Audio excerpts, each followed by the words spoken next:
Joe.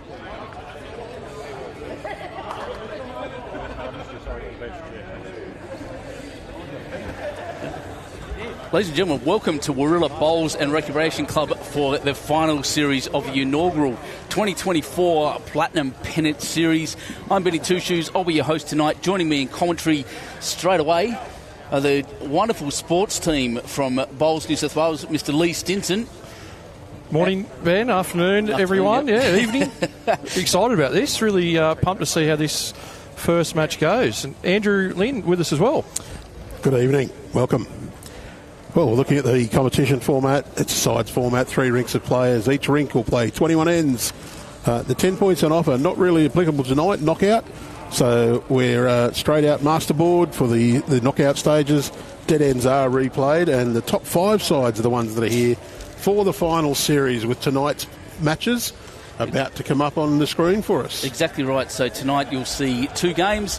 The Raymond Terrace Jets against the Wadawurrula Gorillas. They're next to this, and St John's Park versus Mount Lewis in the elimination final.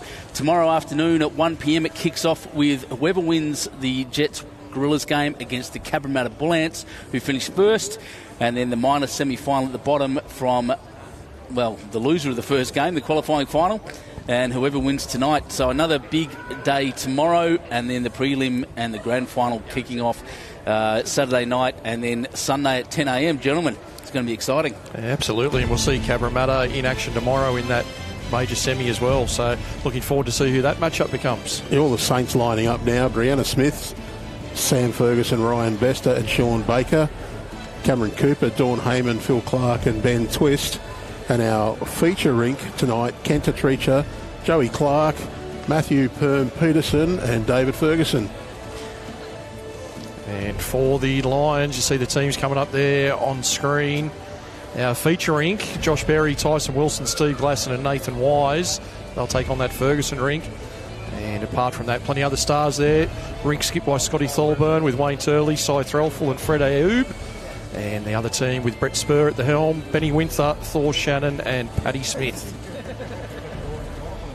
When we talk about the last time these two teams met, and we speak about how this is an elimination final, Mount Lewis got touched up a little bit, we'd say, in that 75-44 on the big board. The closest one, Scotty Thorburns rink, 1923.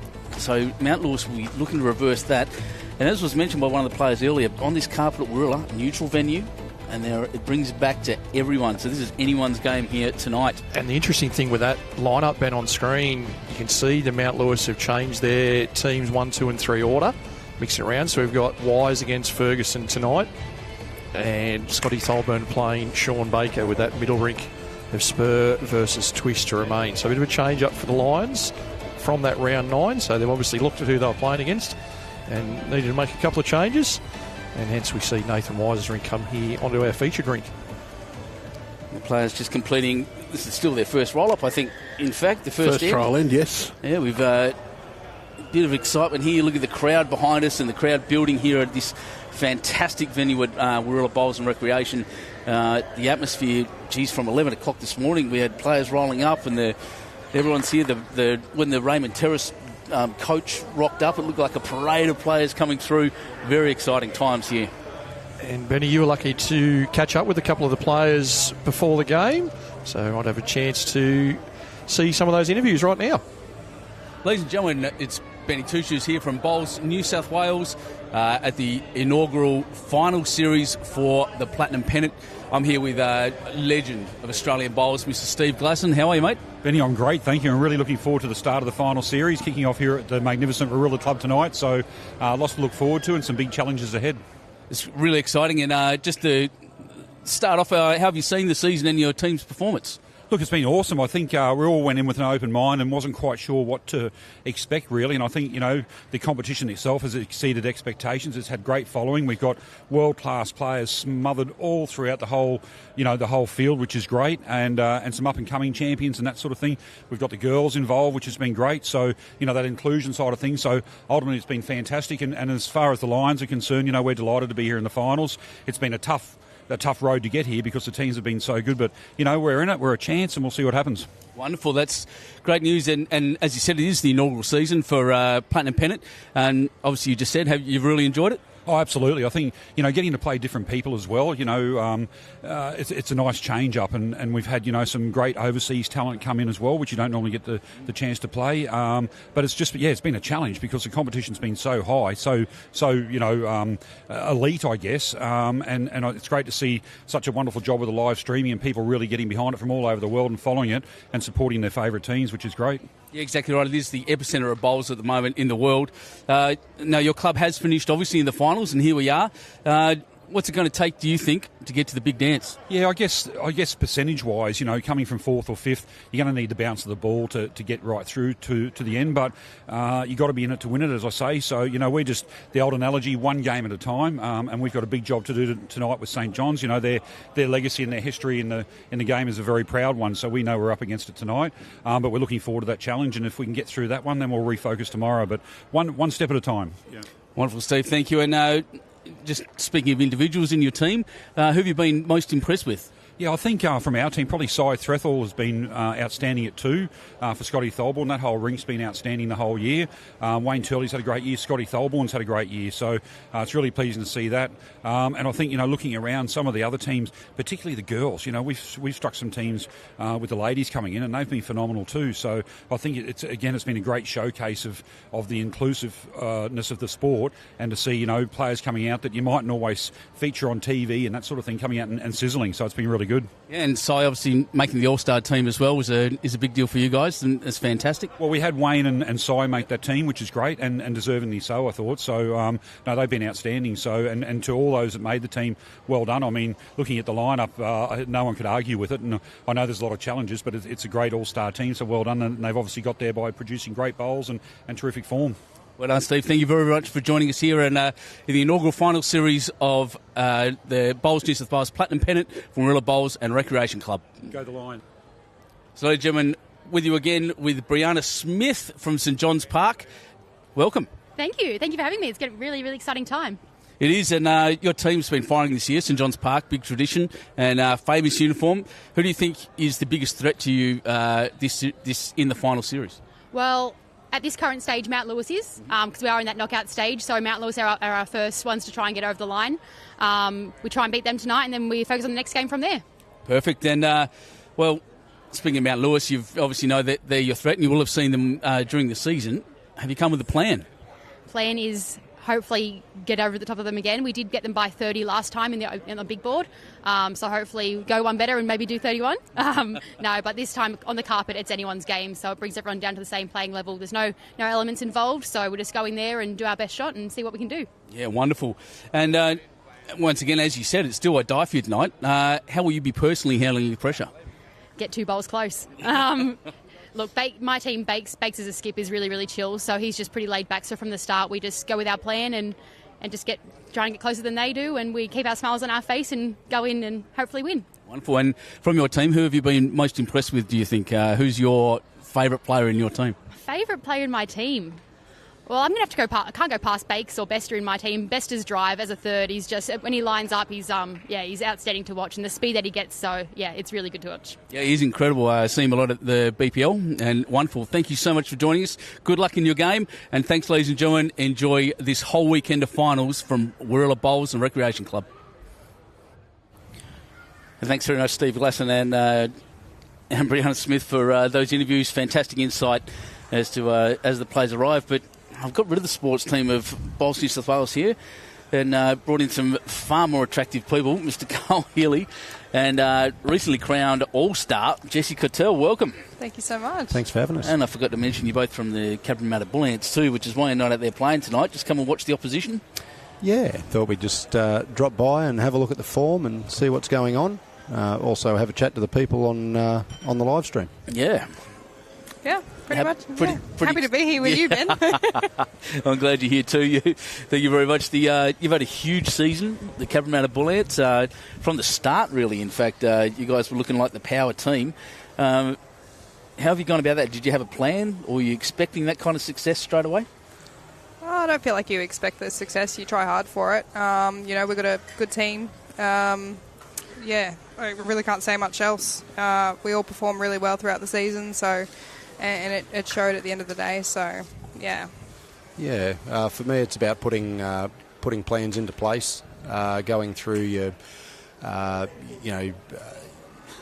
the team structures and what you put in place before you start, and getting through each game, finding different sort of different lengths, different patterns to play, and just going out there trusting yourself and your team to do the job. So it's each game at a time. You're not sort of thinking about getting to the best start. You're just getting out there and trusting the process. Yeah, indeed. And Jesse making the All-Star team. Another little cap for you. I think there's a presentation later on. You'll get a nice little cap. Yeah. I thought you were joking. Are you joking? No, they're sitting behind us actually, mate. That's cool. I didn't know that. But another feather in your cap is the cliche I was trying to use. Feeling proud to be in that team? Oh, 100%. Yeah, actually honoured to be in that team. You've got some really big names up there. So to be named in that All-Star team, I mean, that's what you try for all season, not just for your team, but to perform well overall. So to be named in that team is, I think we can. Feeling. Yeah, I think as the skippers walk up now, we can maybe see the graphic come up on the screen there just to show you exactly who's in that team. Team from there it is there, a mix of clubs. Lockie Thompson, Selena Goddard and Jessica Tell, the three leads. Cy Threlfall, Maddie Peterson and James Brown, seconds. Stewie Anderson, Corey Wedlock, Wayne Turley. He's still kicking, going strong, Wayne. And Jeremy Henry, of course, Mason Lewis and Ryan Burnett. A couple of the, what do we call them? The ringings? A couple of koalas in there too, yep. And well performed. So congratulations to all of those players, and well deserved, obviously. The skippers now just looking through. So these two teams, last time they met, as we saw the graphic earlier, Mount Lewis going down pretty heavily to St John's Park. On the carpet now, do you reckon that'll change much? I think both these teams are up for this. It's going to be really hard to pick a winner. If you're going off, previous form, I think possibly on paper St John's might just be the better team, but you've got a lot of good players in this Mount Lewis side, and they're here to play. Yeah, I think the finals bring out the best in players, really. So it's anyone's game. Yeah, and a real finals field here. Anyone that follows any kind of sport, when you get to a final series, things really change. The focus changes. As we went through the teams, there's some big names there. Now I'm looking at, St John's Park's full of champions. Brianna Smith, Sam Ferguson, Ryan Besters. That's a big team, and their skipper Sean Baker as well. That's monstrous. You look at the Mount Lewis Lions, obviously Wayne Thurley's in there, Scotty T, Scotty Thorborn, all the guys I know from the BPL, and you as well, Carl. Yeah, it's great to see some sort of, I suppose, familiar faces to streaming and television games and stuff like that. It's great to see them in a different format, and having a crack out here with people from a different state. So it's fantastic. And here we go, the first bowl coming down, and we kick off as the focus of the World of Bowls. Points now to Warilla Bowls and Recreation Club, and a really strong start. I've got to say, what an atmosphere. Yeah. In this indoor. Yeah, it echoes like an indoor swimming pool sometimes, but it's definitely the place to be tonight. St John's Park have brought down a huge contingent. Look over the back, a lot of red shirts there. Yeah, definitely to be expected. Yeah, they always have a pretty strong support base, which is one of the bonuses of being a member of that club. They certainly have a lot of support. And Warilla playing on their home turf will be pretty keen to show off early. That's right. We just see a very, very good correction from Josh Berry there.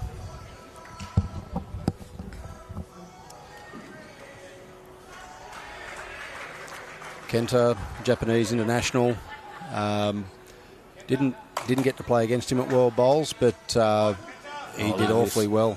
Very close. That just shows the class. That is intent early. That's first end. Both leads playing amazing bowls, both touching it at the end. Kenta just getting the advantage there, splitting the two front ones. He's got one of the great focus faces too. You can see after he delivers his bolt. He certainly does. If this is what you get after the first end, in for a treat, really. Well, they're pushing back, but I don't think he'll be real disappointed. 𝗟𝗓𝗓 there, it's back. Things will move around a lot, you'd expect. Yeah, I'm not quite sure 𝗟𝗓𝗓 played that bowl. I think that might have been Tyson. Tyson? I think 𝗟𝗓𝗓's Oh, my playing apologies. three. Yep. I don't think He's changed. Tyson's playing with Arrows. Yeah. I did see 𝗟𝗓𝗓 standing up there before. That's what I thought was him, but you're right, it's not. Tyson Wilson playing second. Actually, that's even on the team list. Sorry, everyone, that's my bad. I think you'll see a lot of the seconds and thirds here arrive through tight heads just to try and get a, I suppose, a leg up in the first end. Give themselves the best chance.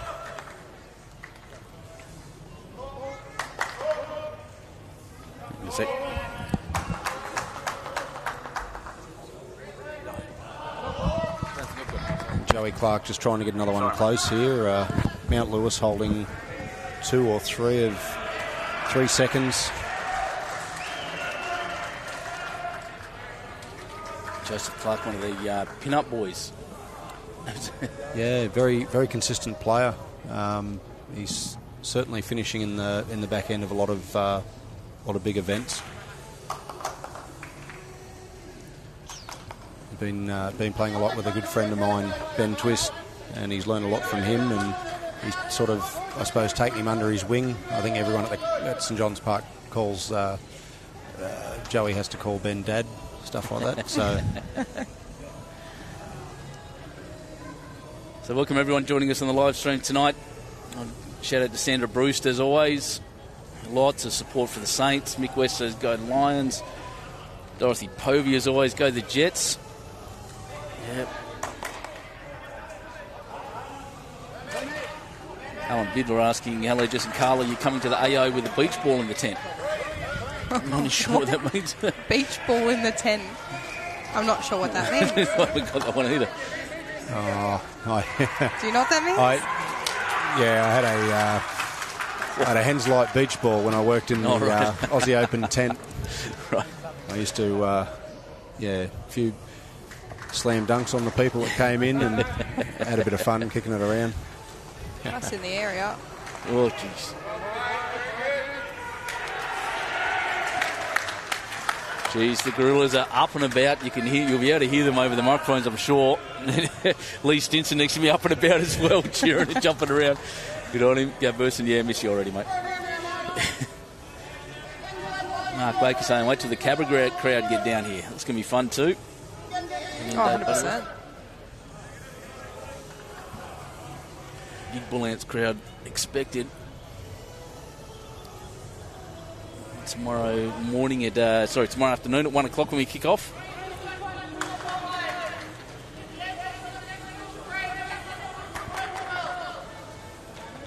I think he's watching this intently. He's given it just that little bit of extra kick. Didn't quite get the clean run.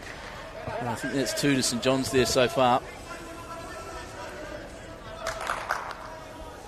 I think we might see a big bit of weight here from Wisey. So the split between Matty Peterson's and 𝗟𝗓𝗓's could remove the 2 bowls, the 2 shot bowls. Yeah, it's on. You know, anybody that knows Nathan Wise, he doesn't shy away from a bit of a weighted shot. Well, I think it's been one of the features of Platinum Pennant. I was even watching this from while I was on holiday overseas, and you see that they don't mind having a go, which is great. Split it right open. Joel Field saying, here's looking good. Thank you, Joel. I'll get nothing on you, though, but here it comes. Oof. Didn't need that bowl solid. He wanted any edge of it. Yeah, very fat, didn't he? I say just throwing his hands on his head straight away.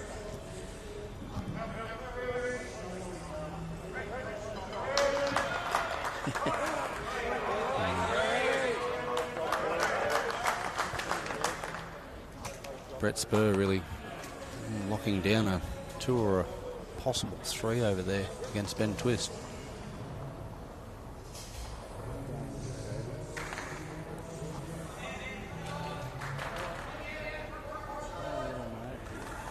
Hasn't really done much, not even cover. Was just looking to build, I think. Maybe chuck in a third. Changing hands here? That's the question. No, I don't think so. I think Wise will still go the edge of this. I don't know. See what Glasso says here.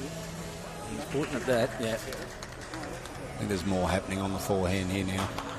Gets any part of Kenner's there, he kills the end. 100%, yep.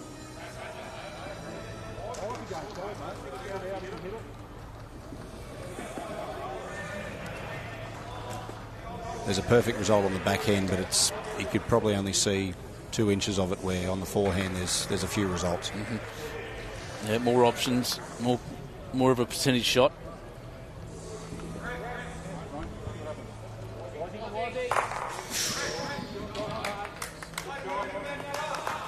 Looks like he's cleaned one out. It's a very good strike. It's stiff, really. Yeah, a bit unlucky not to at least remove one of the bowls right out of there. Yeah, Gusto indicating one down.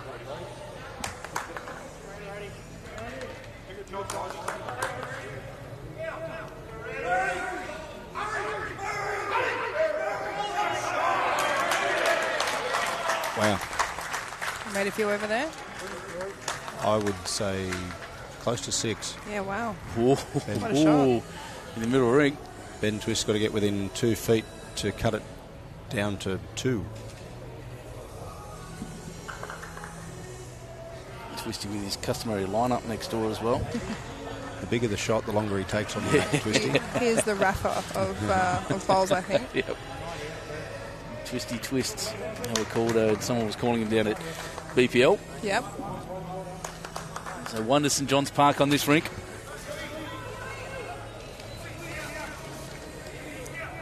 Fair effort from Ben Twist here. He certainly cut it down. Yeah, 2. 4-shot turnaround. Massive. So an exciting start here. Just make sure I don't yell. Actually, he's right in front of me. The players don't want to yell and distract them. But massive start here in 2024 Bowls New South Wales Platinum Pennant from Warilla Bowls and Recreation Club. If you're just joining us, this is the first elimination final.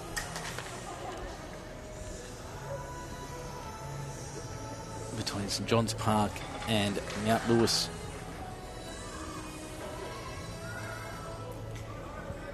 It's great to see that looking across all the first and second ends, that all the heads are really built straight away. So we're in for some really good play tonight. Mate, the players are up and about, and sound here is incredible, even through the cans. It's remarkable what's going on around us. I feel like you get your best bowls on carpet. You know, you've got no other conditions, no variables. It's just... It's interesting to talk to the guys that play here a bit, Aaron Tees and Corey Wedlock, and even Lee next to us. They do say this rink has a bit, believe it or not, the air conditioning affects it a little bit. They reckon there's a spot down on this side where we're sitting in the commentary position, which is the dartboard side, that has a real turn to it down around near where Kenty's bowl is now.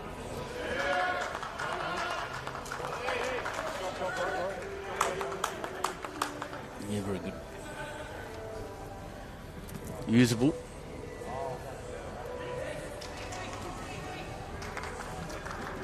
Josh will be looking just at a fraction on his last, try and turn his over to open up sort of the shot bowl on the jack, or just get past here. Has he done? It's not too bad, to be honest. He doesn't have the shot, but he's setting up that head pretty well for his team. Definitely usable.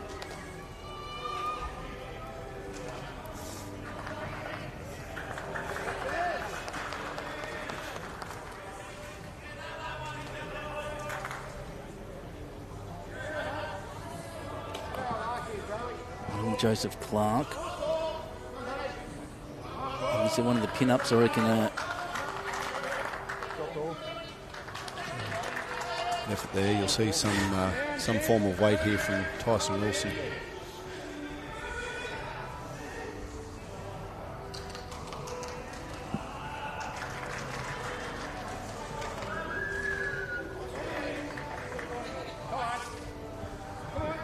giving this a really good show. Yeah, awesome. That's nice. Played really good weight to arrive. He's got second and third. It's a great effort. Opened it up too, so.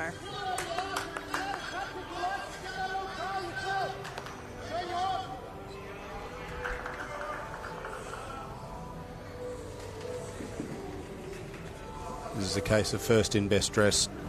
Joey will be looking to turn that jack around the corner. Any touch of his, absolute goal.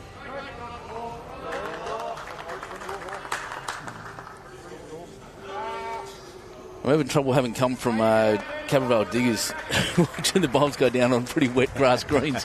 These bowls just keep finishing. Yes. You'll be making an adjustment to yourself? Yeah. We had a good session on the green earlier on today. Just getting back in tune to, just a touch more pace, touch more finish. But, the boys at 𝗟𝗓𝗡𝗪𝗡, Gav and his team did a fantastic job getting those greens prepared. They had a lot of rain earlier on in the week. So, Geez, they worked hard. That was a feature of it, I think, watching the every morning when we arrived.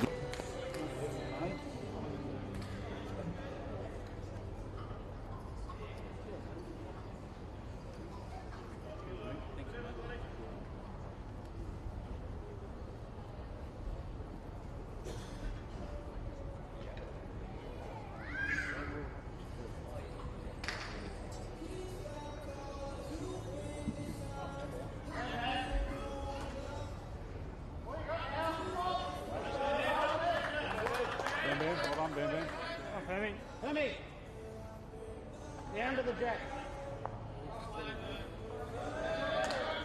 One down, sit the ball, try jack.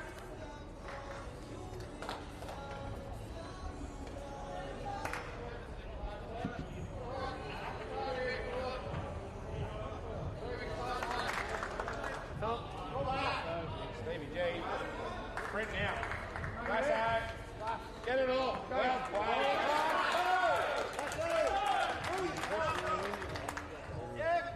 Your weight is probably good now. Throw the shot, mate.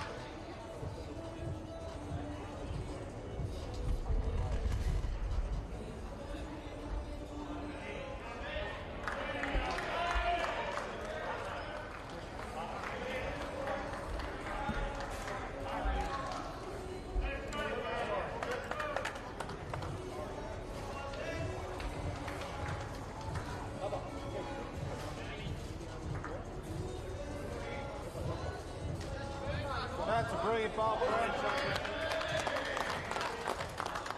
Up and down, how you draw that?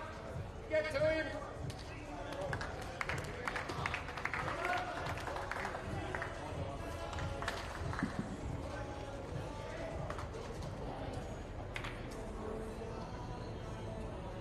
Plays the same hole.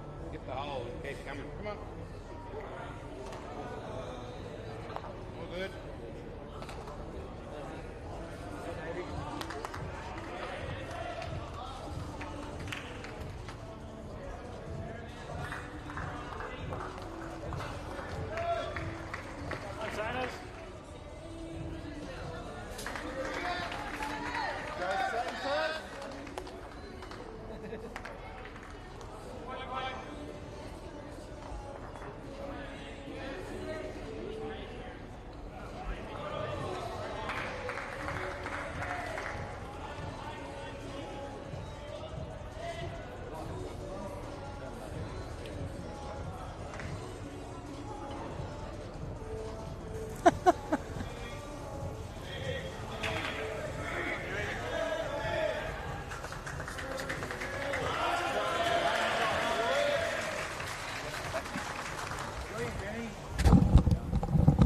I'm back now. Sorry, everyone, for the glitch.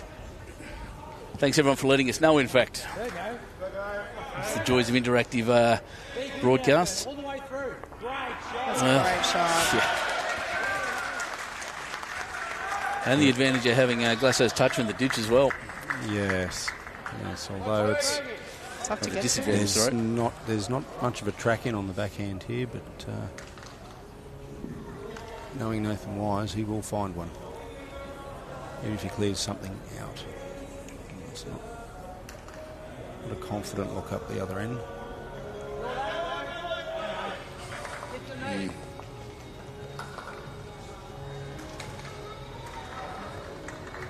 Fergo just with those new Aero swirl bowls. They look flash.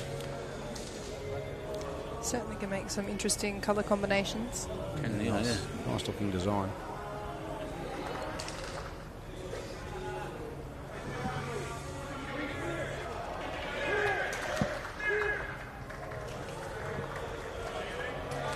Well, this is interesting. Gets within 2 feet, he counts. Just to stop.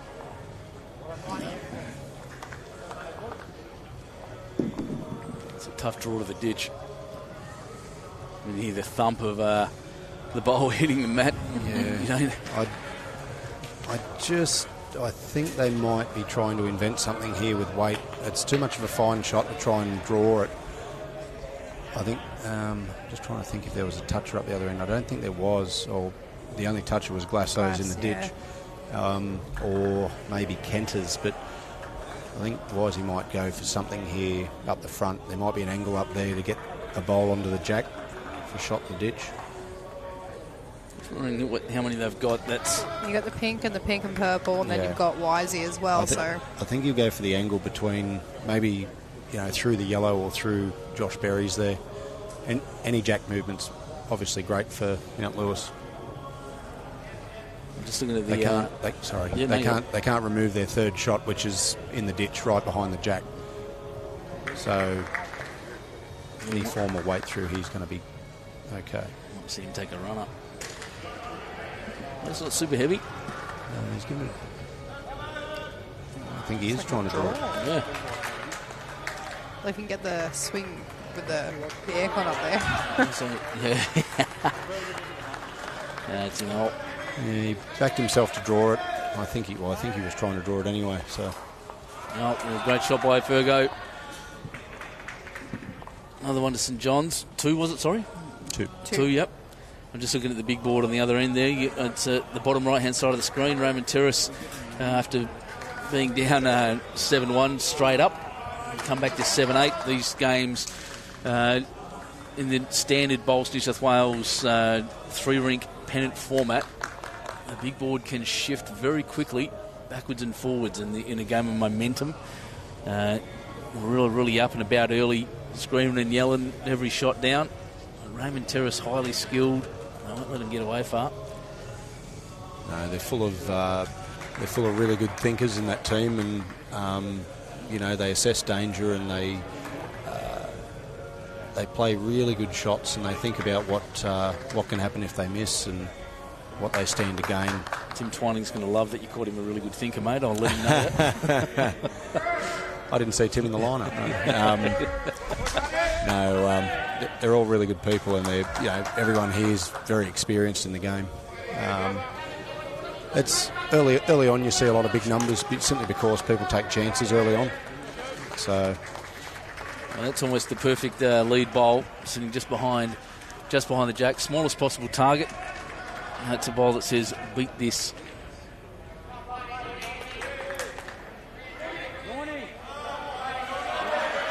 You can hear who are yelling, "Go Dawny." I hear that a lot lately. Yes. With 5 state titles, you would. Yep. Great reply. Look at it. So Josh just looking to repeat the same dose. Even if he doesn't get the shot, he sets up a pretty good head for Tyson Wilson coming up behind. Very handy. Especially when you got, the talent of Steve Glasson and Nathan Wise behind you. Anything past the jack's going to be really handy.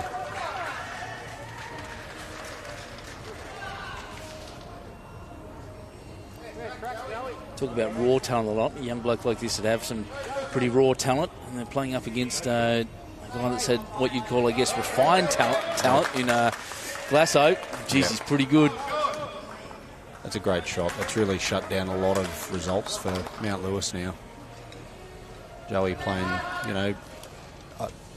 St John's could have been holding the shot then, but Joey's played a real positive second shot and trailed the jack and put his team in a really good position now. DJ Dilworth just on the commentary here saying what a load of bowls being played. Yeah, your podcast is going well, mate. Keep it up. And I said it the other day, I'll say it again now. And got back from my holiday and tuned into the third episode, and he's given me a big rap. So I love the thing, and everyone should listen to that. Thanks for that, mate. A confident shot from Joey here. Oof. It's not going to make it any easier for Mount Lewis. Mount Lewis on the attack early. St John's are grouping really well. This is a group of bowls. It's a fair-sized target now, though. Here we go. Well, that hasn't helped. 2 remaining Mount Lewis bowls on the green. The best back one. But St John's would say holding 3 there. Yeah, all the St John's Park bowls that are on the rink actually count. So, and both the Josh Berries are past the jack at this stage. So, go again. They'd be going again. I'm not sure we got Glasso. I mean, it's not going to get any worse. He's going to be attacking. It's just a question of what weight he wants to use. So, I think Fergo's just calling home to get right back here. And when I say right back, it's probably 1.5 meters, 2 metres past the jack. He smiled a bit as he delivered that. I'm wondering what that means, whether it's a grimace or a bit of joy. No, he's a terrible card player. if he gets a lone hand in euchre, you know it. And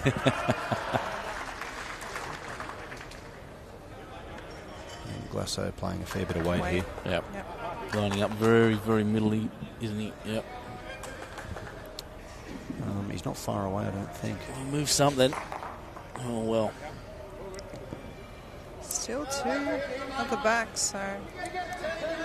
That's it. Those 2 pink bowls there stayed on for Mount Lewis. However, St John's Park with all the advantage at the moment. 3 bowls that are on the green are all, as you said before, Carl, counting. They're all counting, but the target's getting slimmer. You think you've got to draw one close? Create a shot? Yeah, I think Glasso's got to try and beat Matty Peterson's bowl. It's about 1 metre past the jack here. Just under 1 metre past the jack. Yeah, Ozzy's calling Glasso on the back end draw. Can draw the shot. Wouldn't put it past him. No, wouldn't put it past him, not at all. And thanks, DJ, he didn't give me any of those red frogs at all. I'll have to have a word.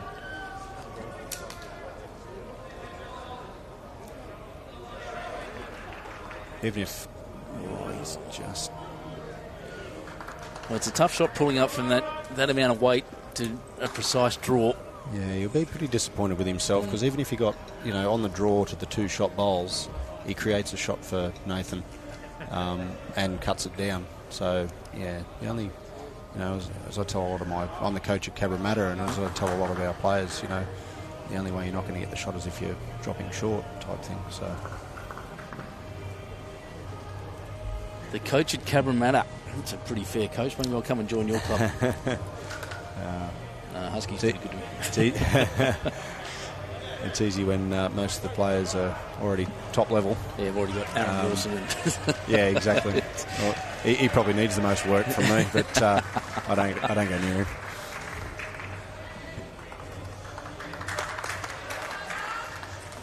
Do you think we're going to see some weight? Or I don't think so. 5. Wisey's 5 down. Yeah. Oh, he is. He's lining up down the middle. As he said at the start, he's not shy of it. He's pretty close to clunking things around. He's killed it. There goes the jack. 5 down to a replay. What a wonderful shot. Doesn't feel pressure, Wisey. Just 5 down. He's got a target, 2 bowl target. Yeah, that's a confident shot, isn't it? It really is. It really is. Yep. The right shot's the one you get.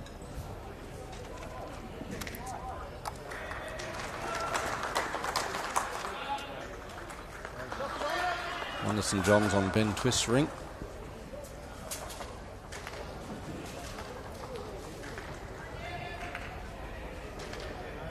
So obviously St John's they've put in a bit of work here and they're going T to T straight away. They know in this ring what the plan of attack is, and they've been executing, to be honest.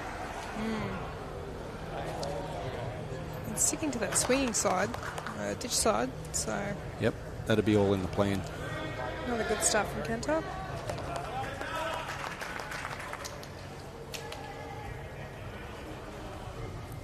Like you said, they've been grouping really well, so had Mount Lewis on the attack at all times, pretty much. Wisey's, they've got Wisey chopping and changing shots here. They've got Glass chopping and changing shots. They've still been playing them pretty well, but there's going to be a fair bit of pressure building if St John's continue playing the way they are.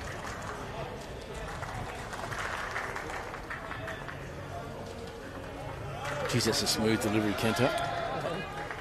For a big man. Yeah, he's tall, isn't he? Yeah.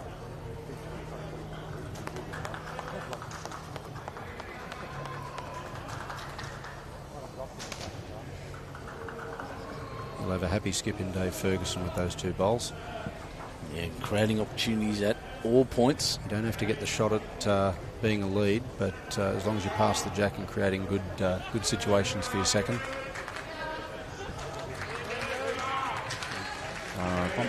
That's a really good shot from Josh Berry there. Cheers, is playing well. Yep, that's spot on. Precision bowls.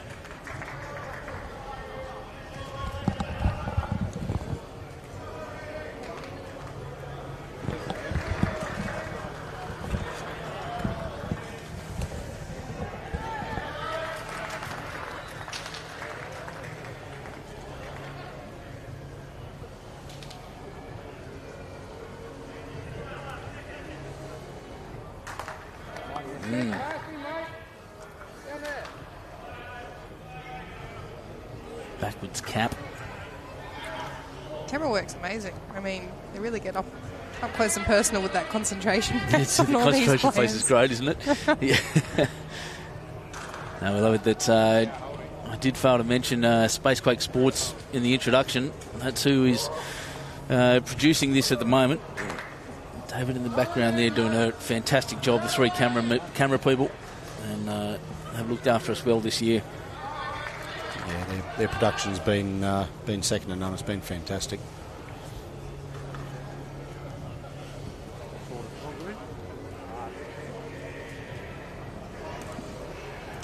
He's in the area. Yeah, he's looking to shift something around, isn't he? He's just missed the edge. Wow, that looked good all the way down, right up to the end. Wow, yeah. Just saw Raymond Terrace has kicked away 16-8 after being down 7-1. Really kicked away. On a big board. I mean, haven't heard Warilla in a while. It's so. good quiet at the other end, isn't it?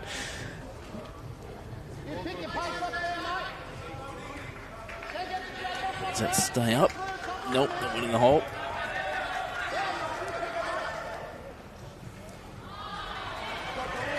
That's brilliant.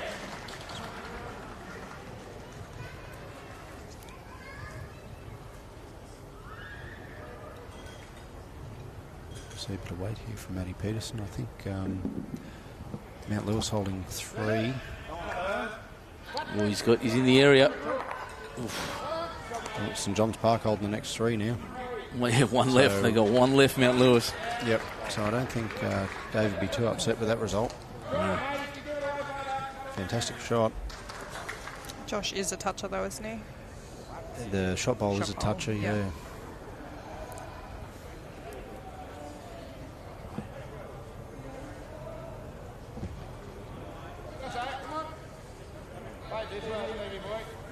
Well, this is just going to double it up, maybe. Yep. Confirmed 2. Stick with that hand or? Absolutely.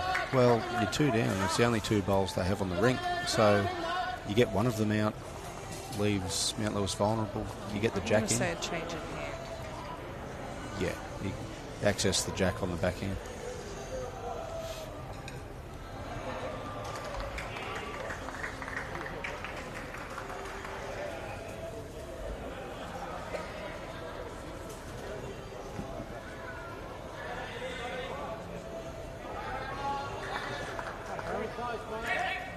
looks a little under the line, but there are things happening. Oh. Not all bad. That's not bad for St John's Park. Very good head for them. Yeah, he's moved it around. He's moved the Surrey, opened it up.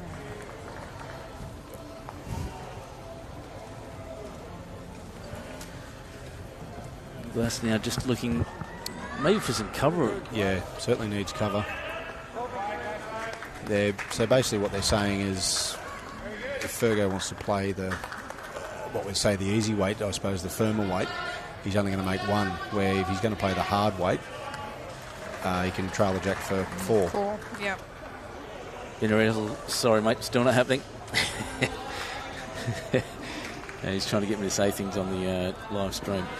But as people tune in from around the country and around the world, we're all at Bolson Recreation Club.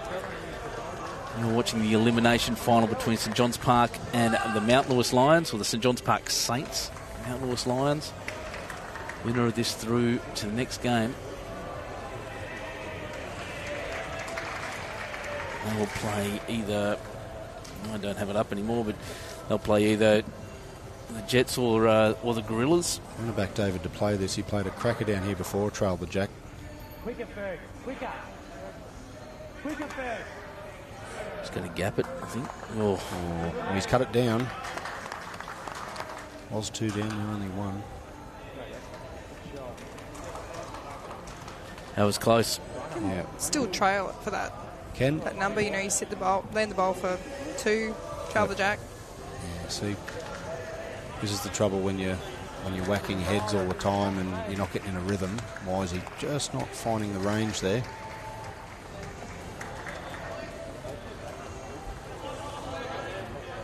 David might try and just arrive on the back end. The worst result, trailing the jack, is 1 down to glasses. But if he lands the bowl, he's 2, gets the jack right, he can make a 3, I think.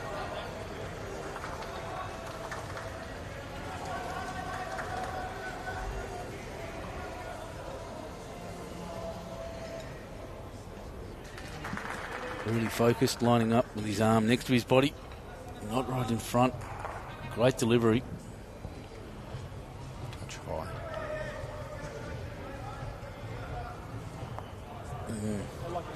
There's Punch Glasso in.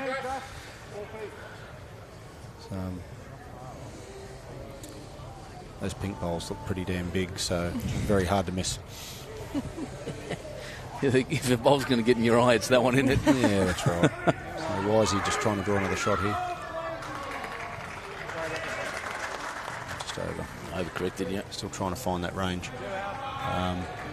You really see the difference here between the teams that are quite conservative and don't take as many risks. So you've got St John's Park and Mount Lewis 6 all after 9. You've got Raymond Terrace and Warilla 16-8 after 9. But there's, there's some big hitting teams over there that hold some numbers and play big shots. Not saying these rinks can't, but they're probably not as many risk takers. I suppose that's the difference between our city teams and the country teams over there. Yeah.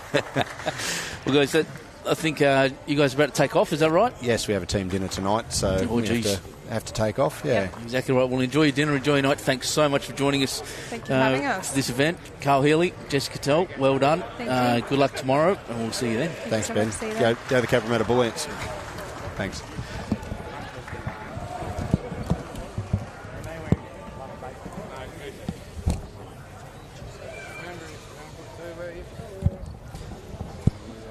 All right. So the boys have stood up, so I'm assuming the sport team is coming back. Sport team assemble is what we're going to yell here at the moment. But fantastic to have Carl Healy and Jessica 𝗟𝗏. Jessica 𝗟𝗏, congratulations on your welcome to the first All-Star team, in fact, for Bolson New South Wales Platinum Pennant. But welcome back. I've completely forgotten your name. Lee Stinson and Andrew Lynn. Thanks, lads. How have you been finding this game? Very captivating. Good answer. Yep. If you figured our name, just call us Sir. Your Honour. That's it. Your Magnificence. I'll figure some other names out for you at some point. But as Carl was just saying, 6-all here on the big board, St John's Park and Mount Lewis. He said, it's interesting to see teams that can play a little more conservative like this. And then you look at the big board on the other end, 16-8 after 9 ends. They're not messing around over there, are they? A couple of big scores early on. Gary Kelly made a 6 on his first end and gave up a 3 at the same time, but Jeremy Henry rink lost to 5. So there's an early lead there to 𝗟𝗡𝗩𝗘, but the Jets have stormed back over the top there at the moment. Jace Pinnock saying it's a dream team on the call. Yeah, we go all right, but I wouldn't mind if you were here too, Jace. It'd be going all right. But this rink, it's been up and down. I think, 3-2 after 3 ends. So 5 shots total after 3 ends. Pretty low scoring. We've seen 1 dead end already. Neither team really showing any kind of advantage at the moment. No trends in the game. It's just up and down.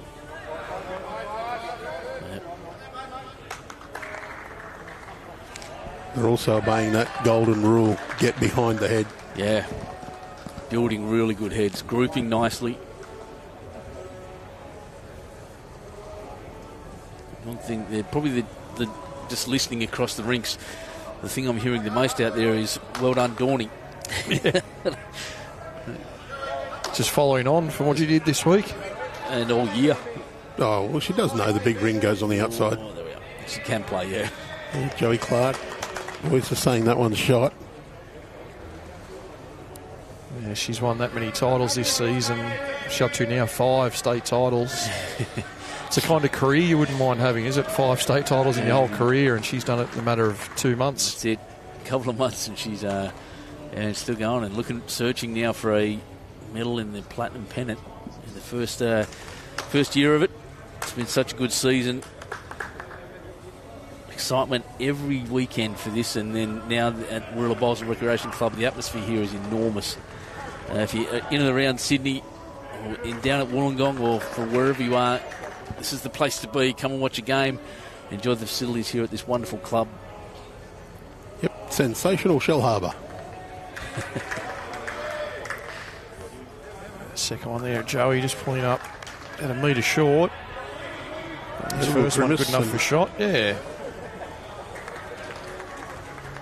Smile on his face.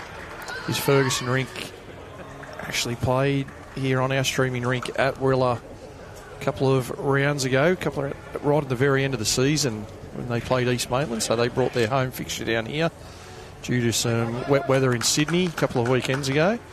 So this foursome with Kenta, Joey, Matt and David played on this exact rink 2 weeks ago. Well, they'd know well then. That's good. And there are a few different lines that you need to know about. It's Glass trying to pick up the kitty. Well, got a round of applause there. They're happy enough with that, giving it a chance to make some contact. He's not starting to get frustrated. He had a bit of a wild end. You know he's going to be on top of it mentally anyway, because it's Steve Glass and he's been here before. He's been at the top.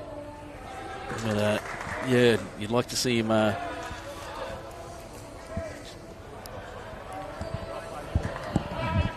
He's been at the top. He knows how to calm himself down if he's having a rough trot and correct. Well, probably the original king of the carpet surface in Australia anyway. Yeah. I don't know how many Australian indoor titles he ended up with. 223. Yeah. It seemed that way for many times. Well, somewhere between 6 and 10. Anyway, it was plenty. Well, Class 1 in the indoors over many, many years, and often test series when Australia would play South Africa or teams from the UK. They would come over and play either down here at 𝗟𝗡𝗡 or up at Tweed Heads. I'm lucky enough to be able to say here that he's got a Wikipedia page, I said it earlier, so I can tell you he's gold, silvers and bronze medals going all the way back to 1995 in Dunedin, in fact, with his in the Asia Pacific Bowls Championships. He's won World Outdoors and all sorts of things. He's was the Bowls Australia national coach, won the Australian Sports Medal, inducted in the Bowls Australia Hall of Fame in 2011, and further honoured in 2012. It was awarded the Medal of the Order of Australia, so he's an OAM as well for his services to bowls. Bit of a legend. Interesting setup here. We said St John's holding one, that yellow bowl of Joey Clark's. We see some of the Warilla supporters on the other side of the green tuning in. That last bowl of Matt Peterson's not enough to count, but he's certainly a visual obstruction to where Nathan Wise would want to be. He's trying to dead draw around the pack. There is a nice draw line here if you spot on the weight. But if you do carry weight, it just sails past like this one will.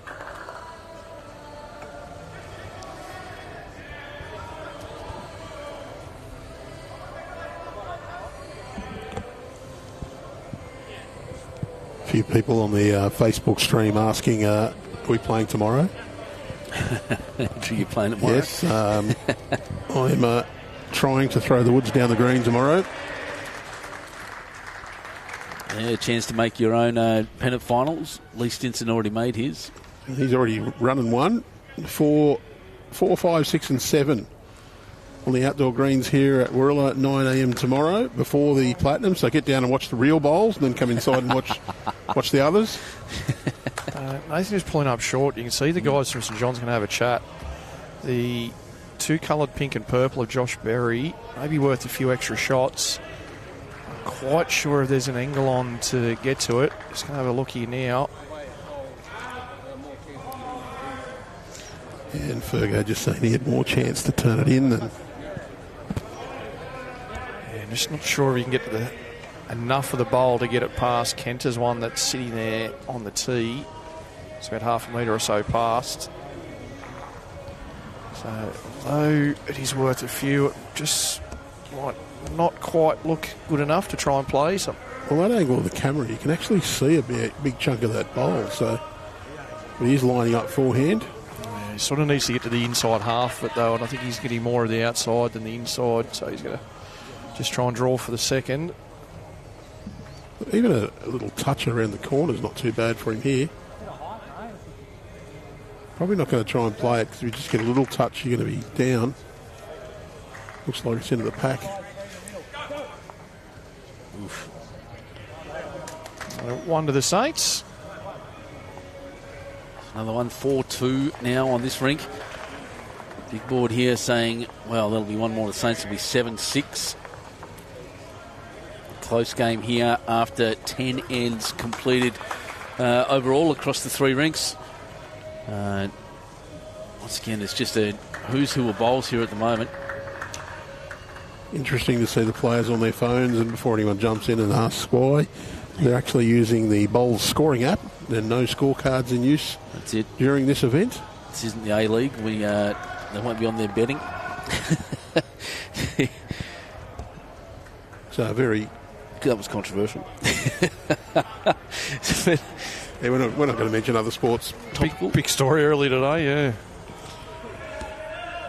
But I quite like the app. The scores are available online for you.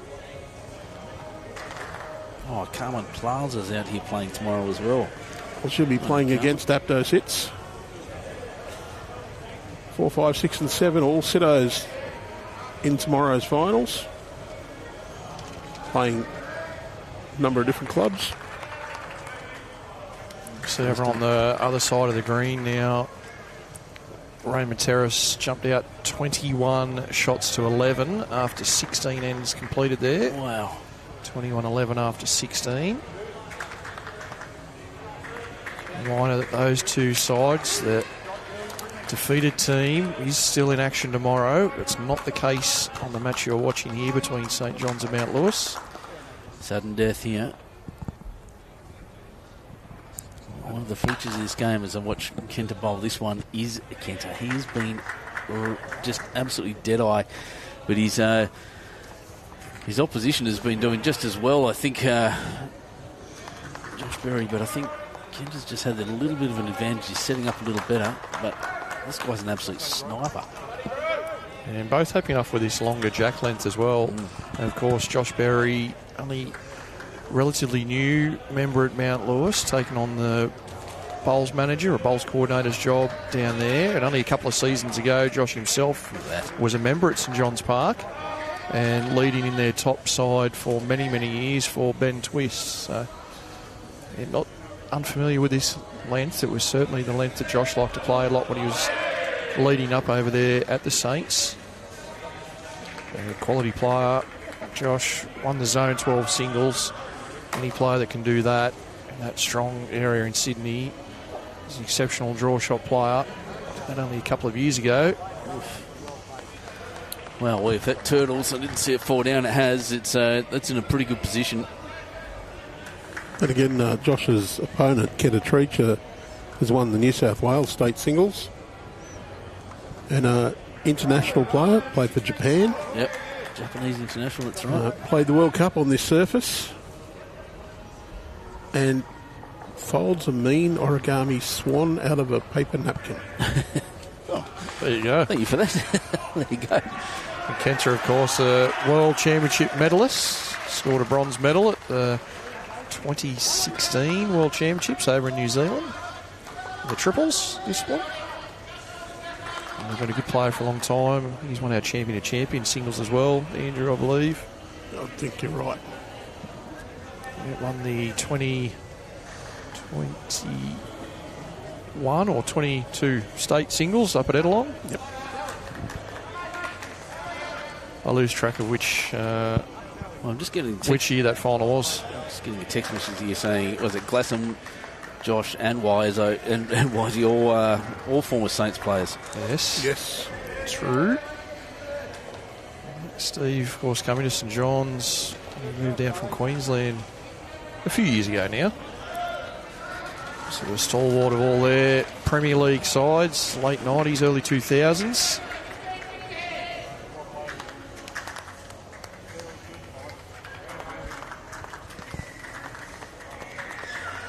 Wisey there for a number of years as well. Wisey has the honour, I think, of being the person with the most runners-up badges in state number 1 pennants.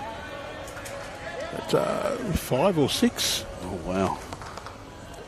Is this where we get to mention Peter Taylor as well? Oh. Too soon. Sorry, Taylor. He's out there at the moment and nice and refreshed after an 8-hour drive home and a flight back this morning. Big commitment for a lot of these players. As everyone out there knows, doesn't matter whether you're playing Platinum Pennant or anywhere down to grade 7, it's an extremely busy calendar at the moment. As you play club events, your own social games, plus any of these other additional fixtures, whether that's state championships or champion of champions, state carnival recently for our ladies. There's plenty on. I hadn't noticed. The ball's shooting everywhere from next door. Lucky enough, the dog hasn't bit me when I got home yet.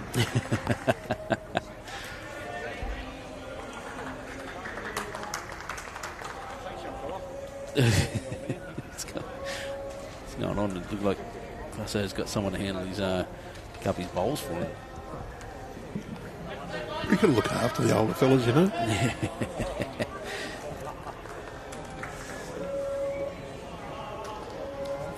Terry, that score on the other match. Currently Raymond Terrace 21, Warilla 13 after 16 ends played. Warilla just holding their own there at the moment.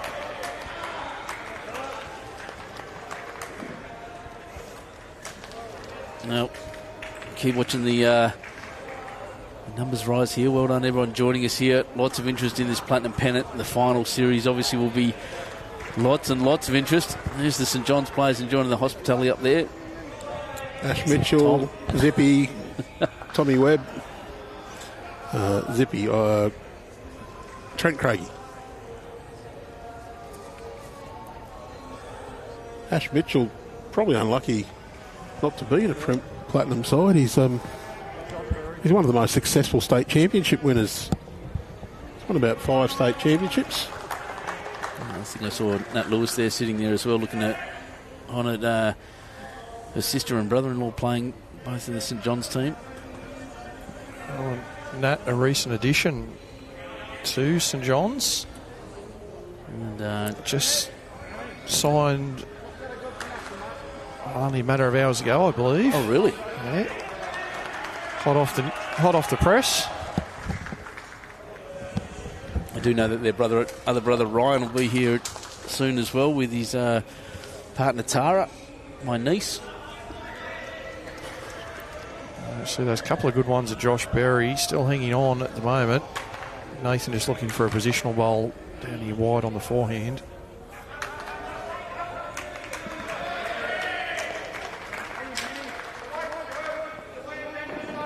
Oh, wow.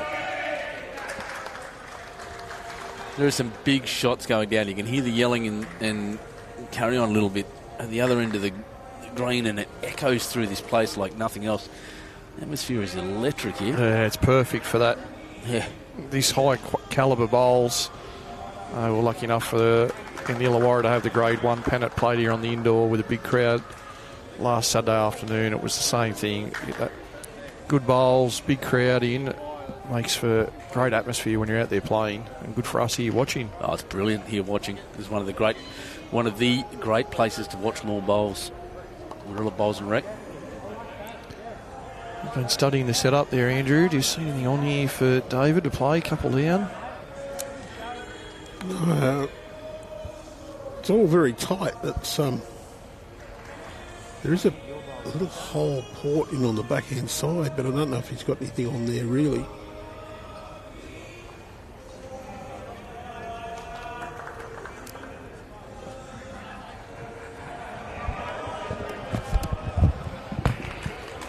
So he is playing forehand. He's got his own bowls to promote here. Might be just looking for a little contact on these just to try and get a little rattle out of that jack. Oh, move something around. He's got the rattle, but it's only gone a matter of millimetres. Probably still a couple down. He's just trying to get that bowl onto the jack and get a little bit of movement, because either side the jack springs out, it's his.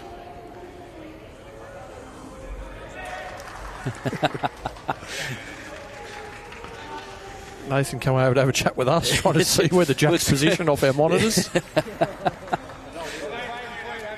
I like that. He really also wanted to know the score between the Raiders and the Doggies. Would have known that Lee's a massive Raiders fan. He's actually having a half-decent year this year. Unfortunately, the Raiders have decided to have a game of cricket for the next few minutes. They're going to play with 11 players on the field. Oh. Makes it a bit tough, doesn't it, mate? Now, should we bring a sin bin into bowls, mate? Potentially. Any wick that gets shot, straight in the sin bin for one end. Only if you cheer it, though. Unnominated. Oh, no, I'd spend half the game off the...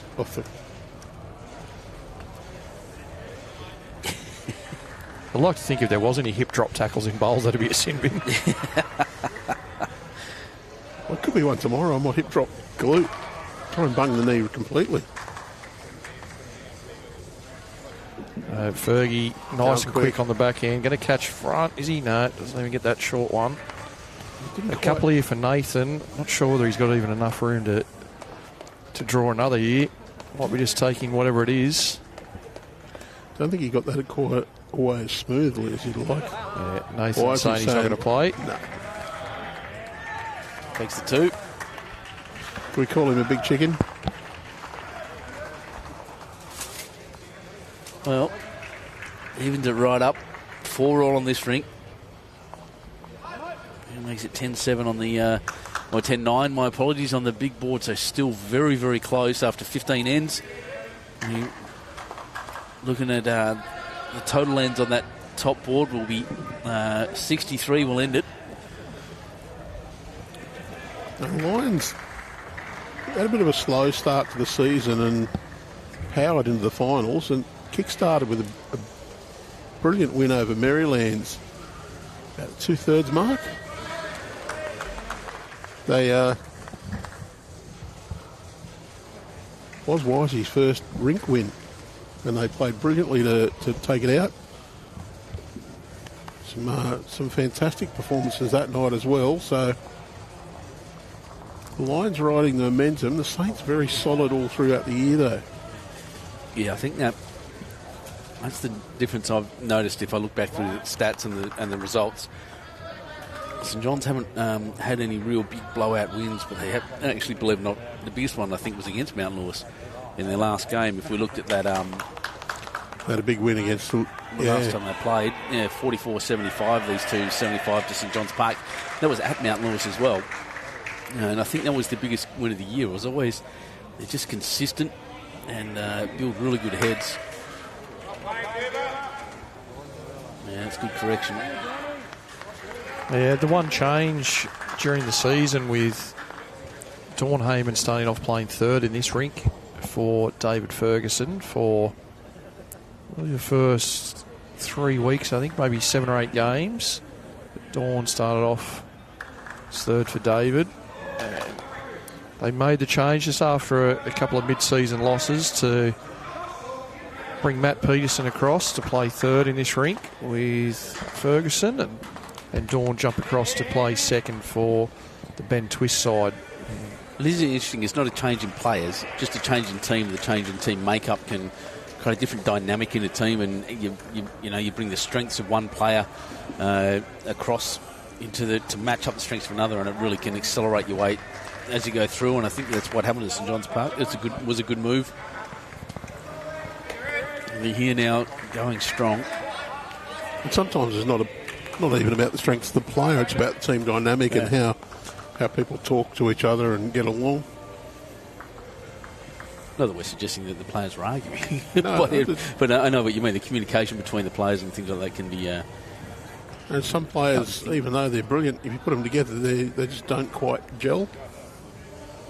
You just want to get... Here we go. Watching this intently. Wants a clean run. Doesn't get it. Very blocked up there at the front, so that shot bowler Josh Berry's right in behind a big wall there at the moment. Just getting a few comments here about what's happening next week. Good luck to the Gorillas girls #1 Pennant team playing in Charlestown on Tuesday. That's right, I'll be in Charlestown all of next week for the single gender pennant finals. Yes, big week right around the state next week. That's right. Where are you off to? You're off to Ballina?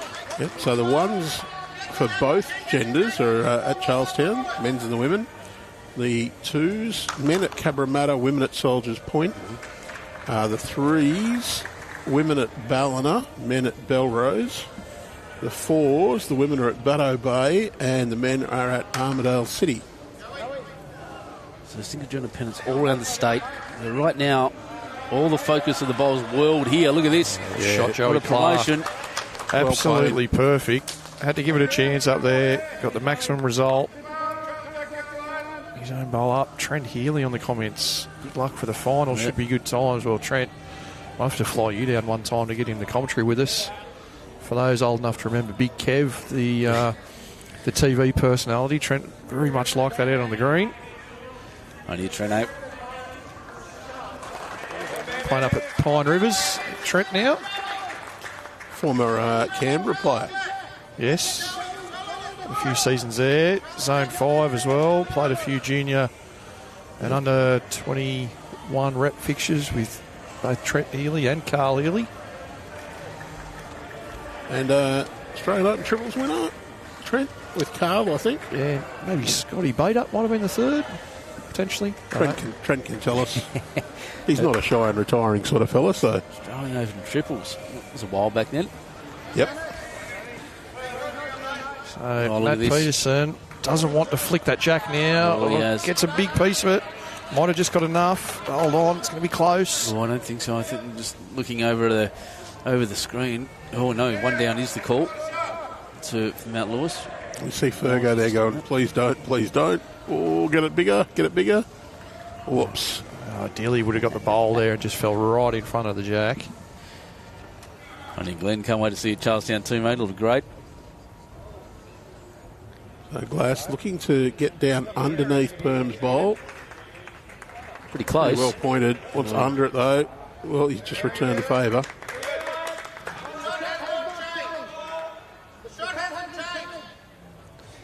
And here that shot doesn't change. Play the same thing, please.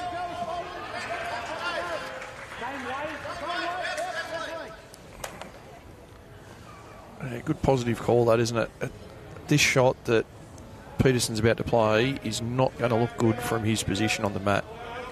But Ferguson giving him all the confidence in the world just to go up and try and play exactly the same thing, telling the bowler that he's trying to make contact with.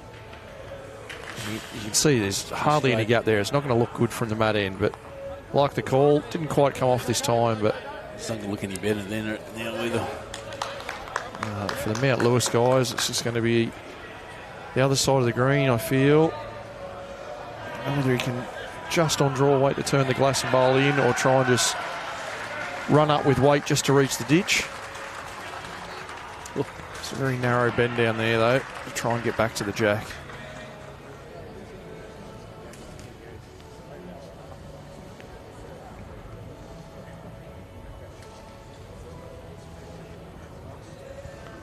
You see the Raymond Terrace Jets kick out a bit further, 28-13.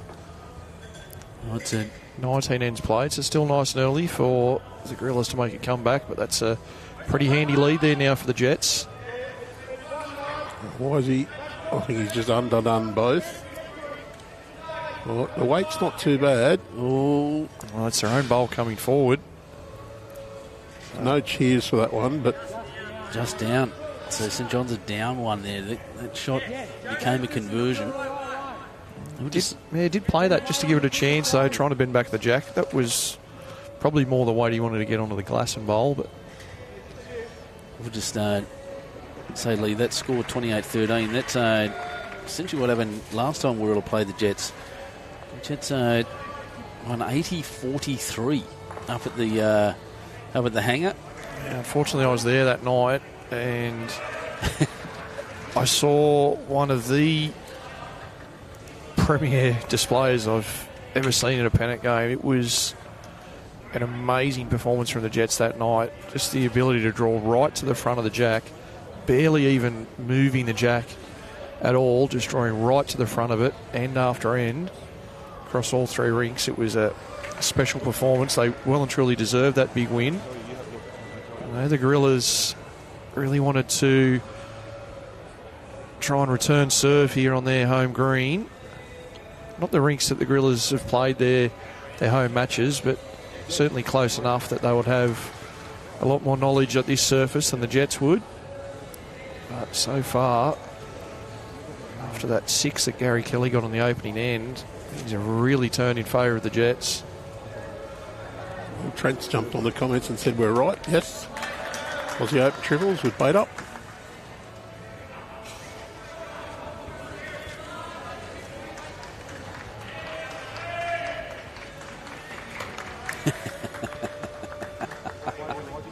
Jimmy McRory volunteering for some commentary work there.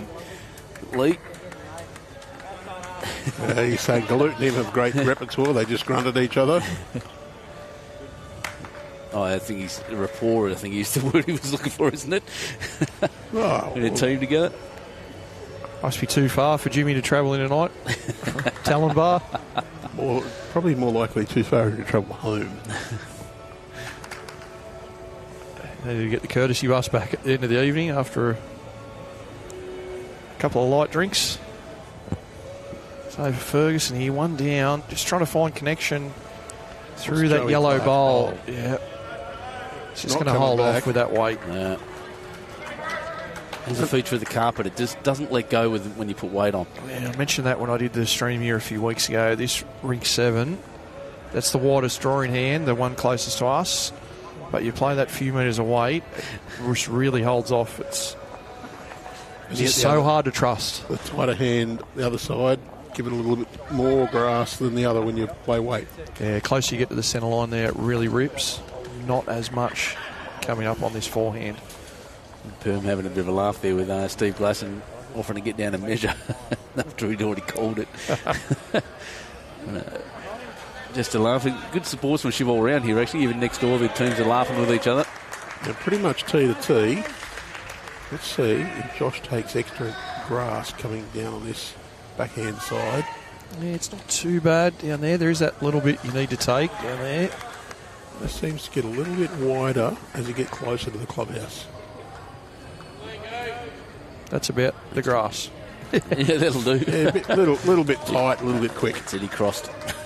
cut the line, went past the jack. My pass is all right. And pretty well exactly made it T to T now with that little touch. Cat looks to be on a pretty good line as well. Just watching him running there. Probably had a bowl wider in travel than what the Berry bowl was. Great shot. Magic from 𝗟𝗓𝗡. He'll smile on his face too. Happy with that.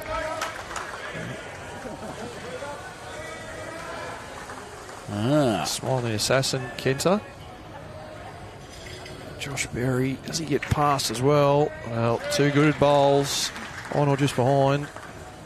I wouldn't care if he's not shot there as the skipper. It's given us great position, would be my response. 𝗟𝗓𝗡. He's looking to add 2 inches to his previous bowl. Probably more 2 feet or so. Be perfect. If it was you or I, we're probably not as precise as what 𝗟𝗓𝗡 can be. Fresh off winning a Roger Ramjet lookalike contest was 𝗟𝗓𝗡. Jeez. A little unlucky there, but got good position. What was that? I love it. Better than looking like a samurai pizza cat, I guess. But there's a niche 90s reference for you. Jimmy Roy says he'll be here tomorrow morning for you, Andrew. That's all right. See you then, Jimmy. Oh, I've got my earplugs ready. Heidi Monk watching on from Lightning Ridge. Good to see you, Heidi. Well done in your efforts in the champion singles last week, and a big thanks for sticking around an extra day and marking an extra game. Both exactly you and Webby for doing that for us.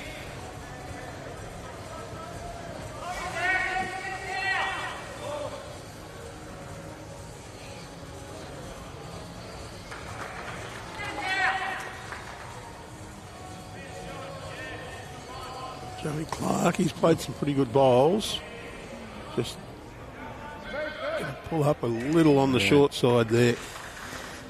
We're pretty, a little on the short side, right. We're pretty picky at times. He's dropped out a foot short over the maximum distance. That's Mate, I'm happy if I get him in the same postcode, so I'm being a bit critical there, but we're expecting perfection from these guys at this stage of the pinnacle competition.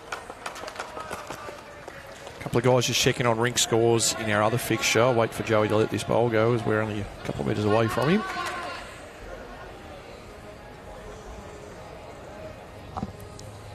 Can let you know it's Peter Taylor and Gary Kelly 9 apiece after 8 ends.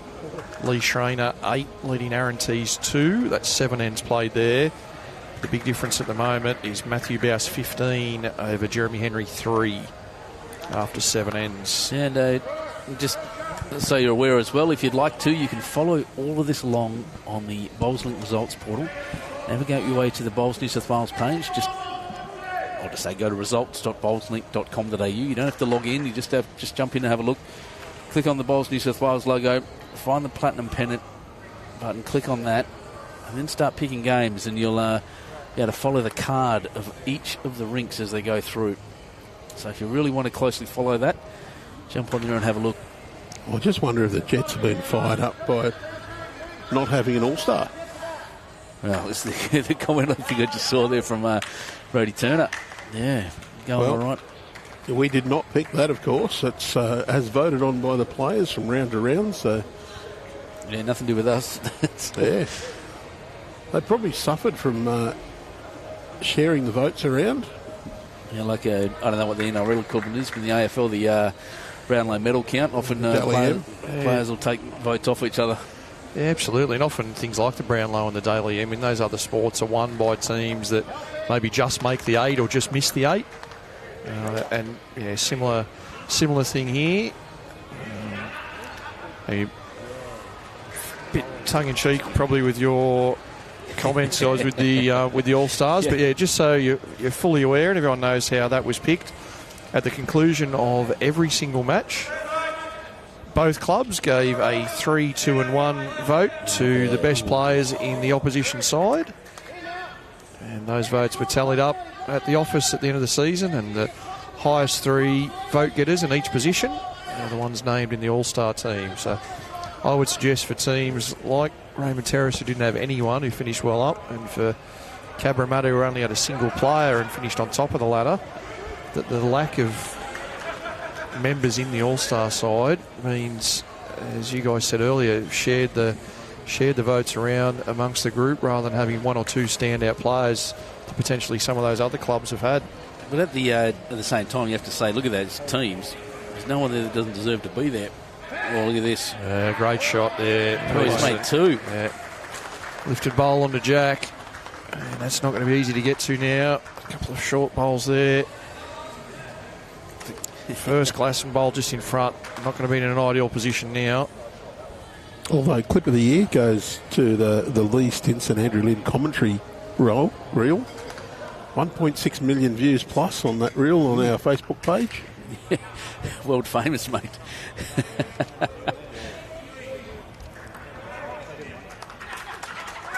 Yeah, I'm worried about what my data bill might be this month after watching all those.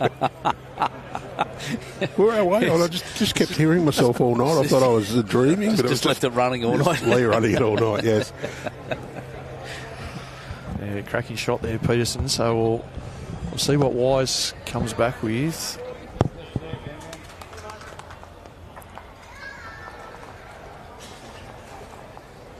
Well, Wisey's going big.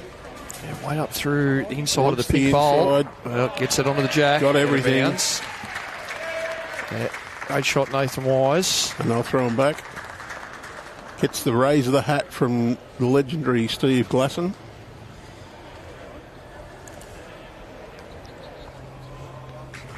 So, yeah, good shot from Wisey there. He's nice and close on all these three rinks. As you said, elimination final. So unfortunately, the Platinum season ends for one of these two teams tonight. Been the feature of our coverage, just 25 shots scored in 20 ends.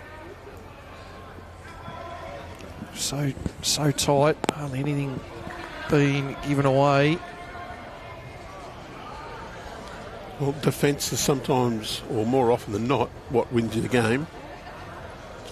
Saving shots. Take your opportunities to score when they present. Do you remember playing Tommy Ellam's rink 3 times in 1 year in the Pennant competition? And in the 21 ends, the most shots scored was 25 in any one of those games. Goo, he's on the target again. Great shot, Josh Berry. Probably one of those unlucky guys that hasn't had his chance. I don't believe at state level yet. I think he's had a couple of games for zone 12. He really features in that specialist lead role. Nobody better in that spot. Kenter, of course, has won the Interzone Sides Championship. One of the spearheads for Zone 9 a few years ago.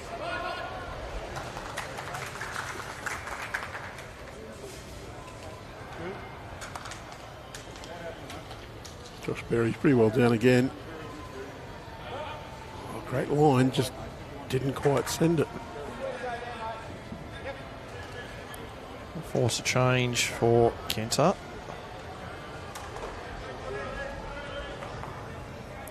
Ferguson not wanting to risk making contact with that last one. Yeah, look, the general wisdom for a lead is to just pick one side of the green and stay on it unless you've got a good reason to change. But no reason for Kenter not to change, especially if he's going to play a bowl like that one. Yeah, didn't get shot, but certainly opened things right up, and a couple of bowls finishing past.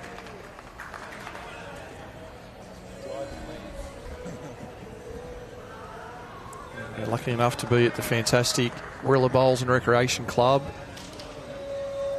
And crowd in tonight. See supporters all around the greens from all 4 clubs, which is fantastic to see as Tyson Wilson gets a little touch on the jack and finishes around the back. Yeah, all 4 clubs supported here at the moment, and no doubt when the Cabra Bullants are here tomorrow, they'll have a contingent supporting them. I thought it was very interesting to see earlier on this afternoon, guys, that the team that's going to be last to play throughout the course of this weekend in Cabramatta were the first ones here to be practicing. That's the thing, isn't it? First thing I noticed when I walked in. And I think the crowd's actually building up. More and more people arriving.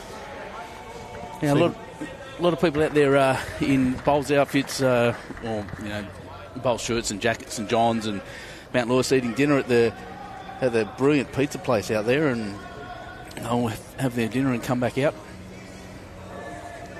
It's really good to see. Yeah, this club, no different to many others. We've got great food and beverage facilities, plenty of different eateries around the club here. So, as you mentioned, Ben, no doubt some of the spectators will join us more for the second half of the game. My uncle wanted me to mention to recommend the calamari rings from the restaurant over there. He came in and was staggered by the size of his plate, and they're good too. So, they're good on him.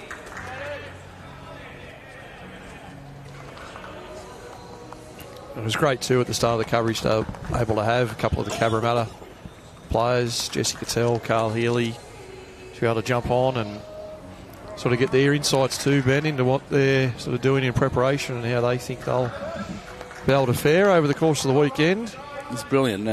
Shout out to the Perth Sun skip, 𝗟𝗓𝗡, who is actually a bit of a naturalist at commentary, and his insight on reading ahead was just brilliant. The 𝗟𝗓𝗡 coach. Well done to them. They're having their team dinner at the moment. And they'll all come back out later probably to watch the end of the last half of this game, I'd suggest. Yeah, Carl, certainly one of my favourites to watch in the game. His analysis, as you said. Might not get shot every time, but will certainly play the right shot every time. Wants the rest. Brody Turner saying that Leeds have been the best two on the rink. I tend to agree at the moment. They've been absolute snipers, both of them. I call it the subplot. The battle between the Leeds is often just a singles game to get the best setup. And I couldn't call it between them at the moment. Both have been brilliant.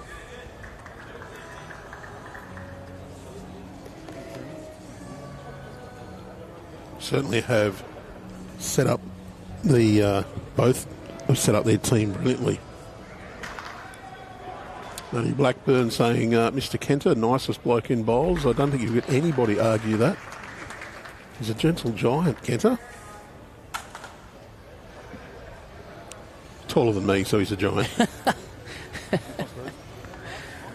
Matty Peterson down his forehand. Not a bad line. It's against coming in, but he might just miss it with good weight. Just drops down, so not much in it for shot. Matt Peterson, of course, burst onto the scene as a 16-year-old from Parks Railway when he won the state singles. And everybody looked and went, Matt who? Certainly hasn't got that reputation now as a Matt who. It's done everything.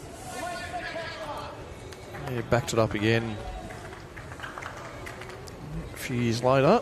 A second men's singles title.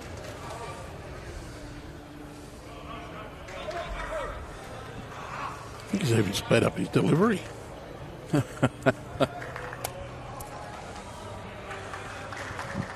I have mentioned that before, Perm. It does take his time on the mat. No, we haven't got super slow-mo on. It's just Perm on the mat. Well, much the same. He's found that underneath line again. Well, that one definitely looks like shot. Just a little bit of room, though, for our skips.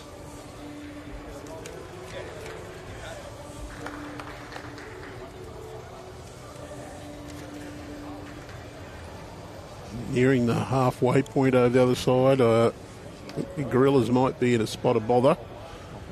They might have a couple of those players out there eating dinner still, Ben. Was there any of the Gorilla team out there having dinner? No, I was about to say they might sub you in for a sec, mate. Warm the shoulder up, ready to go. Happy to be sitting on the sideline, watching on. The boys have got some fight in them. Won't be easy at all to come back from that deficit against the Jets. Nope. But the likes of Gary Kelly, Jeremy Henry, these sort of guys, they're not going to give up.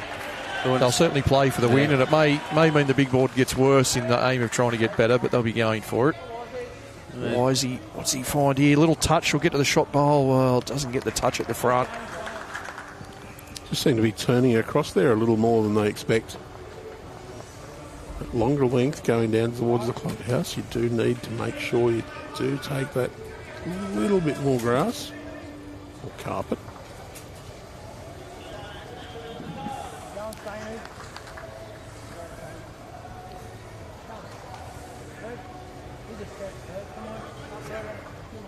This one from Fergo.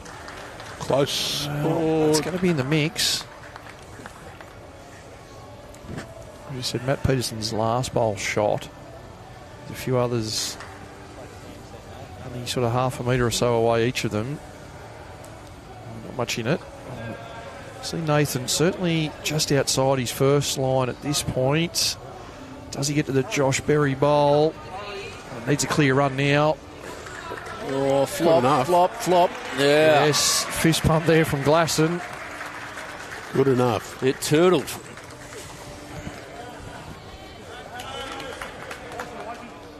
So what's there for Fergo now?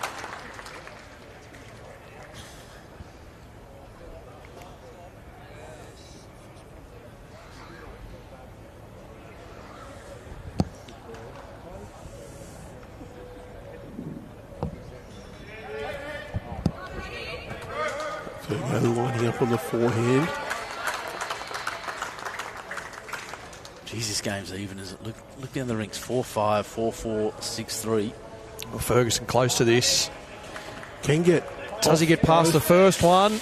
Oh, kick of the jack. That's a Glasson bowl. So one, possibly even two to the lines. We'll have a look. just the one. One the call. Yeah, just a little kick of jack. I mean, it was one down anyway. Yeah, Joey Clark's bowl off to the left there, the right from the other angle. Is the second shot.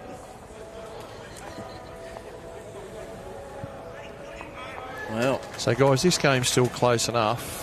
Here, 14-12 on screen. Just going to change it now. 18-13 with a multiple across to the rink of. Is that 8-4 now? Ben Twist. Yep. Yeah, so you guys prepared to make a prediction? I'll let you off with 23 ends into the game. You didn't have to give a pick from 0-all, but what are you thinking from now? Who's going to win this game? Oh, the one who scores the most shots. Oh, Jesus. That's dad jokes. I think that... The Saints 5 in front. I think with the outside rinks being so even, I think the twist rink will kick away from Ben Spur, and I think they'll win it for St John's is my call. I probably would have been prepared to pick St John's before the start of the game, so just on the back, probably more so this rink for me. This is the one that really needed to fire for Mount Lewis to give them a chance. If this Nathan Wise rink can get a victory, I'll be right in with a chance. Probably haven't had the best season, this particular foursome. If they can turn the corner tonight and register a decent win, they'll give themselves a chance. But just with St John's bringing that last game down here because of the weather, playing on these particular rinks, I'll just give them that little bit more of an advantage. Well, I'll tell you, Blake Nan's picking Mount Lewis by 2. On you, Blakey. Good to see you, mate.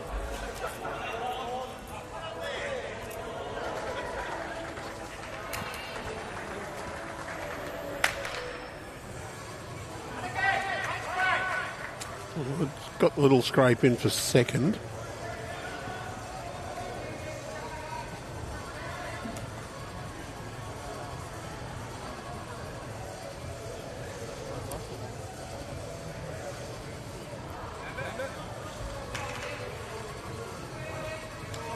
Stuck under pace. Well, Captain Cranky Wise here, just give the little slap on the back of the hand. Wants an update on the footy score, though.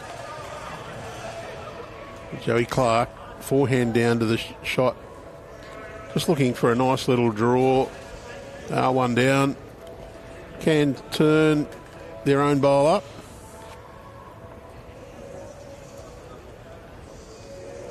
So the big question, you ask who's going to win this game, the big question from a It's a nice little segue into this. Don't forget our pick the grand final score competition. Jump on to bowlsnewsouthwales.com.au/. No. Closed. It's closed. You serious? Yes. You had to pick the top 5 positions as well. Oh, I got that wrong. Sorry, I thought that was just right up to the grand final. Well, don't bother doing that then. You can go and have a look. If you really Hopefully you've already picked. Yeah, hopefully you already picked. Oh, I hadn't. No. I couldn't win, so I didn't bother. Already got the bragging rights on the tipping comp from the regular season. So you did too, didn't you? Yep. I don't know if I beat anyone. I might come last. See a firm shot here from Joey. I think he'll be right up this with at least the same weight he just played. Just needs to get past Tyson's front one on the outside. Pulling underneath, as we said. Just turns there. Bit more than what you expect. our winner Mick was very happy to be told that he'd won a cruise for 2 on P&O. Very happy. Mick W. Yeah. A member at your club too, Benny. I think he's at Husky. Our winner. Excuse me, really? I believe so. Yeah. Oh my God, I had no idea. Straw when I was away. That's crazy. Well, obviously didn't get any tips from you. Nah, definitely not from me. No way. Lee, what were you, 600 and something? A little bit better than that. Actually got a message last night that I finished 135 or something, I think it was. Not too bad, but a long way away from the place getters up the top. Glasson falls into the counts. That'll be 3. It just mucks up those angles a little bit down the other side. I wonder if they'll play forehand now. Just really looking at the angles here, these two guys. 135. Yep. Where were you, Betty? Oh, me. 368. Total score of 39. Where was I? 39 out of 66, mate. Not too bad. Got more than half the games right. Not stoked, yeah. Andrew Lynn finished number 20. Wow, well done, mate. 2 perfect rounds to finish and a 5 in the 3rd last round. He must have admin access. Was he putting his tips in on Monday, Ben? Can we check that? I haven't got beaten by Courtney. 227. Any chance we can see a log of when Andrew's tips went in? Right, I'll have to ask Billy. Peterson, I think I did the last 3 weeks in one go. Falls underneath. Why is he running for cover down the back, just in case bowl goes on Jack? Mine usually went in the Monday before the round, so I didn't forget. Oh, Glass doesn't look like he likes that one. Well, doesn't want to get to this Saints bowl and turn it up now. Danger. Well, that's exactly what he didn't want, and that's why he didn't like it.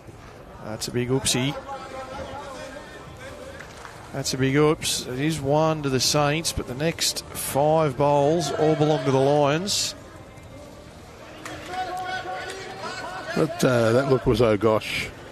Oh gosh, yes, that's what I would have said too. Oh gosh. Just trying to have a look through that front bowls where there's an angle to come through Kenter's other front one. It's probably not perfect, but it's either that or Nathan just trying to tap the shot bowl half a metre or so weight down the other side. But Matt Peterson's bowl might change all this. This is a really good shot. Well, there is still the opportunity for Wisey to go a little bit of weight. Try and get a little bit of good fortune as well. Just get the blue and white bowl, get a little solid tap on that, push them through. Yeah, we'll see what weight he plays here. Just don't know whether it's either really quick on the backhand or just over on the forehand. You just hear that clap in the background. It's because Canberra just scored. A little bit of rivalry in the office too, because Billy's the Bulldogs fan. It is wise just over. It just doesn't bend there. Yeah, it needs to go a bit tighter on that hand. I'm just not sure. Well, that weight nearly gets the jack out of bounds. I think for Ferguson, it needs to be passed here on the backhand. Bowls will get one past, and pretty sure Nathan can't get the bowl out clean on the forehand. So just build up the back of the rink just in case the jack doesn't go out. They have got the best back right across underneath the rink number on that side of the green. It gets Peterson's bowl up. Oh, yeah, look at this. What a bowl. Wow. Well, not fully believing that was the plan. It'll do. Now, what bowls go here if he hits the front? Well, you'd have to think the jack's moving. Yeah, he touched on that Henselite duel on the side there. That's Kemp's bowl. Yeah, I think that's somewhere. Pretty sure that's the only way. I just fear for the Mount Lewis guys that the jack's going to stay in bounds with firm weight.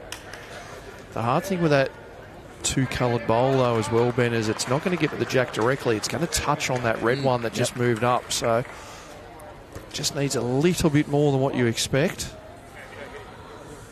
Well, he's actually going to go firm here by the sounds of this.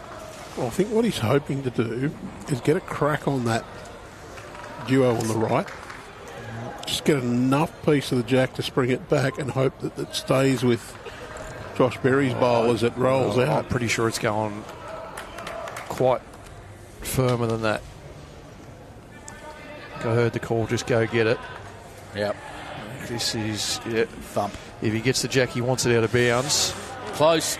You think you've got it down there and you just don't bend. We got an angle of that from directly behind, but you just think every time you think you have it down there, it just holds off. It's going to be a couple for St John's. Now, interesting spot there. It's close. Jeez. I think Nathan just wanting to replay that. Yeah, he's... Well, there it is there. You see it from behind. That's the wider side. I don't even know how that missed. Well, yeah. It looked like it went through the bowl. Well, if he got right through it, there was a chance of going out of bounds. A little flick on it might have been enough to make shot. I'll look back at that. That's a big end in the context there. They were holding a really good end. Holding three, went for a back bowl, turned the opposition up. That one of Glasson's and ended up 2 down. Well, by tomorrow morning, the story from Wisey would be that he's unlucky that didn't move just from the wind to the speed of his bowl going past. Yeah, it's whoosh. But, I felt that bash into the backboard, actually, and under my feet. Just thump. But, so Leanne Patterson, which game is going to be live streamed tomorrow? So that will be the 𝗟𝗓𝗡 that's the first one. against the winner of Raymond Terrace and Warilla. You see that score on screen there at the moment. Raymond Terrace with a big lead at the moment. So they're playing Raymond Terrace. If things were to stay as is, it will be 𝗟𝗓𝗡 versus Raymond Terrace. That's 1 p.m. Sydney time tomorrow. And then following that, so the winner of that match would go straight through to the grand final. And then we will stream the other two teams that are remaining. So 2 games tomorrow, 1 p.m. and 5:30 local time. That's it. So if you look on the Facebook page of Bowls New South Wales, there is a graphic there that shows which games are live. There's a little red camera button under them. And, so the 𝗟𝗓𝗡 game tomorrow at 1 p.m. alongside the minor semi-final and then the preliminary final at 5:30 p.m. A big day of bowls tomorrow, big day of Platinum Pennant. It's going to be amazing. So nothing changes. As I said, we'll stream this game to go into the grand final. So that would be 𝗟𝗓𝗡 versus Raymond Terrace as things stand. And on the other side of the green would be Warilla taking on St John's Park. But not even halfway through either. Yeah, not even through halfway through. Yes. Plenty of time to go.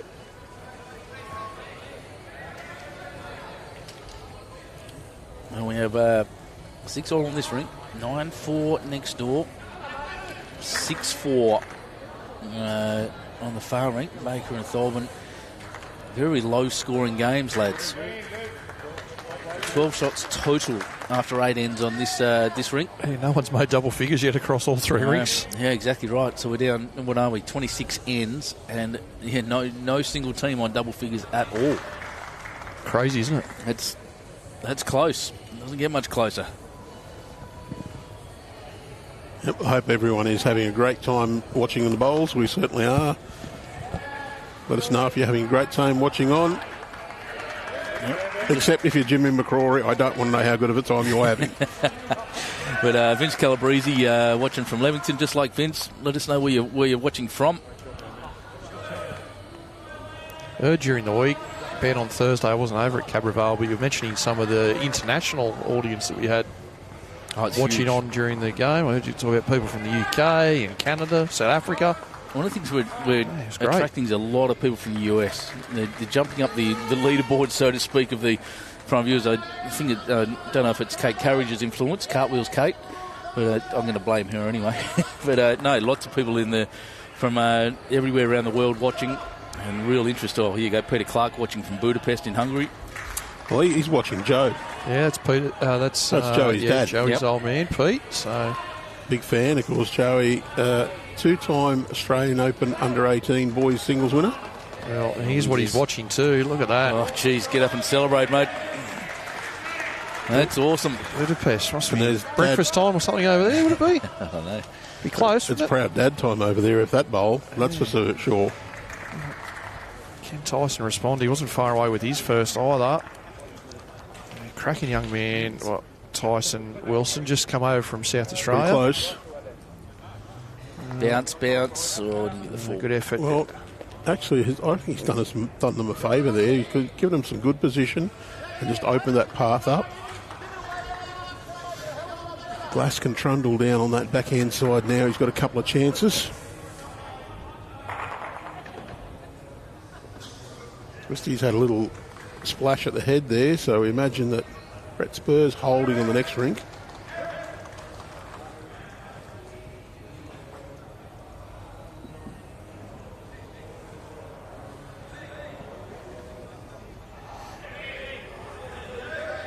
Anyone watching on from Parks Railway, a shout out to you as we watch Matt Peterson deliver. Super weight. That just around the front with that weight would have been ideal.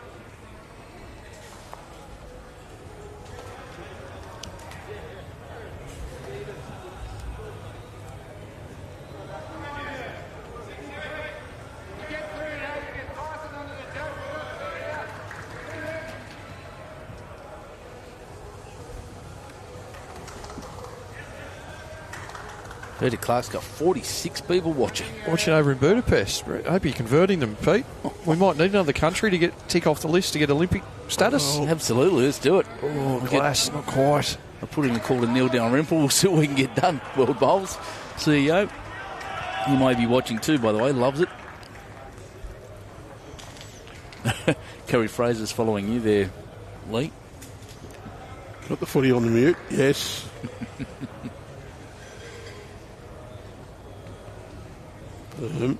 He's watching that intently. Look at that face. Just a little raise to the lips said, oh, not what I wanted perfectly. Glasson not far away with his first. I was just checking angles once again. Will he play the same weight, just arriving, or will it be quick? You can see there's a couple of angles there. Red bowl through yellow over on the right, or his own bowl can get a couple of these shot bowls out. How good's the camera work and the production from Spacequake Sports? Big ups to them. I reckon they're doing a fantastic job and have all season for the coverage. Nothing but good feedback. What's a backhand reach? A metre or two on here.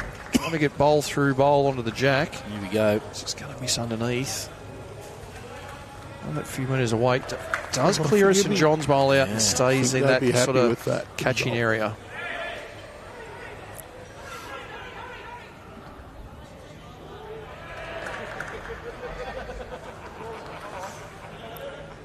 Well, the Jets,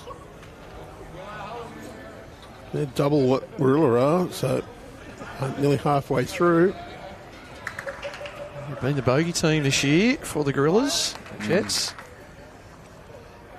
the bogey team for a few teams by the looks. Finished second on the ladder.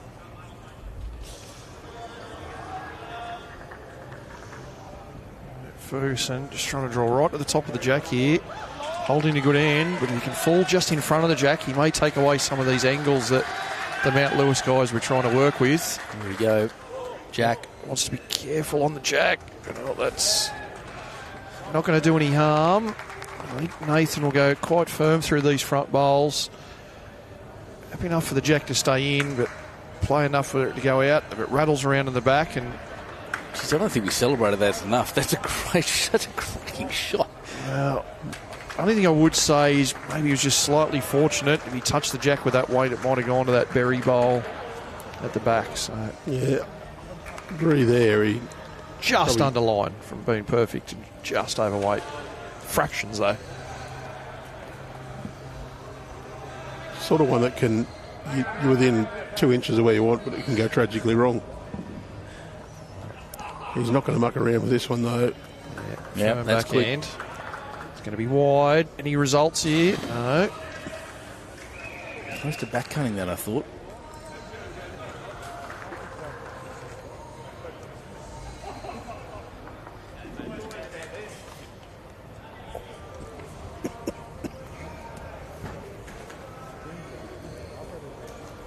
Well, Fergo, he'll be looking just to get another one in the cover. What, 2 inches more grass, Leroy? Yeah. Be half a metre less weight. A couple of bowls wider. If he's push this one up, if he's right up, he's on a cracking line. He has taken a slightly wider line. This one's not quite. It does give something if Nathan's a few bowls under as well. Quick. No mucking around here. Bang. Jack. Well, and that's a toucher that's gone through. But sure that touched the jack, didn't it? The wise bowl. Yeah, but didn't stay in. Let's have a look. I thought it ran through to the ditch. It did touch it. Well, I may have got this wrong. Well, I'm not sure here. That bowl. Oh, yeah, it's a toucher. That's a toucher. No, the toucher in the ditch was further away. Yeah, toucher in the dish must have ran off, but so just the angle. Just the one. So one to the Saints. Yeah, so the toucher must have might have just ran a bit further off than what we thought there. So keeps the Saints just ticking along on the board. Come back there from the Lions. 21-20 before this end. It's about to be 22-20. Over on the far side, Raymond Terrace 44-21. 34 ends played there. Really making a march through to the grand final qualifier to take on the Cabra Bull Ants. Cabra.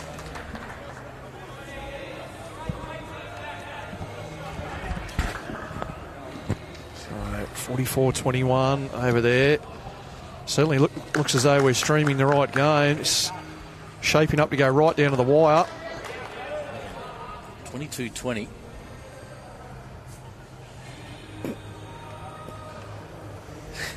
It's getting a bit tense here in the box. I'm not going to lie. Every now and again, Lee just looks like he's fallen off his chair. There's something going on with it.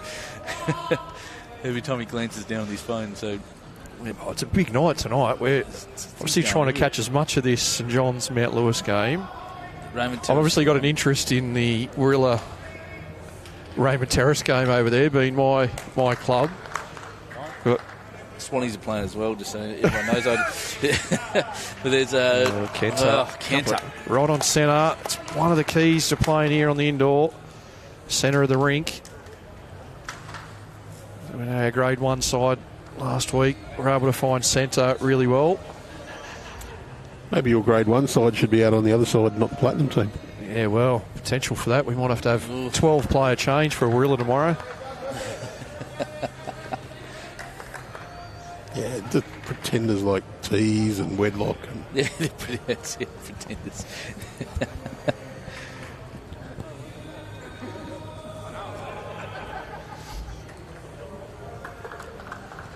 Joey Clark looking for another spectacular bowl that he's been playing plenty of. Well, this is one where you want to finish past, right? So you've got the 2 bowls set up on centre rink, and finishing past. Well done. How old is this young man? Maybe 20, I believe. Maybe even 19. He's playing out of his skin for a bloke that age. Look at him. I think he's 2 years out of the juniors. But one of the 46 people in Budapest to be able to let us know. Oh, great bowl, Tyson Wilson. Yeah, that's special. Very good bowl.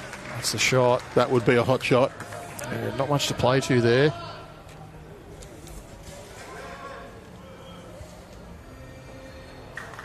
So, end number 10.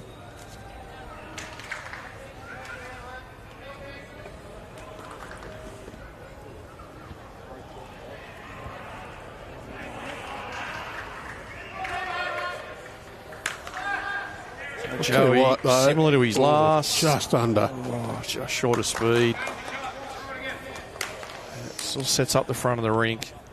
The guy's just asking to play the same bowl again.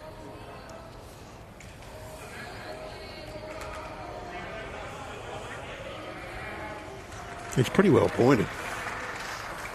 Just wants to get around that white bowl. Well, the little rubber's not hurt. Absolute Toucher. perfection there from Tyson Wilson. One Don't think he could get to it clean. Had to sort of work off those bowls.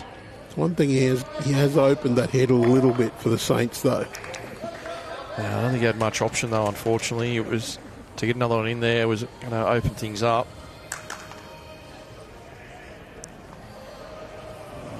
See what happens here from Peterson.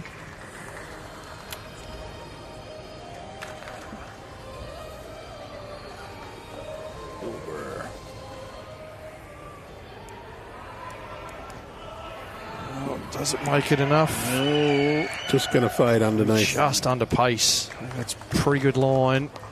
A nice little catcher there. The jack kicks out.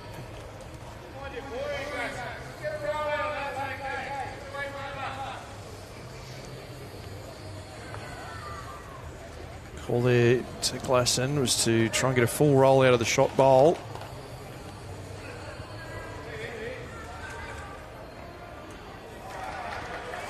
Close. No. Oof. Has he counted? Yeah, I reckon. They will have done. Yeah, I reckon he has. Just expose the jack a fraction. Still got to play through.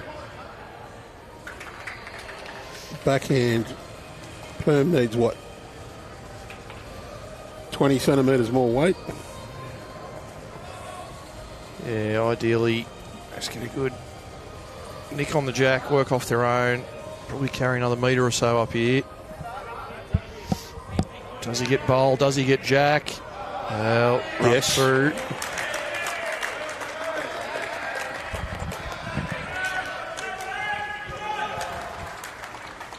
Well, what a shot. Is that another hot shot? It was. Yeah, absolutely. Hot shots all round. Okay, I get to watch this again just on the YouTube. While we have It's a blinder. One of the team nearby, big congratulations to the Bowls New South Wales Communications and Media team. It's been an enormous effort putting together all the content that they have for the Platinum Pennant season. All the articles, all the graphics, everything that's gone into it. It's been a huge effort. Yeah, production as well. Yeah, they've done a magnificent job. Hope you've enjoyed. All the coverage, everything we've been presenting to you comes pretty much on behalf of the comms team. And well done to you blokes as well, the sports team. Magic.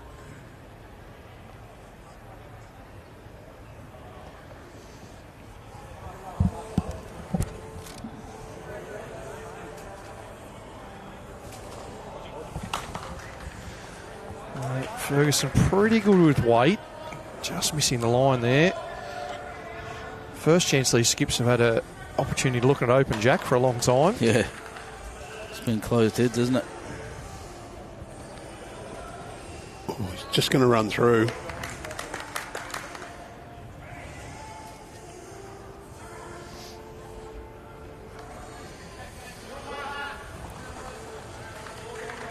Ferguson good enough with his weight. Won't be even far out of the count there either.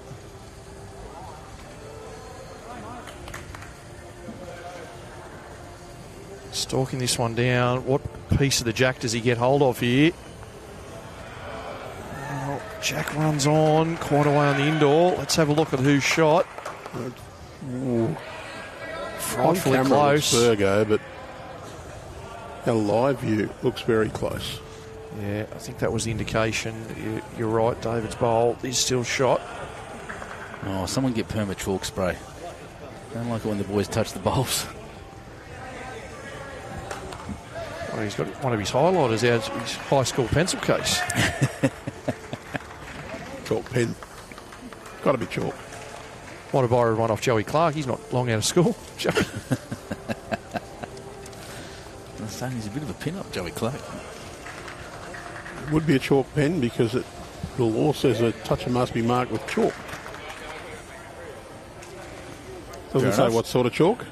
It can be liquid chalk in a pen or in a spray or the old school stick. Nathan here, chance here. Play it half a metre of weight, 2 metres of weight, 5 metres of weight, or flat out. Sort of pick whatever speed he wants to play here to this bowl. I'm feeling he might just play anywhere between 1 and 3 metres up here. It's a bit firmer than that, actually. Guys are looking on. Catches the Peterson bowl. That's going to make it a couple. Now to St. John's Park. Just catches the wrong angle there. Well, that bit of bad luck on the previous end with that Nathan Wise toucher. Hey, celebrations next door at St. John's Park. They're holding a few over there. Ben Twist, 9-7.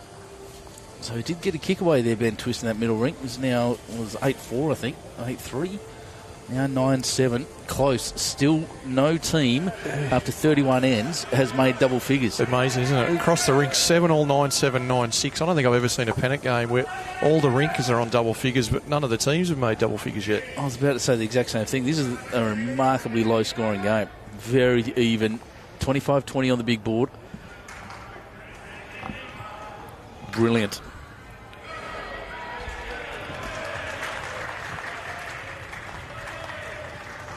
Well, the Gorillas have got the lead down under 20. 25-44 over there now. 27 ends to go. Not over, but they've got a monumental task to overcome that deficit in that many ends. You know, just alongside us here in the commentary, Steve Glasson's just getting re-shod. Footwear change. Right, he's over here. He's going to the ASICs. Well, he's just, again, these leads are just setting this up so well.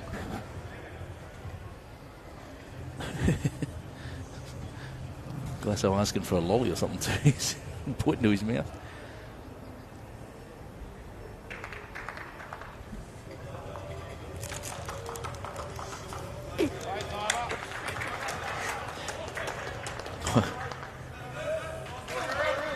A couple of good bowls passed there from Kenta. Big celebration from Brett Spur over there. Yeah, he's pretty happy, isn't he? Well, he was 5 down. I think he's just converted it to 1 up. Maybe more even. Looking at that, maybe 2. Maybe maybe 3 even. So might be an 8. Like an auctioneer. Just keeps getting higher and higher. Maybe an 8-shot turnaround over there. That's a huge shot. Joey, backhand.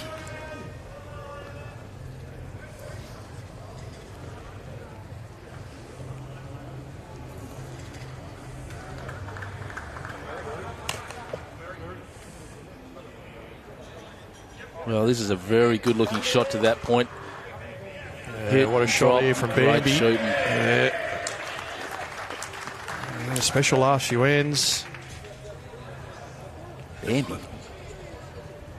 Is his mum all right? So I'm led to believe, Bambi. I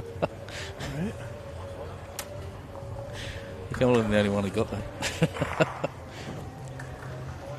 Have you seen Baby? Spoiler alert. Was that a deer or an elephant? Which one was deer. that? Deer. What was the elephant? Dumbo. That's right. Don't want to get that nickname, do you?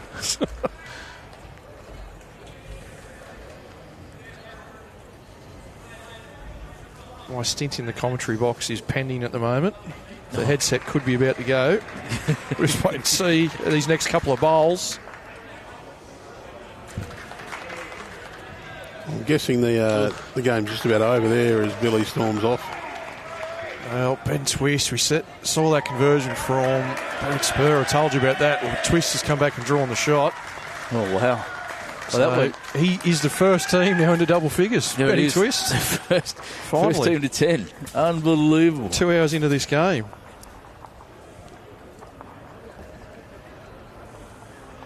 Quick shot.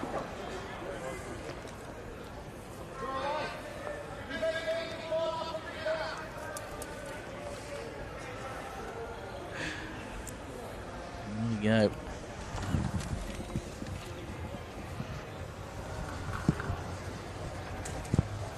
Just 5 shots in the big board. Oh, this is just remarkable. I'm staggered by the, one team finally getting to 10 shots is, as you said, a little over 2 hours. Absolutely amazing. Well, great effort from them.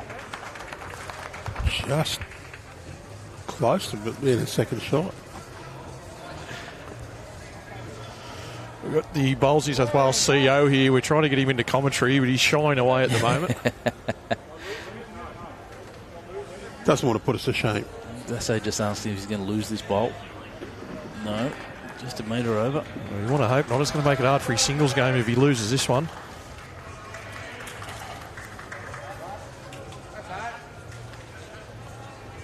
Oh, it's right in the air out. Touches the jack. What a shot. I think that's shot. Well done, Steve Glasson. That's legendary. Correct angles, rolls on, near the jack. Brilliant. Little 1-2, rolls on, yes.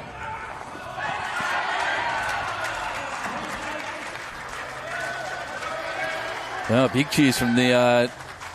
is that Ben Winther? Sean Baker just Sean played a Baker, bowl. sorry, yeah. Yeah, it's getting up and about at the moment. St John's players really starting to... Feels like they're lifting a bit. 10-7 next door.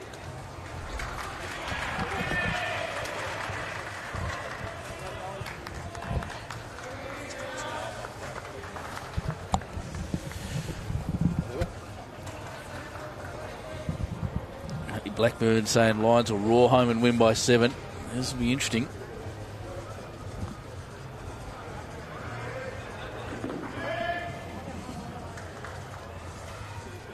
There he goes.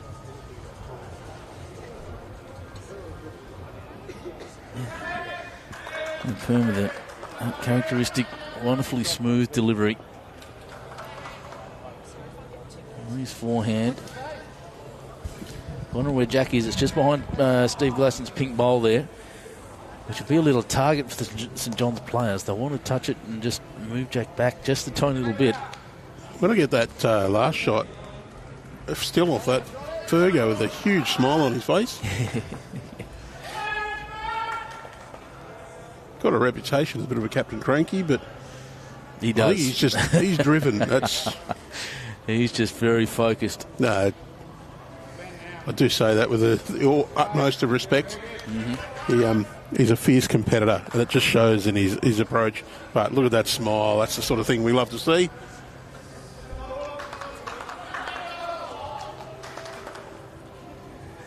So a reminder, you are enjoying this game. Threatens to get even better tomorrow. Our tomorrow match, 1 o'clock, is the grand final qualifier.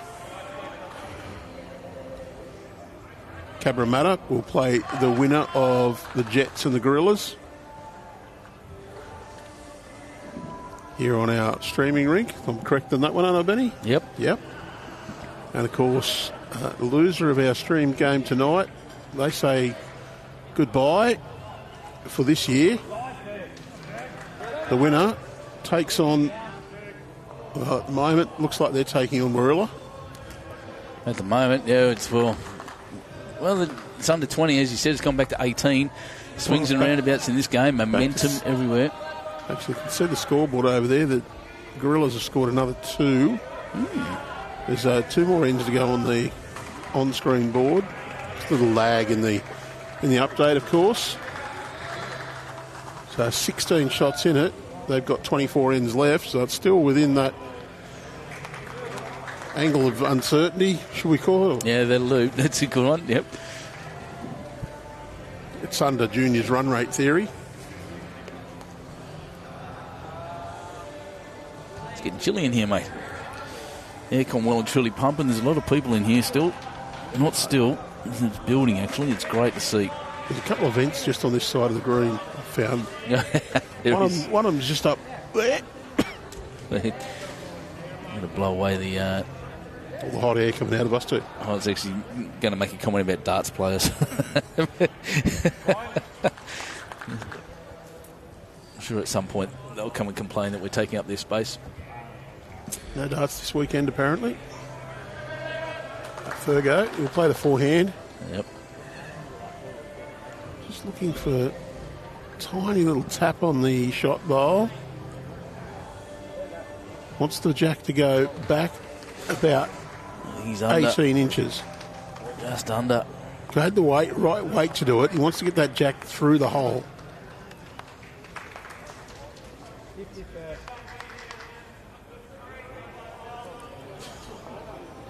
He's looking, just have a look. He's shaking his head up here. He's pretty disappointed in himself. There's that reputation, I guess. Well, we all put our bowl down. We expect to play exactly what we set out to play. And when we don't, we get a little cranky with ourselves. It's not when you try to go draw a picture of something. No, you can see what it's meant to look like. Yeah, I can't draw. Somebody watch me play bowls, so I can't draw too.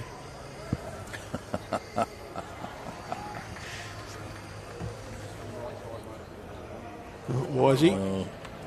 Well, Crash bang.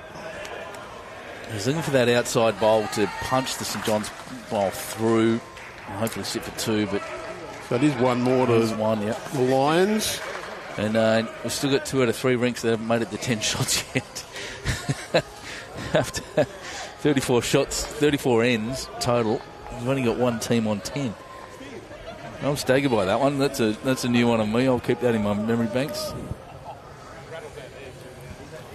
So if you have just joined us, you're watching the Bowls New South Wales Platinum Pennant Finals coming to you live from Warilla Bowls and Recreation Club here in the beautiful Shellharbour City Council area.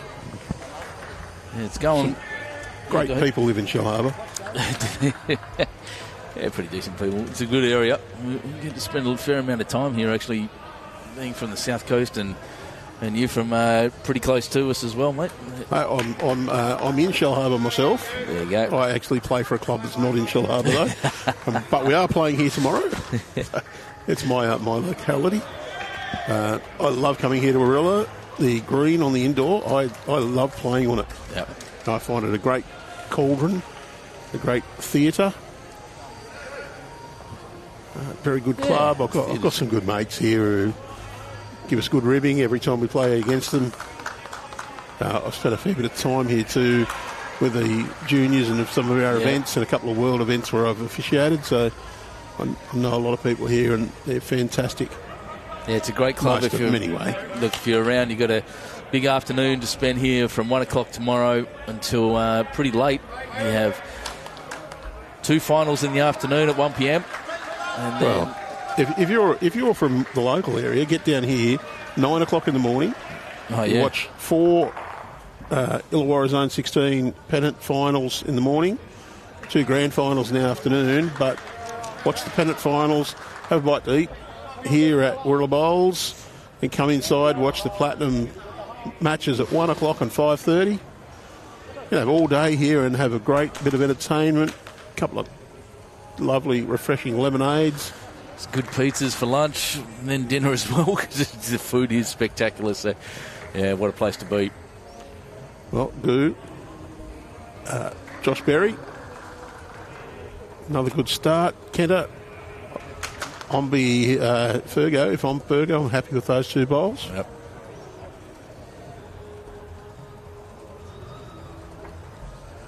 You can't get cranky at your lead anyway. They're trying. They have no reason to be cranky at either lead at the moment. They've played one of the most spectacular singles games of bowls I reckon I've seen. It's magic. Oh.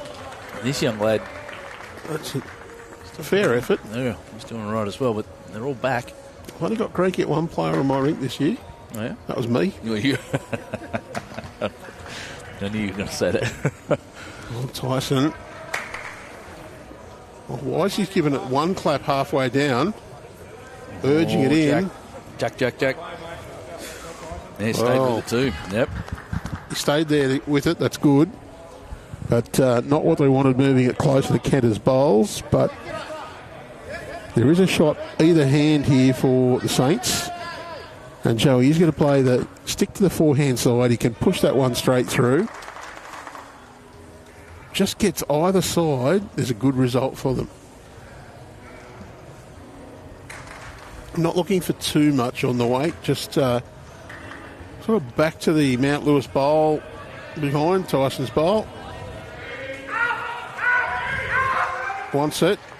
Oh, he's just got the edge. Not the best result. Just rolled it down. It was close all the way. A magic effort by the young man. But it has given him a good result because it's gone back and sort of matched the bowls behind. 3 Saints bowls now just in behind there.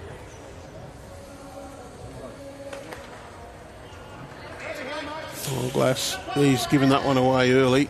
Yeah. They'll be disappointed with that, isn't it? That's, you won't see Steve play a worse bowl than that, I don't think. Right, very rare. Very, very rare. I'll shout out to Joel Roche watching on. Joel performed exceptionally well in the Champions last week. Congratulations, Joel. Hope you're enjoying these bowls as well. They play almost as well as you do. Matty Peterson, he wants to draw down to the shot.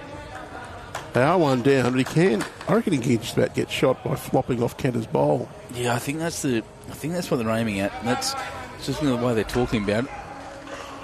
The other thing is they keep loading that head up in and around the jack. There's a chance for Fergo to convert.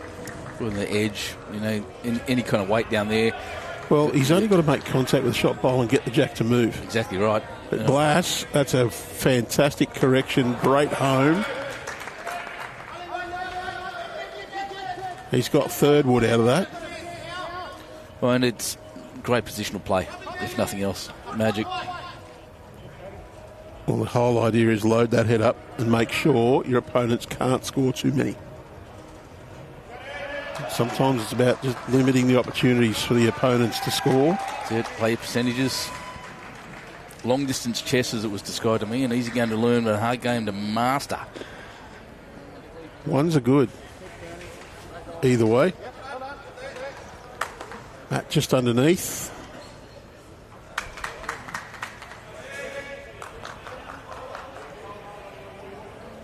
That's a pretty good correction from. I'll just speak out to Glass. He threw a wild one, but managed to get very well in with his second. It was a brilliant shot.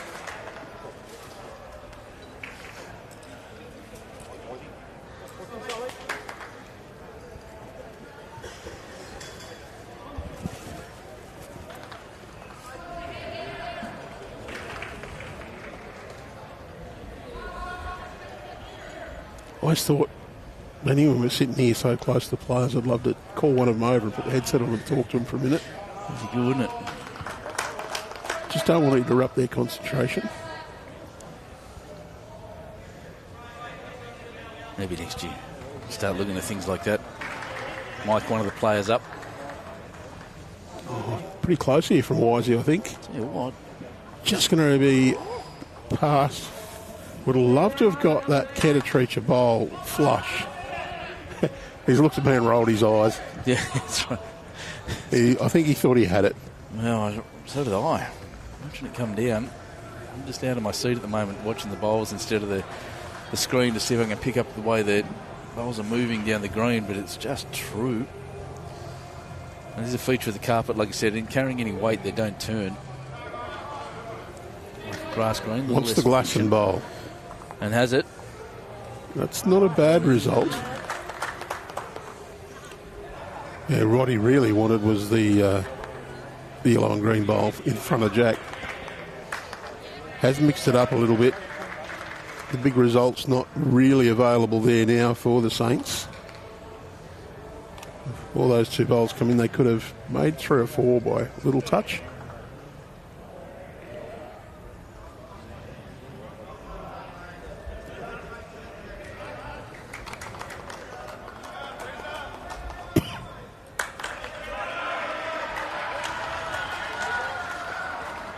Well, Wisey, not quite as quick with this one, I don't think. Wants that to get round the short bowl, but those short ones, they're like magnets. Yeah, they get in your eye, especially when they're bright pink. It's good. So Fergo, 1 down. Got to be a little bit careful here. Doesn't want to get his own second bowl out and run through, but still needs to try and get to the shot bowl. So just wonder whether he'll play any weight or just try to draw.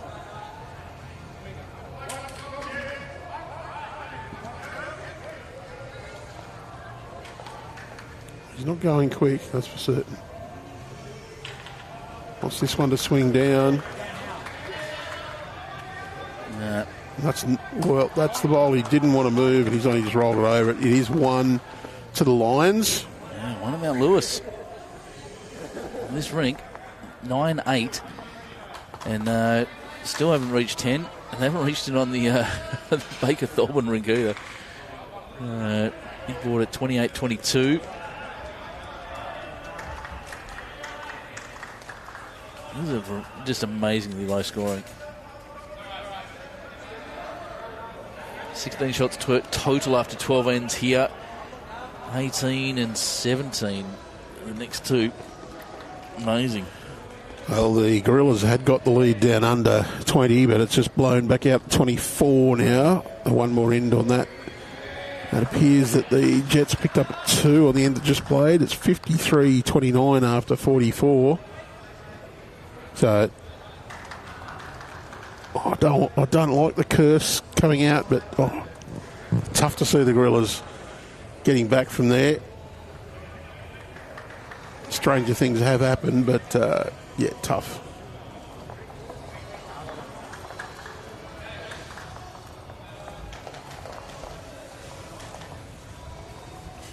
Josh Perry on the mat now. Yep. Tell you what, that air conditioning vent's just opened up. Just losing bits of paper, actually. We've got a unnatural wind blowing across the green at the moment. I have to put my jumper on, I think.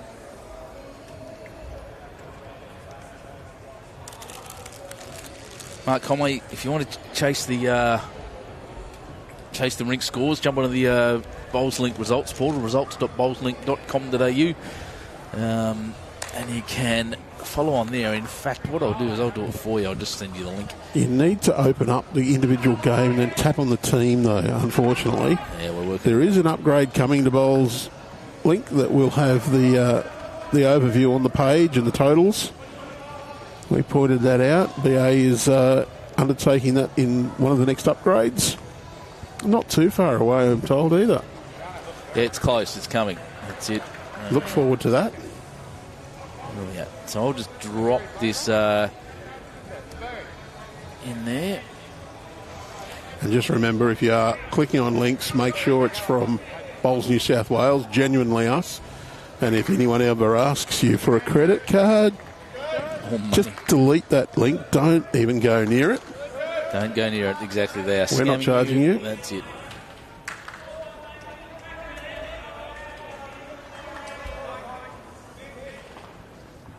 We're course, bringing you this game, knowing that one of these teams is gone, and that we will bring you both of the teams that are on the other rink have still got a chance to get on.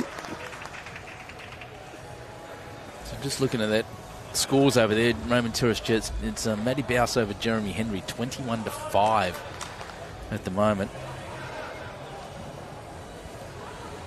Team 2, so that's Lee Schreiner and Aaron Tees, is 20-10. And the third team, which is Peter Taylor versus Gary Kelly, Gorillas actually winning that one, 12-17. They're going to have to do more and come back from that deficit.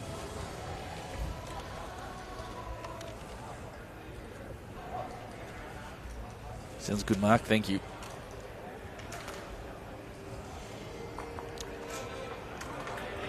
Only one? Only one. Yeah.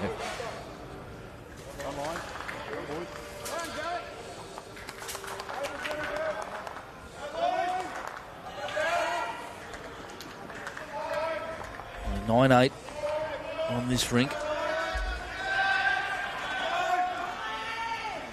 Still, only one of the teams managed to get to double figures.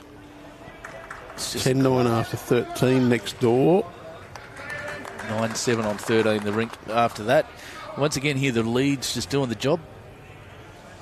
The Saints just edging ahead, leading on all three rinks, but only just. What's that, 1, 1 and 2? So a grand total of 4 shots. I think our masterboard just needs one more on it. 28, 23, no, it's 5 shots. Hit that and lay down for a chance. Yep, and that'll do. 9-7, 10. It's 10-9. One more to go on to Brett Spur. That was close. Mr. Magic will update those very soon. Glass backhand. He's got to follow that down. That last bowl's holding shot now. It was a ripper of a bowl.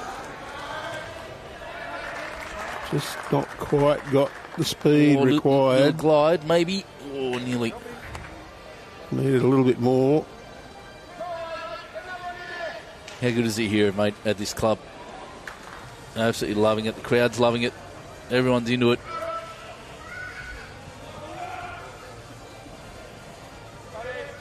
I think we've been blessed over the last month or 2 months or however many weeks we've been on the road with some great host clubs.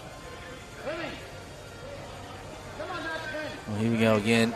Look at this. Very well bowled from Matt Peterson. Wants to get around that jack. Might still only be one. Yeah, pretty happy with it though he is. Look, high five from Dorney. Resting toucher, just about. Good celebration in the back there. Got to say, Dorney, proud Illawarra product. Is she really? I didn't know that. Started her bowls at Ferry Meadow. And coach for a while was one, Phil Reynolds, who bowls with me at Siddos. Punch it up, punch it up. Got it. Oh, he's 2 down. 3 down. 3 down, yes. Well, everything but a good result. Well, it's there and it's open. But Jack's very visible. He's got back bowls. It was hidden before, and now they're there with 2 bowls in the catching area. Jeez. So I think Fergo will be called and permed to just play a draw with a foot of weight, try and match those two. Or he's looking at changing up the head. He's doing a little circle around the wagon. Good Lord. A little bit of sustenance for the team there. Dinner's arrived, I think, for the team. I was happy with my croissant earlier. I'll need to get a sub to come in before I can go, though.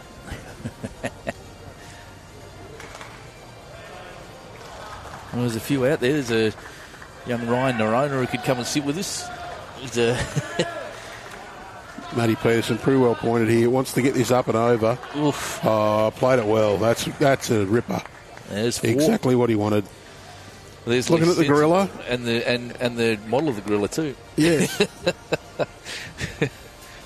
Look Just Leroy up there having a chinwag with some club members, but that's one of the great things of this club. One of the kids all come up and there's a little seat shaped like the Gorilla's hand there, and the kids all jump on there for a photo. Next have a competition. You take your photo with the gorilla and put it in. Little Gorillas comp, and mum and dad can win a meal by putting that into their comp. Otherwise, he will attack. Good weight. A lot of weight. Direction, maybe not quite so.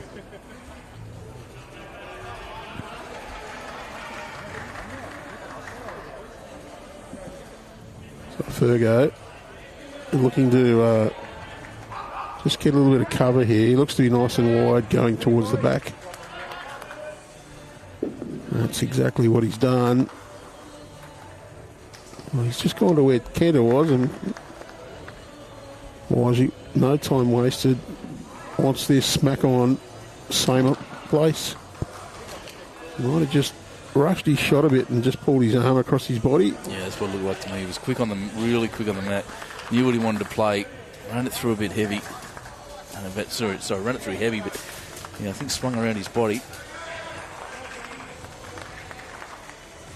Well, emphatically into double figures.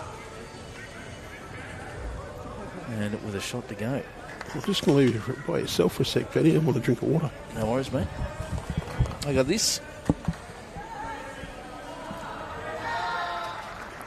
Ozzy's already chucked on the score he thinks it's going to be.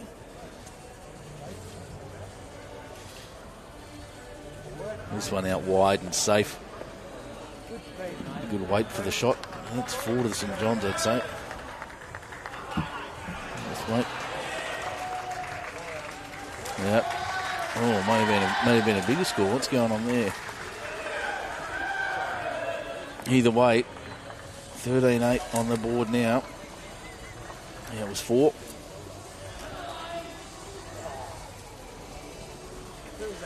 First big multiple that I've seen. Well, not just that I've seen, you can tell now straight away. First big multiple, look at the scores. It's the first time either of these teams have crossed into double figures, and what am I talking? Oh, they're all in there now. All of the St John's teams in double figures, 10-10-13. So 13-7 on this rink, or 13-8 it is. 10-9 and 10-7. St John's Park kicking away slowly. It's a very slow one, but they are getting the advantage. Meanwhile, that's that big board over there. 37.56 it actually is over there at the moment. So less than 20. 48 ends down. 40 ends here. We're going a bit slower here than the lot, though we finished first.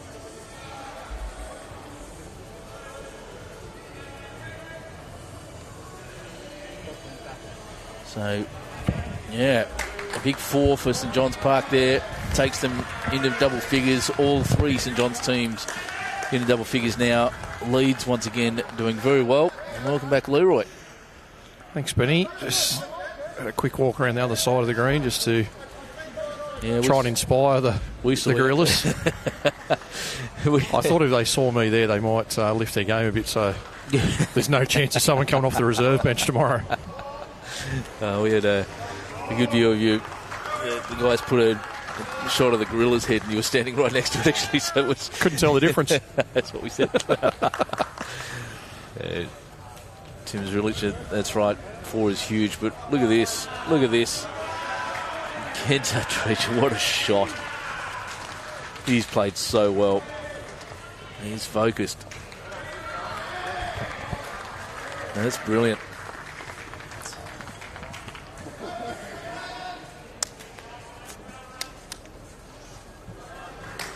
The reply may be just as good.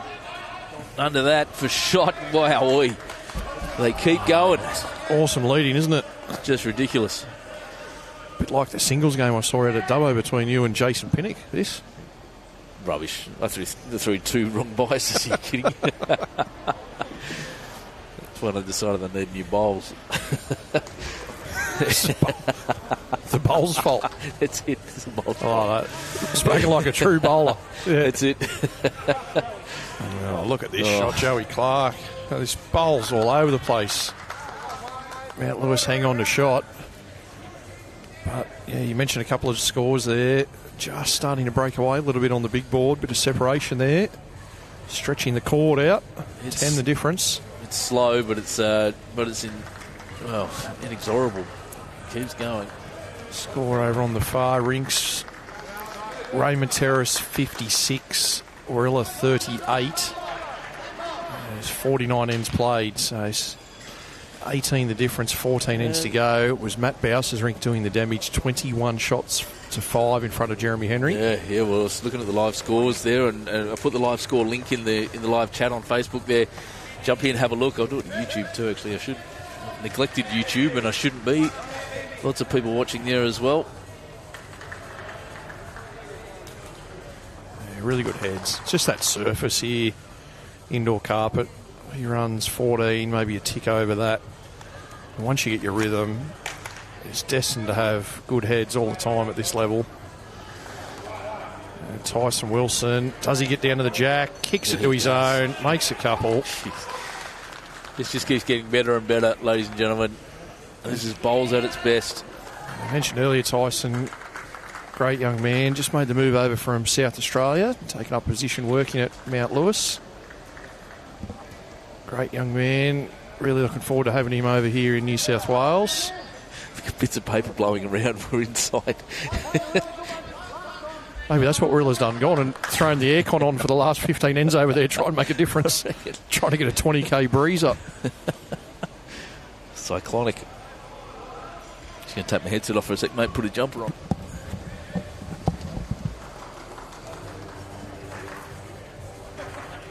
Peterson with weight, just trying to find that gap on the back end. Catch something at the front. Opens things up a little.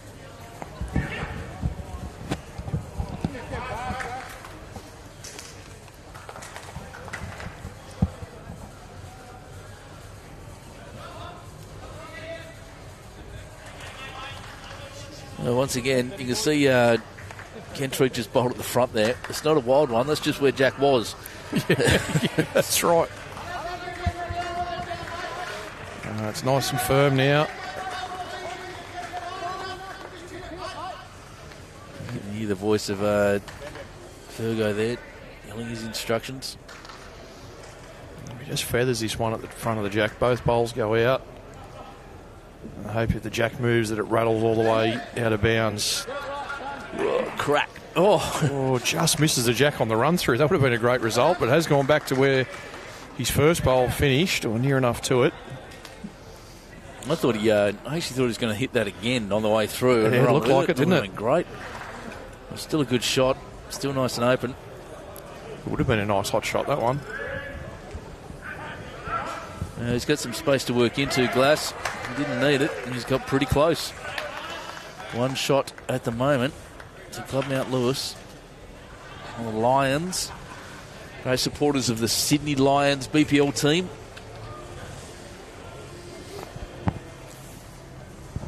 Well, Saints have just eased that lead out to double figures now. Welcome back, Andrew.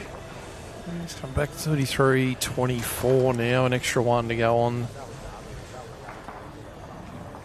the score, 33-24.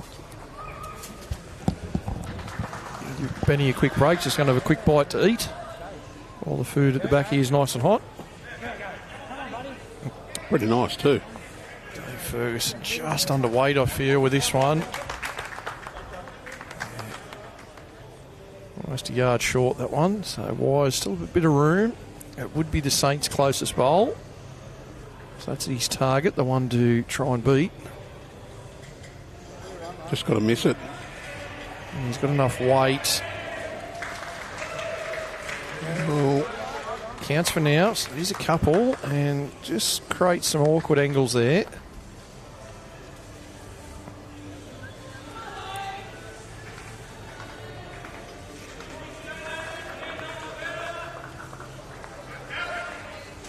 Another 3 shots on the Matt Bowser rink on the far end.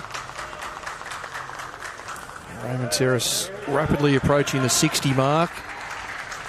The benchmark you need to get to win these 12-a-side games.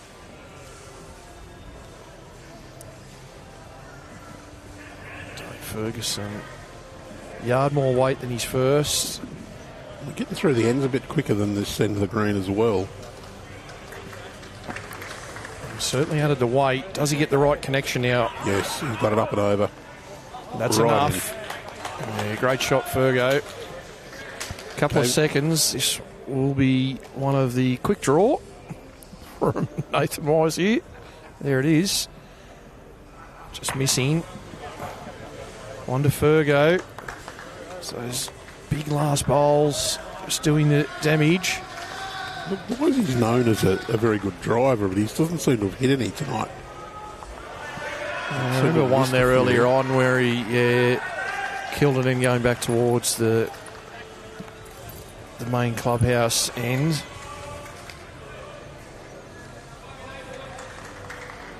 What do we call that end? The restaurant end, the bar end. Yeah. The gorilla end. Yeah, well, the gorilla end. I like that. And then the end that they're currently bowling from has got to be the Chris Cusack end. It's only a few metres away from his house. The gorilla end.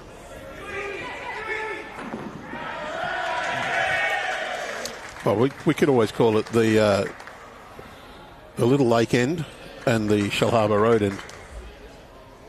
I like it. So Ben Twist hit the jack. There's a discussion there next door to see whether it's in or out of bounds. Umpire's been called over there. So. And if anyone's wondering why I've called it a Little Lake end, if you've ever seen the pictures of over, there's a nice area where the waterway comes in. It's called Little Lake. Very, very picturesque.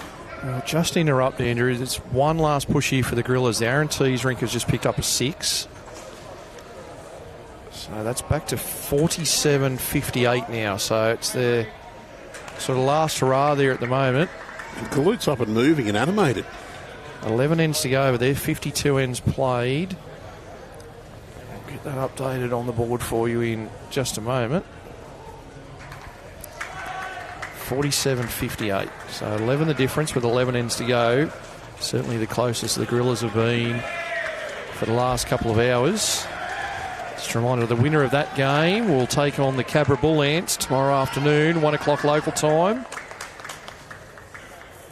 At this stage, still favour the Jets quite heavily to be in that game. The loser does get the second chance to take on the winner of the fixture we're currently showing you between St John's Park and Mount Lewis. So for all those people who are having a little grumble that they'd rather watch the Jets, you can probably tune in tomorrow from 1 p.m. if they can manage to hold on against the Gorillas tonight. There's never any perfect way of doing the setup for the first two fixtures this weekend when we've got the whole green in operation, Andrew. So we've decided that sort of the best game to do, when it was done prior to the season even starting, it was we do the 4th versus 5th, that being a knockout game, and definitely we would... Yeah, we always have the chance with those top 3 teams with their second chance, big potential that they feature later on in the coverage. The thought was we'll do 4th versus 5th. It's the end of the season for one of these two teams. It's probably the game that has the most weight in it tonight, most importance about who wins.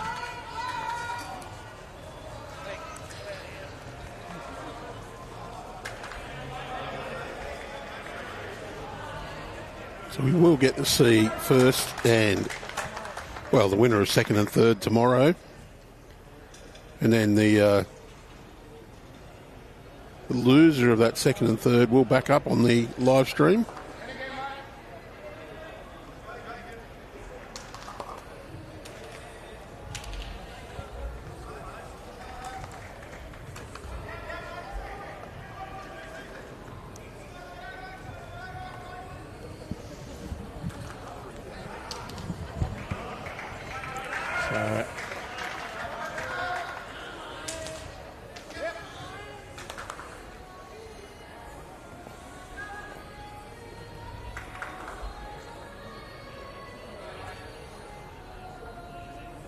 Just getting an adjustment on the master board over on the far side.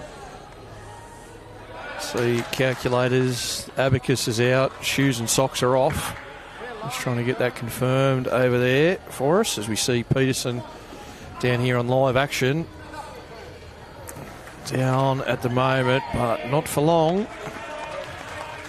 Is that Jamie Turner helping out 𝗟𝗡? It is. Yeah, Jamie, one of the reserves for the Platinum squad here at 𝗟𝗡𝗡. Obviously, he's going to be adding up better than 𝗟𝗡 could. The way things are going, Jamie might be warming the shoulders up ready for action tomorrow afternoon. As Steve Glasson winds back the clock. Now it's like it's 1998. Very touches for fun. It was brilliant forehand round the clock. The old Tweedheads indoor rink. Well, don't get much better than that one, do you? Only had two things right about it. Line and weight, that was all. Peterson not far away. He finishes in behind. Yeah, played it well. Good home. Matches Josh Berry's bowl at the back.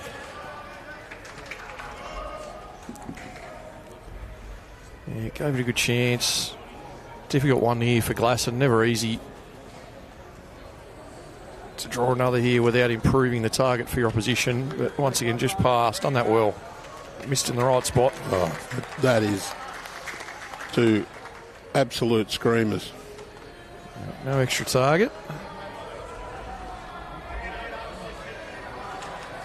Just extending out as we mentioned. It's 36-24. 42 ends now played. 36-24. The Saints just seem to be stretching the cord out a little, aren't they? Just edging ahead. The elastic's just moving wider and wider. For the Lions, they want to get it back before the elastic snaps and they're out of reach.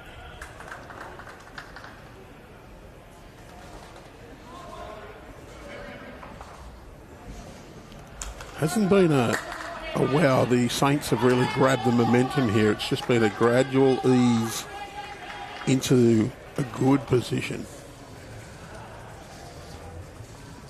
They can just keep that margin for the next 10 ends or so. Maybe stretch it out a little bit more. They'll be in a position of dominance going into the last few ends, whereas the Lions, they just want to get that back well and truly down to 4 or 5 shots with 10 ends to go. There'd be a big chance. Why is he just running through? There's a little chance here, depending on where this Ferguson bowl goes. The jack movement. Just anywhere between sort of 20 to 50 centimetres, but we'll see where this Ferguson one goes. Just going to pull up a bit short. So, don't think Wise can get to it on the forehand. Is there a chance on the backhand? Well, if he can just turn his own bowl, get a roll or two out of that jack. It's going to be tough to get the bowl, the angle to get the bowl to the jack here on this forehand. More chance of pushing it through the gap than actually getting that shot. But one it is at bowler Glasson's. Cracking draw shot earlier on. One's a good though. Very good conversions going on across the green. Not unexpected, but the standard has been of the highest quality. I think Ben said earlier on the coverage, a bit of a who's who of bowlers here tonight. And things don't change tomorrow with the introduction of the Cabra Bullhands, our minor premiers. Some amazing players there. You look at those skips. Nick Cale, part of the Aussie squad. Aaron Wilson, back-to-back Com Games singles gold medalist. Carl Healy, Com Games representative. A couple of titles at the World Championships last year up in the Gold Coast. The Lions trying something just a little different here. The mat's right back at the tee. And they've rolled that, what do you reckon, 25 metres? Yeah. Not far past the two. Yeah, maybe even a fraction less than that, yeah. The 23 is up around about where the table is on the side.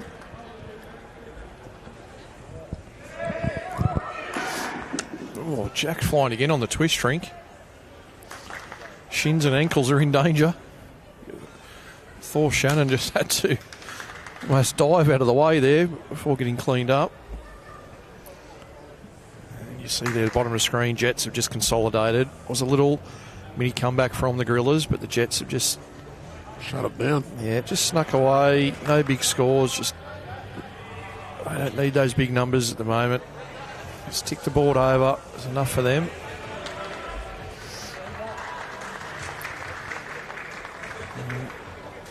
I wonder what the live scores are showing in Bowls Link. We've got the Gorillas at the venue on one more than that, 62-47 on the master board that we can see from our vantage point. We can't see the rink boards, but I don't know if that's absolutely correct, though. It is Galuda over there keeping it. Might be pretty close. Tyson Wilson. This one will be the shot. It's probably 70 centimetres or so behind the jack. They've run a little bit through with this shorter length.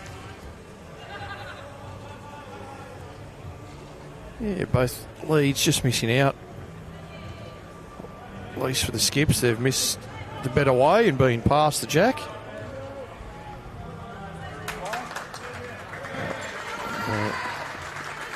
Jamie Clark just does enough, finishes inside. So good opportunity with those opening bowls from the seconds. Who can correct the better? As Andrew said, just half a metre or so past the both of them. How's the speed here? Is it coming all the way? Not quite. So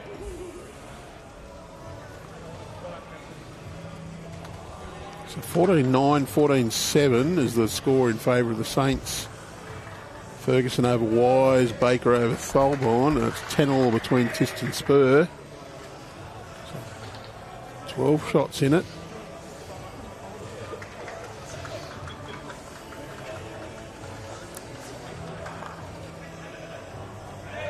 Good effort from Joey Clark again. Just out of the count.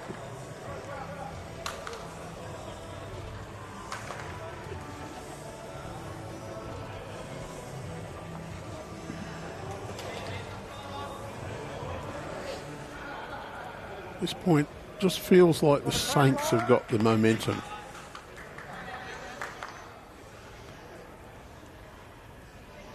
Just needs the Lions just need to do something just to snap that momentum, and it's hard to see the way the game's been going across the rinks, but you know so much in these 12-a-side games that things can happen quickly. Just get one score of a 4 or 5 on one rink, and even if you only score singles on the others, just win all three ends across the green. If you can win all three, all of a sudden that gap at 12 becomes 6 or something like that. And win all three again, and all of a sudden it becomes 0. This 3-rink format, do see all of a sudden one team will just get a bit of a score and it'll stir on their club mates. Good one there from Glass. Well, Matty Peterson drew right up to the jack. And Steve just tipping it off to the side. So a couple of good ones there from our thirds. It is Peterson with the right of reply here. Can just play slightly over the draw, his own to carry the jack too. Just going to cut the head.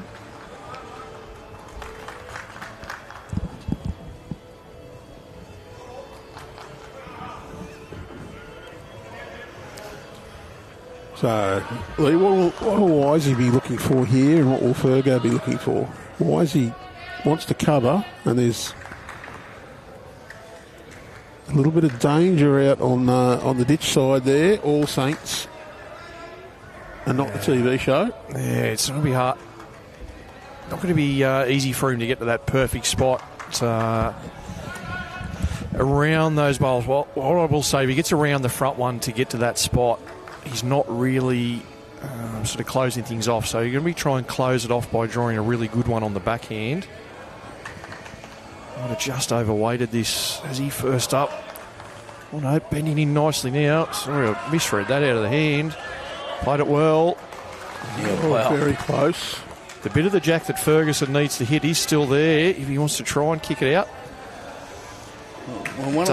Dave just asked about going firm there, but Matt Peterson has talked him into just trying to play that with a metre and a half or 2 metres on to kick the jack down almost directly towards our commentary box, a couple of metres. Well, honestly, I think he's got the same shot on. That bowl doesn't change it. Yeah, the bit of the jack that he can see that he needs to hit is still in sight. And if he is a little bit tight and gets that bowl flush, he could nearly stop on the jack. Does he get to the jack? He might just pick off the bowl, kicks the jack to the back one. It is one to the lines. But it's one more in that catching area for Fergo. Yeah, the bowl. Oh, no. Yeah, the Mount Lewis bowl also back there as well, which will help a fraction. How good's the change of length? That's great. Yeah, we mentioned earlier, Benny, that sort of need to try something in the lines. Can't keep rinse and repeat when things aren't going the way you want. This is on the delicate draw. Needs to be perfect here. It's pretty close. He's played this nicely, Nathan Wise. Shot. Oh, has he made that a little bit easier for Fergo? No, he still had to try and play it up there. Look at this. Love this camera work. Little touch. Squeezes through the hole. That's a Moses bowl. It's part of the sea. Part of the Red Sea. His bowls look red on the camera. They are bright orange, actually. Well, if he was Moses, he'd be saying to Fergo, "Let my people go." Right, well, there's where you get your biblical references, isn't it? Come to the Bowls New South Wales live stream. So Dave Ferguson, not sure what weight they've settled on here. I know it's that few metres, whether it's trying to kill it. Same as before. Yeah, if he gets trying to squeeze it through the gap. Got a couple of chances here. He's close. Oh, he's going to get bowl only. Great shot. It might be enough for one shot. We all thought, it was. We all thought it was potential two there for the Lions, but the one of Nathan Wise just squeaked through far enough. That's a massive conversion. Yeah. Well played. Doesn't look like much, does it? One on the scoreboard, but one down to one up. Two shots difference on the big board there. And it's a big difference for the Lions because they don't get the one closer, they get one further away. It just eases that gap for the Saints. Well, one of my predictions is not come true. I expected Twisty to kick away a little bit at the very start, but 10-all now. And Spurs team doing very well to come back.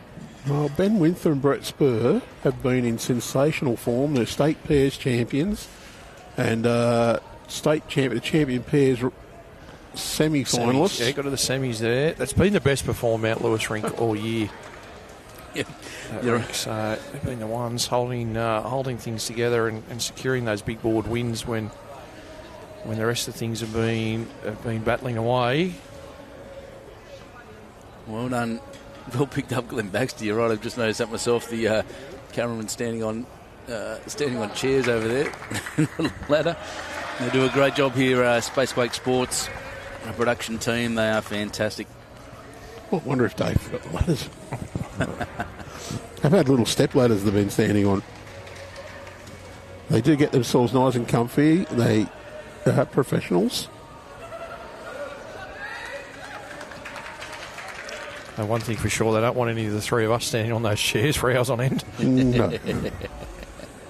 I think we fall into that category they used to say on the Red Faces show. Don't try those at home. These people are professional idiots. Biblical references, 1990s Aussie tea references from TV. You get it all here. 39-27. See over on the far board there as well. Things are coming to a conclusion at 63-50 after 58 ends. So 5 ends left there. That's 13 shots. Touch of there, Bushberry. It's doable, but difficult. Exceptionally difficult. It's the kind of time where you probably want just one rink out there trying to get them. Very hard to score that many across all three rinks, but as we said before, the Gorillas are going to have a swing for it. May mean the score ends up worse than what it currently is, but got that chance, they'll be playing for it. Well, the good thing for the Gorillas is it was looking very grim early on. They've got it back to within 13. That will at least give them confidence to go into tomorrow's game, no matter which one it is. Yeah, that's right. So just looking across the scoreboards over on that far match, still Matt Bouse well in front, 25-8 in front of Jeremy Henry. Those two often been pairs partners in tournaments over the last few years, so that'll be a good grudge match over there. Bousey with the upper hand over Jez. Aaron Tees has fought right back there. He was fair way down to Lee Traynor. It's now back 21-19 in Traynor's favour. They're playing the last end. Also on the last end, Gary Kelly with the lead, 23-17 over Peter Taylor. Matty Bouse is one of those players, when he gets in front, he can really punish you too. He's one of those players that seems to be able to thrive on having a lead and just not give up, not give you any inch, keep bashing you when you're down. Oh, he's an absolute gun. He's Bousey. I keep saying about some of the others, but he's way up there in my favourites. Just love watching him go to work. Got a terrific backhand running shot that's absolutely deadly, and one of the nicest guys off the rink to sit out and have a chat with. And loves his kids, has a great family, supportive partner that lets him get away to these different events.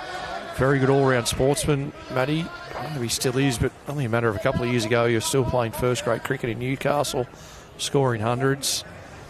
Watched him play darts at a state series down in Moema a couple of years ago, and they had a couple of the overseas professionals there. He went and had a throw on the dartboards out with some of the guys from Europe, and obviously wasn't quite good enough to beat them, but held his own against them over with the arrows as well. So.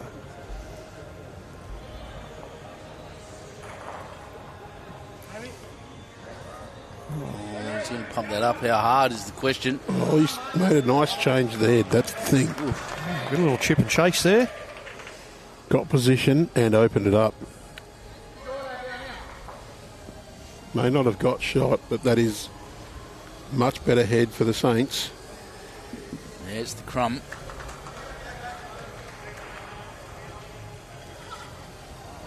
I can't tell from Glass's expression whether he likes it or not.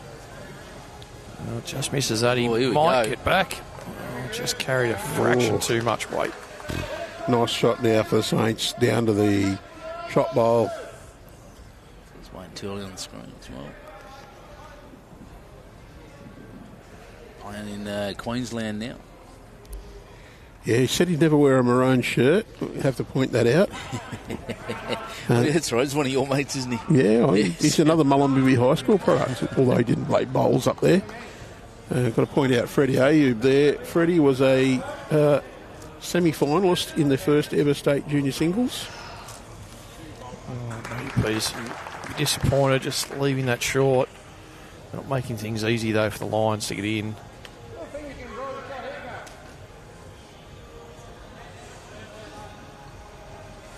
Turls playing state series alongside another true blue in Aaron Sheriff. Both of those guys playing for Queensland. Looks really, really odd when you see it. With the New South Wales state bird on the uniform. I made the mistake of calling Aaron Sheriff a Queenslander last year. He assured me he's most definitely not. He has to wear the shirt because that's where he's playing, and that's his club life at the moment up in Queensland. But yeah, most definitely he's still a New South Welshman as Aaron, and I'm sure Turl's much the same.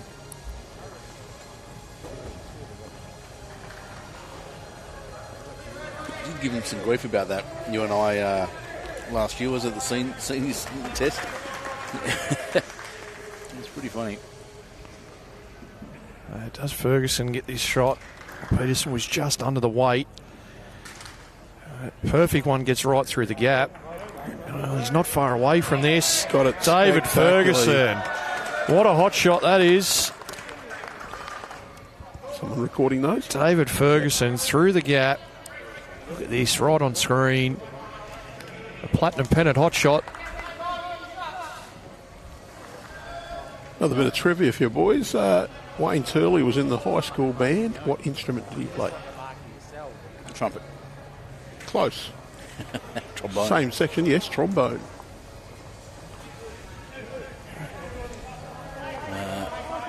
So I'm only meant to choose 2 of these hot shots. I think, see your notepad there's got about 30 of them. I know, exactly. Oh, Nathan Wise runs on. What a result. Well, Luck's a fortune. Got The a kind of couple thing out of they it. need. Well, look at that. Runs right up through the front.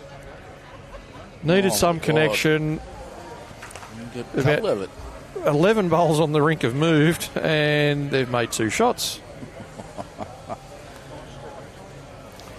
That breaks your heart, doesn't it, when the opposition, someone like Dave Ferguson's picked a small gap to get through, set the bowl perfect, and then you think you've left the opposition not much.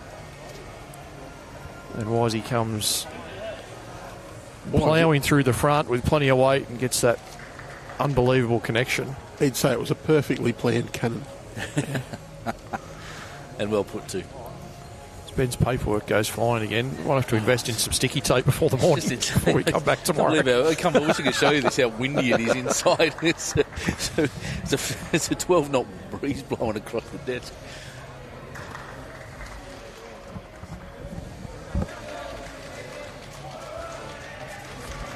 So things have finished on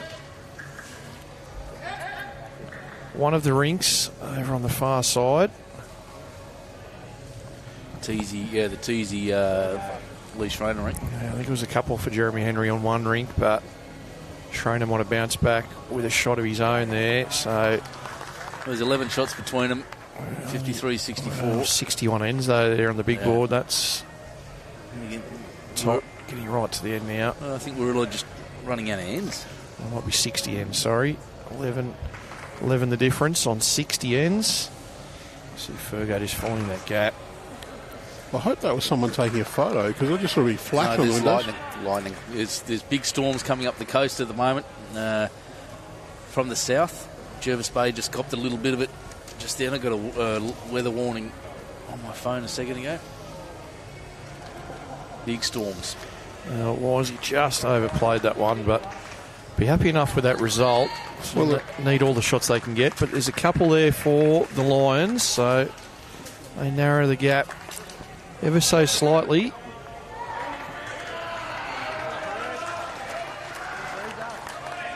Well, I got a text here from one of the half of the What a Lot of Bowls podcast. He's saying, when does Fergo join Warilla using those bowls? I've got to say, it's a good point. They would look matching the Warilla uniform. I could only assume that was young David. DJ. DJ, yes. DJ is the one who will send me the odd comment. You guys are right. Pleased to see you watching, DJ. Hope you're enjoying the coverage. Both yourself and Simon doing a great job with the podcast. I'm sure we'll get they'll be talking about it again on their next one this week. Yes, great start there from Josh Berry.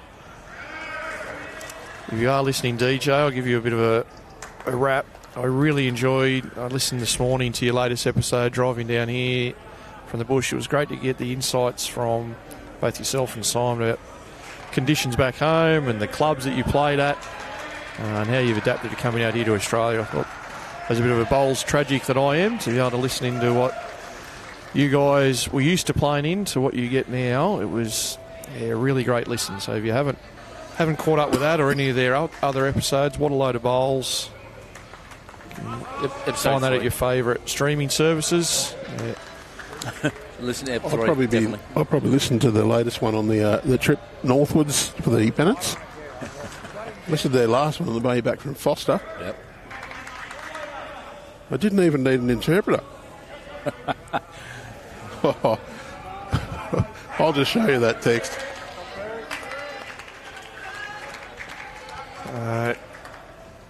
We'll tell Simon you say you've got to carry him. I did hear your little dig about playing pairs and you make it, and the good bowlers in up front. The best player playing lead. This is close. Well, just going to be a little bit short, but it'll count. Well, decision time for the Saints, whether they attack this nice and early with plenty of bowls left in hand, or whether they just look at the draw and build things up here. I think that's what's going through Fergo's mind at the moment. It's a pretty big target for a slight little swing on that backhand. Just a metre, maybe? Just a tough shot, though. I think it's a draw or right at it. This young man's been drawing so well. I think Fergo really wanted to call him on a hit, but just with the state of the game, knows that's probably not the percentage shot. However, that one just sneaks past. So Tyson really looking to get to the outside edge of the jack or slip past, almost to where that last Joey Clark bowl finished. Got to be behind. Is, counts, covers. That's a very good bowl. Right on the line as well. Magic bowling. I think I'd be tempted to say to Joey, you give that a little nudge now. Waste one. Hopefully not waste it, but... Just trying to get him up here on the draw, even just to build the target up even more. He's close. Very close. Oh, yeah, he's going to get second shot out of this, I reckon. Yeah, he has. Very well done, and gives his team a very good chance for another shot there now. Can play through it, the backhand. I think his bowl's locked in, and they've got everything behind. Cracking shot. Glasson just going to slip past, trying to get the touch himself. Good home, though. Yeah, covers up the strong. Saints bowl. So that's two Mount Lewis bowls right behind it now. It's interesting that 10 shots on the big board. Looks big, but across 3 rinks, it's not that many. 13 ends to go. Could see something really unusual here. We might have a winning team not even get to the 50 mark, which would be almost unheard of. That could go either way. A big chance here for Glasson. We talk about opportunities that they need. Try and move the jack here half a metre or so. Get past, put the jack behind the wall of bowls at the front.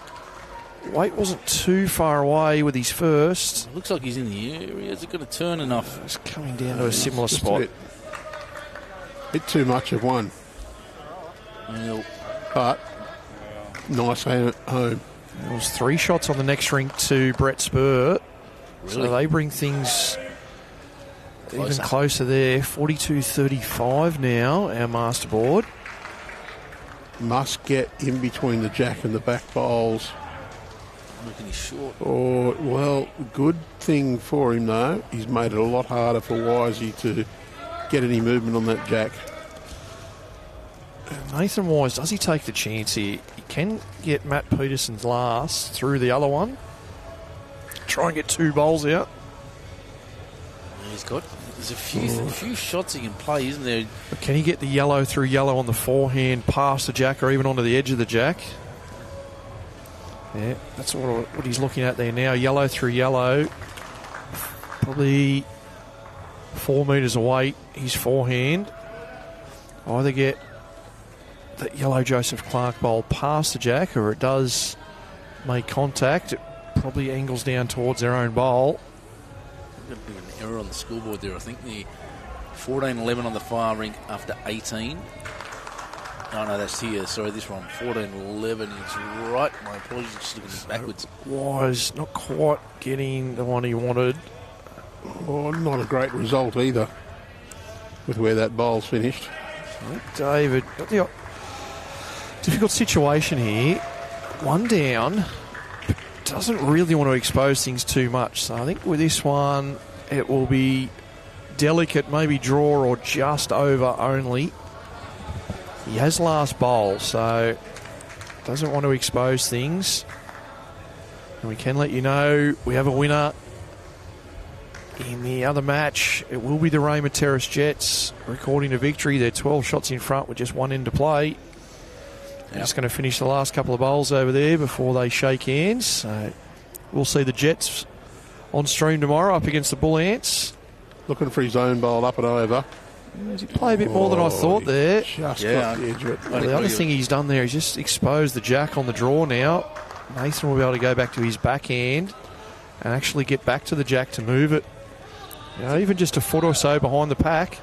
I think you're right. He exposed it's right, but I think you're right about the extra weight. I think you played a little heavy. He's going to stay forehand. Yeah, he's going to stick up there. He want to turn back. Well, there's not as much value in getting out. Well, here we go. Let's see what happens. That's a big bowl. We'll push it through for at least two. Just probably a bit unlucky that the other two rolled out a bit. I think it's two looking live, looking over the table here. Yeah. It just shows those angles there. It looked like it was going to catch some of the jack the way we sat on it, but yeah, just slipped past. Probably it could have ended up with a couple more with a bit of luck there.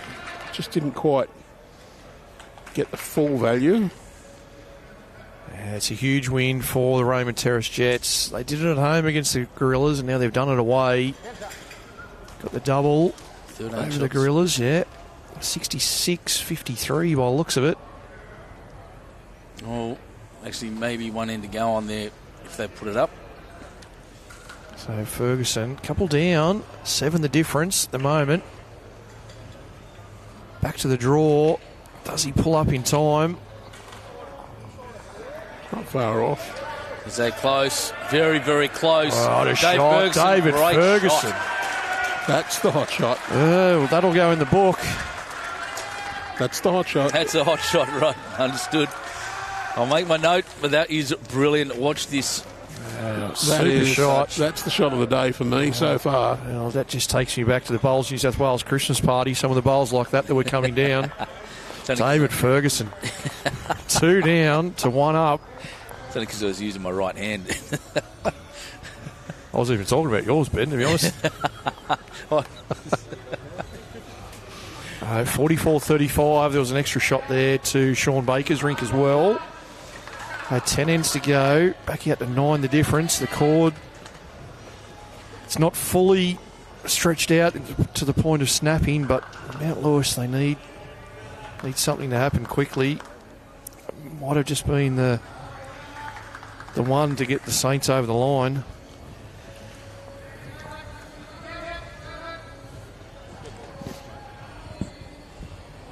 Well, if the storm's around, we might not be outside tomorrow. We might start the day indoors. There's predicted a small amount of rain. The storm's just a change coming through. You'll be fine.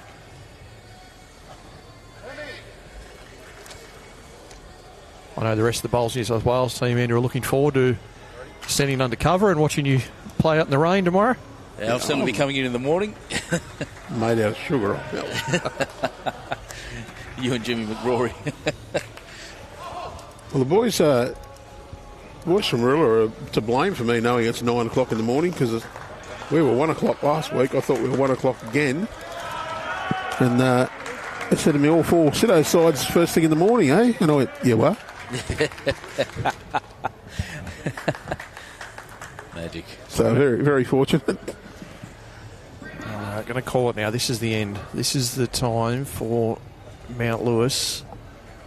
I need to win all these 3 ends across the green right now. 10 ends to go. These 3 ends take it down to 7. They can't afford to let this get out any further. Great shot. He's been doing it all day.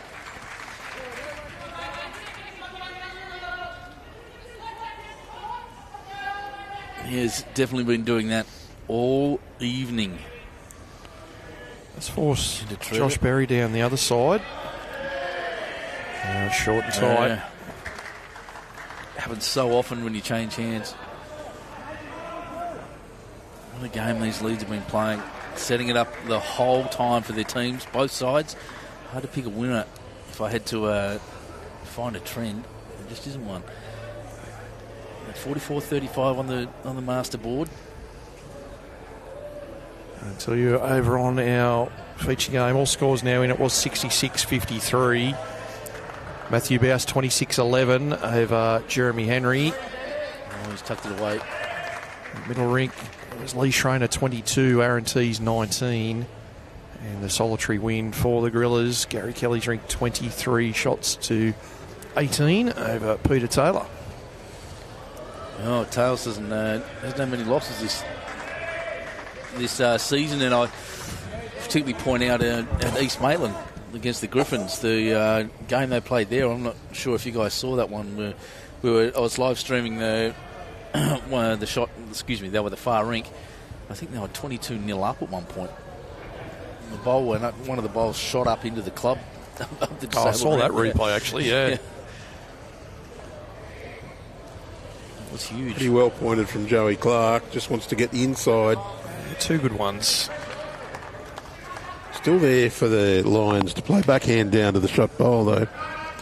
Take its place to be holding a couple. Well, sit or trial. What's been called for here? Just under the line.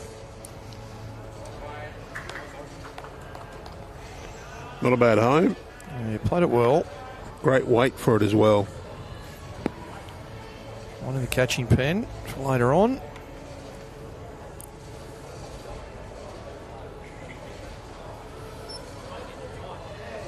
Yeah, the final score in that game I was mentioning before was 34-3 on his rink.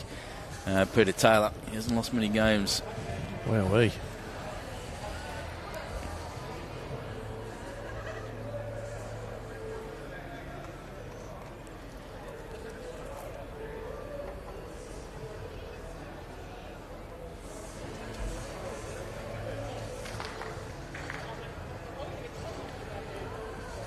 Tell me the weather tomorrow, whether it's going to rain out there.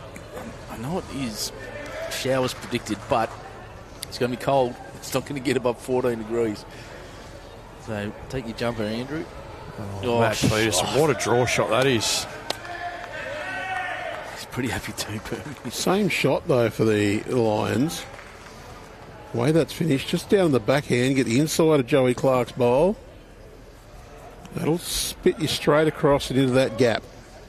It's still there, isn't it? Maybe like this. Long enough. Glasso. Kicks the jack down the line against them. Exposed. Oh, it's a huge shot next door from Ben Twist. He was in a lot of pain there. We'll wait to see what the final outcome was. Saints were up and about after that one. Boy, were they. I heard Dorney yelling.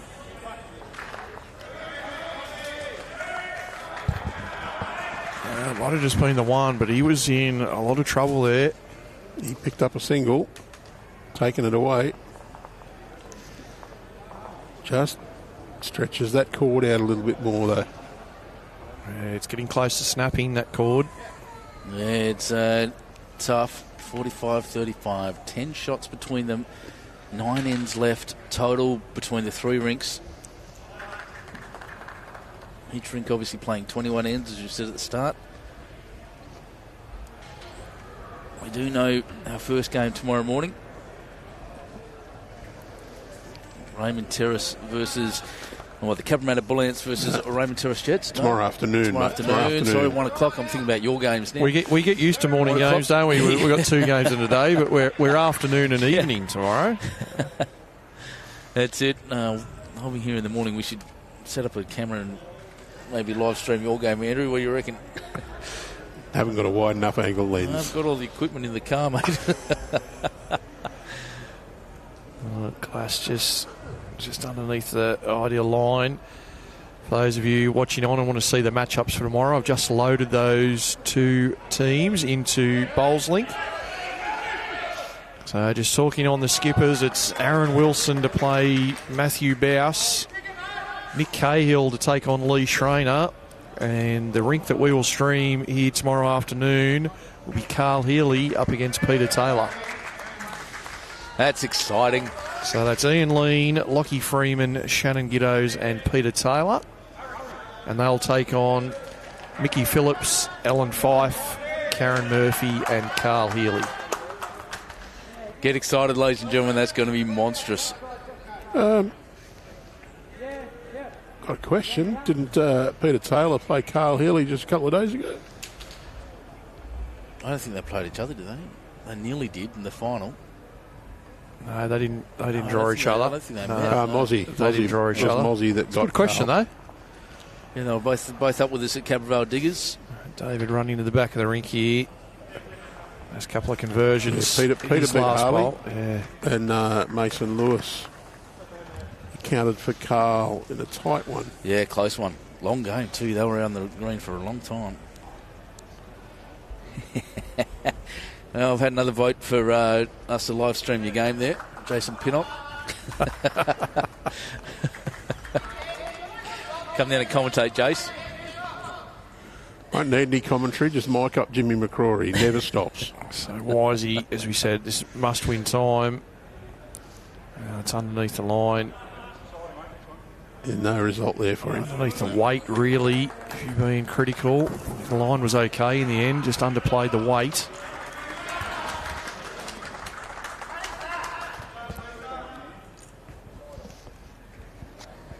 Just turning the screws here, aren't they, across the greens.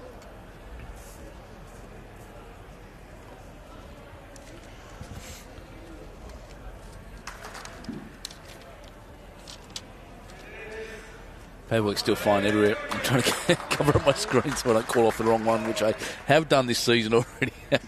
But quiet in here all of a sudden, hasn't it? With the other game finishing over on the far side. Of the local Warilla supporters have left for the afternoon as Ferguson goes for another cover bowl. All gone home to cry into their tea. Yeah, just a little bit shorter there than what he wanted. So Nathan Wise, he's had these big conversion shots played against him with his last bowl. His turn now to play a big one. So we are looking forward to a couple more live streams tomorrow. Reminder that our major stream tomorrow, 1 p.m.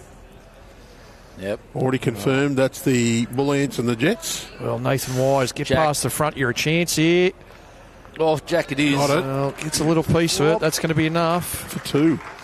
Makes a couple. We said he needed one of those last bowl conversions. Just keeps them in reach. That's a brilliant shot. He's 45-38 now. He knew all his good chances were on the narrow side. He knew he could use those balls in the front to bounce through and maybe get Jack. He gave it the good weight to arrive and did it perfectly. So the winner of this game, this tomorrow afternoon, takes on the Gorillas for a shot to qualify for the grand final. So at this stage, it looks like it'll be the Saints and the Gorillas, and the winner of that to take on the loser of the Jets and the Bull Ants. Look at the scores on these games. There's no more than 3 between them. 16-13, 14-13, 15-12. The whole way is a low-scoring game. We have, 7 ends to go. Most of them in the middle on Ben Twist Rink. That's not a surprise. Twisty traditionally, or I guess, reputationally slower on the mat. Does like to be last off the green.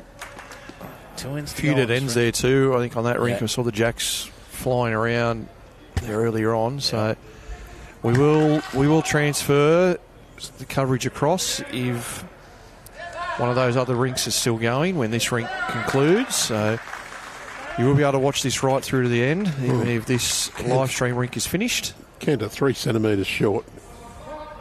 Shocking. Terrible. Look, you go back and watch this replay of this game. So far, it's been 19 ends of just precision bowlings from. You could nearly write the how to lead manual by just using this footage.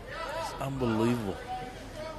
I'm loving every second of watching these guys bowl. It's brilliant. Probably shows why both these teams have made it through the finals. A 12-man effort, but you need front ends playing really well, setting things up for you. Such a front end game, especially at this high level. All teams have got skippers that can play the big bowls, of course. However, being able to get that advantage at the front end just piles on the pressure, player after player behind you. I do want to pay a big special thanks to all of the clubs that have competed in this year's Platinum Pennant and for the way they've got in and played in great spirit and supported us. And each, just about all of them have hosted a live stream. Not all, unfortunately, because we only had so many to go around. But those who have been very accommodating and worked with us to get the guys in and get some commentary done and to get the games presented in the best light. So a big thank you to all those clubs, a big thank you to everyone who's watched on. And we hope to bring you 3 more absolutely enthralling games this weekend. Yeah, 2 of them tomorrow. We'll be here from 1 o'clock for kick-off for that first final. Second one at night at 5:30, and then 10 a.m. Sunday morning for the final.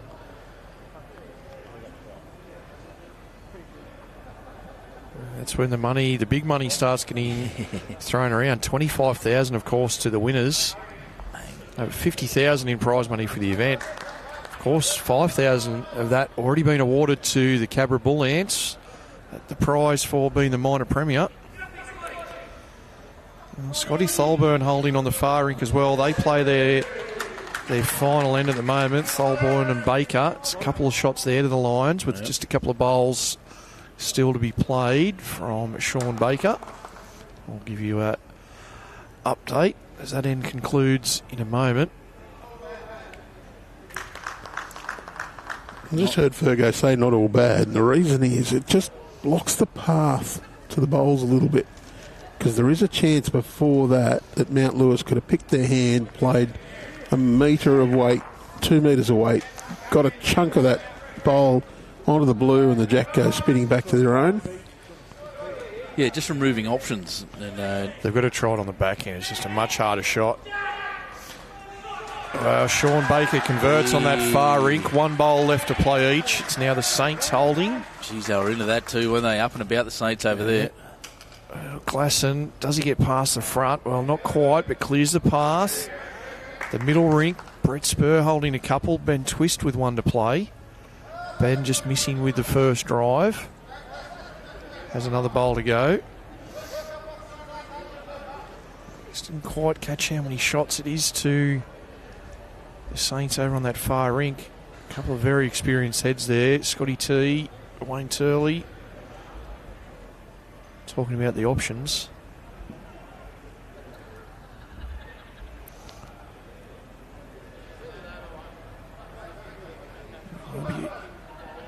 Fergo's willing this one down. He wants it down, doesn't he?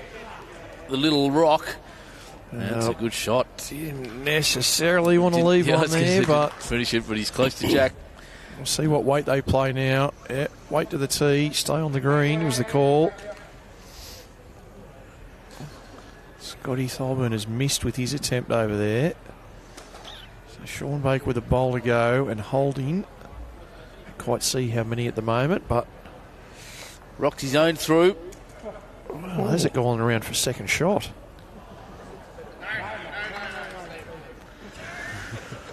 That's not what was he wanted. No. We heard getting yelled out in front of us. So we'll get you the final score over on the far rink. And it's a couple of shots to Sean Baker's rink. So that will finish 17-12 over there. Huge bowl he played with his first here on end number 21. Gets the lead back out to 9 with 6 ends to play. Ryan Vester there, a name we haven't mentioned yet. Another marquee player. Canadian international. Close for shot was the call from David.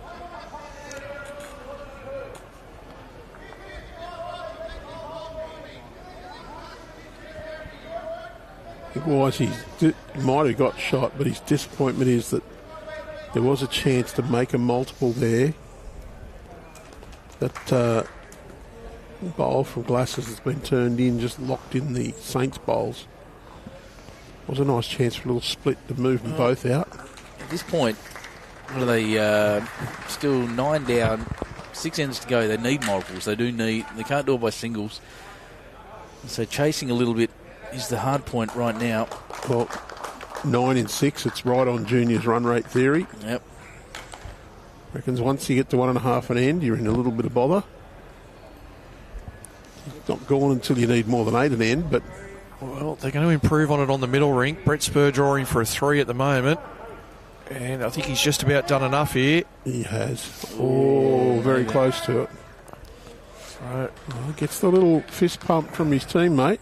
And it is 3 to the Brett Spur rink. That's big. Back to 47-41 now. Things just tightening up again. And puts Mount Lewis up for the first time, I think, on that rink. Well, on any of the rinks, really. 14-16 after 18. 3 ends to go on the middle rink. And closing in. Big discussions here from Mount Lewis. I have to put him on the clock. I think the first part of the situation is they probably don't know who has shot. Yeah. So Not hanging on this. the shot's going to really change probably if you're one up or one down. Do they try and split the jack back a little bit? When in doubt. Whack it. Whack it, exactly. No, I mean, they say when in doubt, empty your magazine. There's a similar kind of situation here. I can't tell what's what. Let's break it open. Yeah, the interesting thing, though, the jack does come back a couple of metres. It's to the Saints' favour. Yeah. A very small touch helps Mount Lewis. Yeah, There's Glass right back. Right back is Glasso there. So Nathan Wise, let's see what weight he plays. We can't tell from here who has shot. Not sure the players fully know who has shot after standing over it. Well, it just depends where it ends up. There's Mount Lewis have actually got 4 to 1 just in behind the jack. Well, he's going quick. Ben's theory gets it out of bounds. He did. Killed it. I mean, as you mentioned, Andrew, not really a great chance for a multiple. David probably had a really good chance with his last to make 2 or 3, so... Yeah, it looks a bit dark on the dark clouds there from Mount Lewis, but they've done well to kill that one, put it out of bounds, start again, and start really chasing.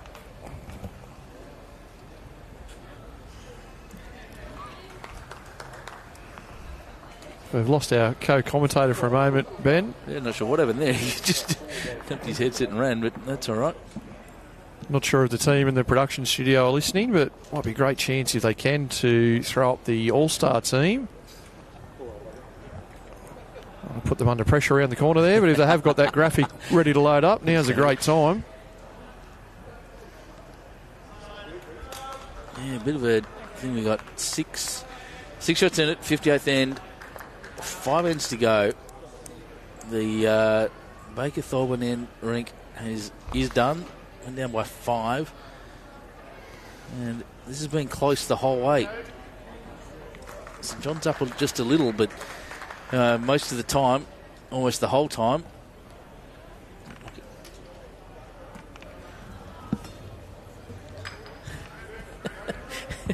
Andrew just locked himself out of the club. Locked out there for a moment. Anyway, good start once again by both leads. Kenta's turn to get the first bowl advantage here. All day. The good thing is neither one of them have really dominated each other. They've both tit for tat all game. Exactly right.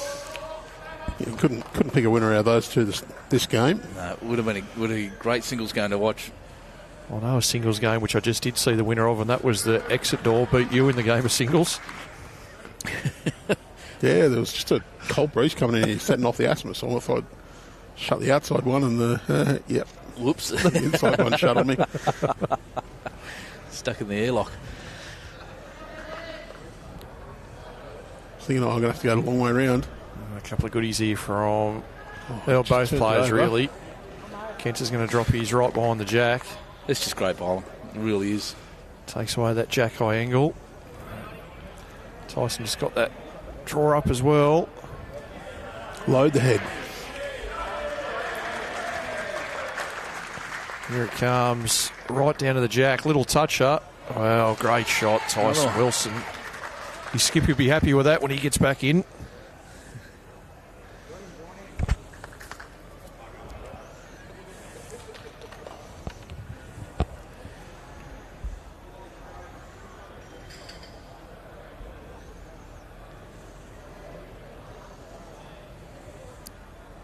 That's how good the quality is. You can't even see the jack. The guys are just hiding it on us. Yeah, not the first time. Oh, jeez. Some excitement next door. Yeah, Benny Winther not far away from drawing a really good shot, just missing out. Just the 5 ends to go. Suggest Mount Lewis probably can only lose one more end at the most across both rinks. Yeah, say 5 ends. There's 5 ends across 2 rinks, so of course we're up and back here. After a dead end. Three left on the bent twist rink.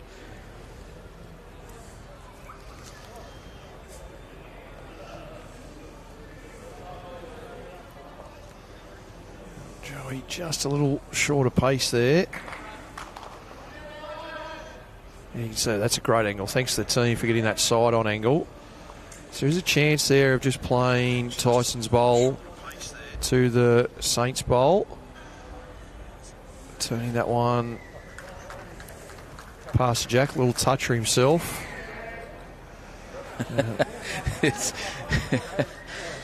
Stephen Kermit just having a bit of a laugh. Bit of an unlucky result next door for Benny Winther. So Saints holding a couple there at the moment.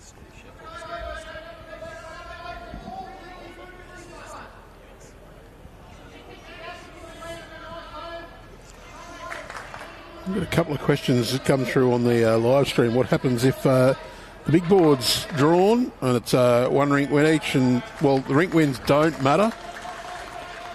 It's all on the big board. One, whether it's one rink to 2 rinks or 1.5 each, or if the big board is drawn, all 3 teams will go out and play one end each to find a winner. And if it's drawn again, they'll go back out and play another one end each. And then if it's still drawn, and so on. So the rink wins do not matter in this knockout format, big board only. Someone else asked, what's all the boards at the back of the rink? Well, they are, on special occasions, put out on the floor here at Matt Peterson, well, kicks the jack out. So close to perfection. Held 2 shots here for a moment. Just kicked in behind Glasson's bowl. Yeah, I think Steve's... The jack's only going backwards now, and it's angled pretty well to the Mount Lewis bowls. Might be an opportunity Good here. angle there, by the way. The guy's just waiting for a bowl next door to see if there's any collateral damage with bowls coming their way. There won't be, so... Yeah, so all those underway. All the boards behind, they're put out on this floor days like Anzac Day, when they have a big celebratory school. Those go down to protect the carpet. Oh, Glasson unlucky there. Beautiful weight to get the jack back to his own. Maybe one down now. He gets the middle of his own bowl. They probably make 2 or 3. With the jack behind the pack. Just gets the wrong side of it. Floor's also been put down for a massive darts event here. How many dartboards they fit out here, Lee? About 100? Not really sure there. They use it for the grandstands when they come on for bowls games as well. Yeah. So, yeah, well done. Look at the team. They've got cameras everywhere here. The guys getting angles of bowls coming down next door. Great conversation shots. Ferguson and Peterson. I think a very tactical chat here, just delaying things a little bit so that they play after the Mount Lewis bowl next door. I'll let you know, Brett Spur has played his now. He's down at the moment, following it intently. He's seen in the background. Does he get it right? Well, he doesn't, so it's still the Saints holding a couple there. One to come. Ben twist there. That was close. Yeah, he's not happy with that. May just be enough. Matty Peterson coming to the back now.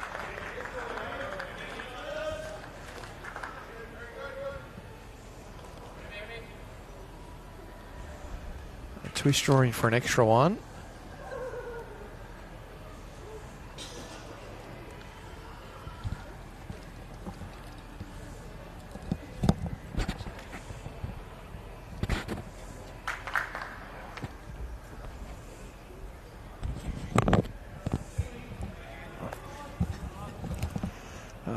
Get you that Ben twist score in a moment. It is 2 to the Saints. So 8 the difference now, 4 ends to play. A couple of ends to finish here on both our rinks.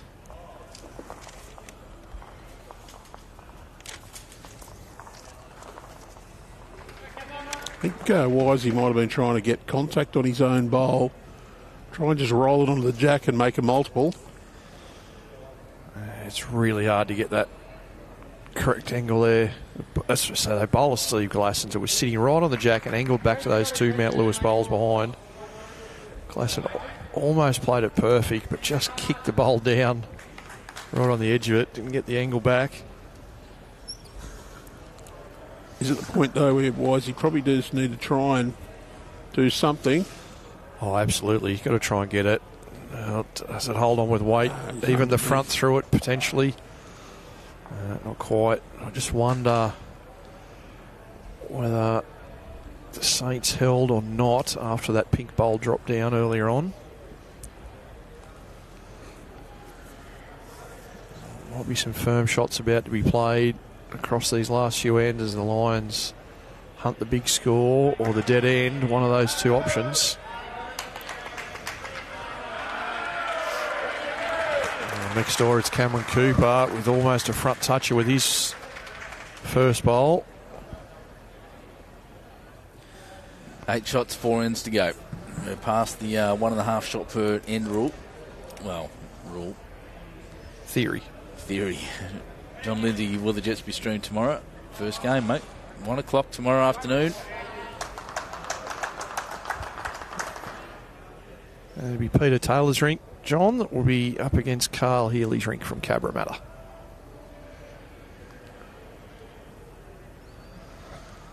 We'll see what the final outcome was and who held shot. I think it is one of the Lions, potentially. The boys are going to measure.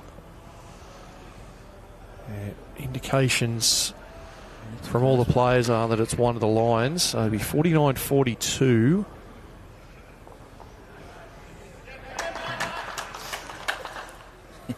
Just going to wait for final confirmation.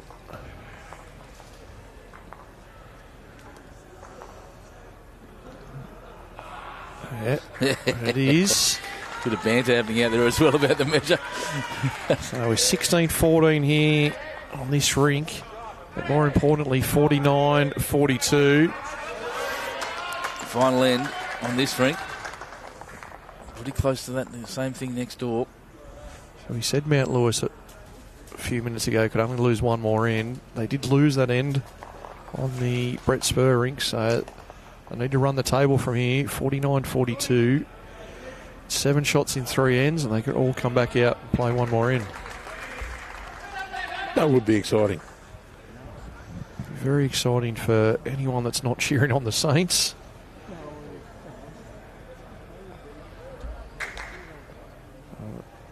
Going with the Matt back short jack again.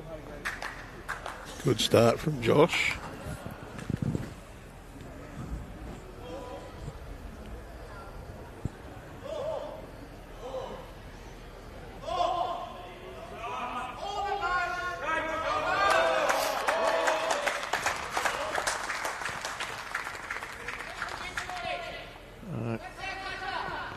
Unsurprisingly, these two leads, good spots again. Josh holding, Kenta just behind.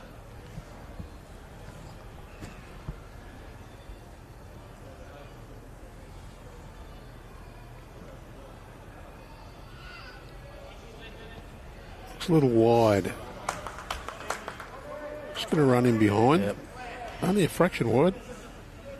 The last ball by the creature here will be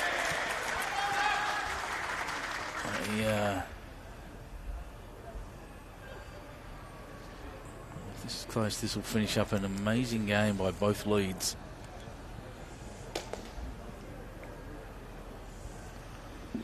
And it is very close. One, both players, one near the jack, one past the jack. You can be very proud of the way they played today, I can tell you that now.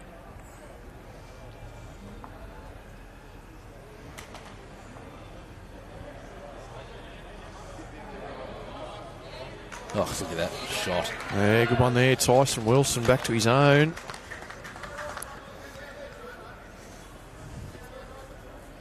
These are the way these scores can build up.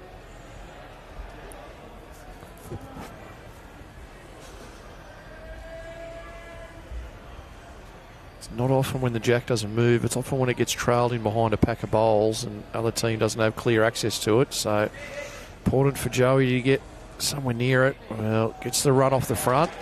It was close without that.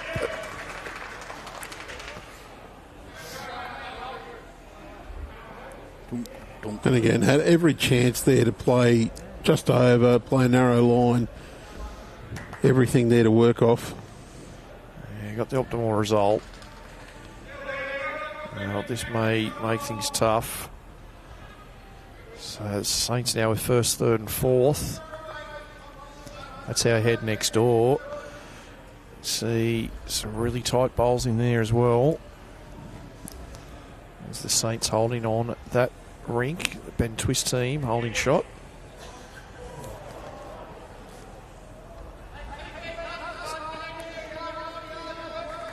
Three bowls left for either side there.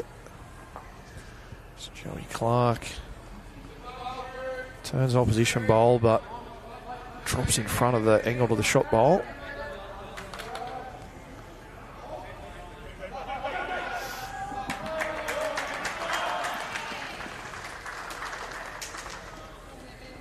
Nice tight line for Glass. Wants the inside of that bowl. It's unfortunate. He's pushed it right onto the jack. Well, it's interesting though, right? So they needed multiple. It wasn't going to be easy where it was. They have three bowls left.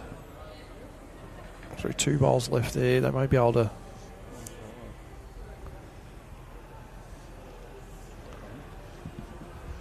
It is three bowls left. I thought it was for a minute there. So they've got three bowls left. They have to try and make a three where the jack's moved to now. So good draw shot here required from Glasson. They really need to hold on the crossover here. This needs to be shot or passed.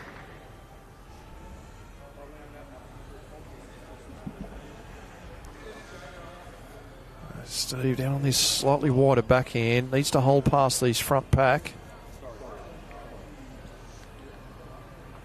Didn't get enough of that to push it up though. Probably means the maximum's two here. It's possible for the Lions.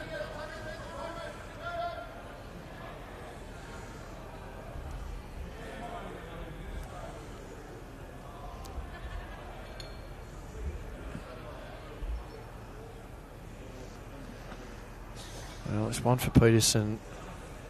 Doesn't want to give Nathan any angle back to the jack.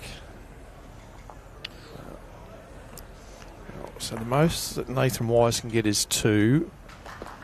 You see the Saints holding one, maybe two on the rink next door. Yeah. The Saints holding both crossovers. We could be seeing the final bowls in this match. We may not get to end 63 here. Saints win both of these ends. That will be the end of the match. It'll be Nathan Wise first. I'm just wondering whether he hunts the edge of the jack or tries to make two.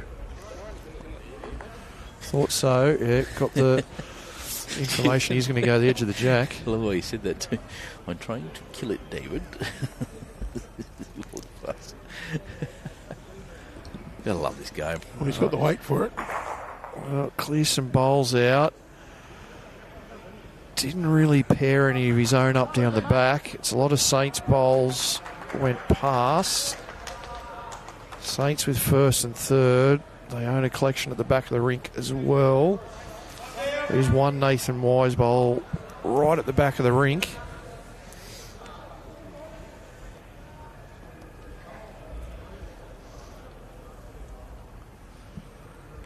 Ben Twist has tidied things up on his rink there as well. Still holding shot. So I can get a little piece of this jack and really nail this down. Well, he's happy to try and cover the jack, really. So, Nathan, I think, well, he's going to try and kill it. If he does get down and middle the jack, with a bit less weight, middle the jack, he can try and get his own bowl that's almost sitting on the edge of the ditch there. You see it left-hand side of screen behind the players. Trail it all the way through to the back. and then hope David misses with his last and pick up a couple. 𝗟𝗡𝗡𝗡 2 bowls to play next door. He's about to release, so that may determine what happens here. He's playing firm weight on his forehand up through bowls. Going to miss underneath, though, with this one. Yep. So he'll have last bowl on that rink. It is Nathan, who's 1 down at the moment. Does he try and get his own bowl to count at the back of the rink with nice swinging weight? Still also would be a chance to kill it.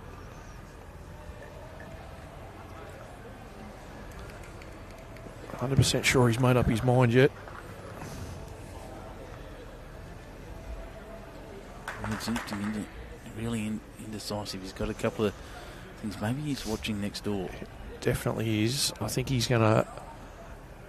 Ben Twist about to go. It wouldn't surprise me if 𝗟𝗡𝗡𝗡 plays his bowl before Nathan does. Well, you could see the way... he's right in front of us. We could see him looking across, indecisive. I'll go for a walk. Go down and have a look. But he's really, what he's doing is watching next door. Yeah, Twisty's made a couple, and I'm almost certain that the next bowl that's played will be the 𝗟𝗡𝗡𝗡 one on the second rink. Although Nathan coming up now. I think both these guys have to play almost superhuman bowls. We're at the final stages here. Yep.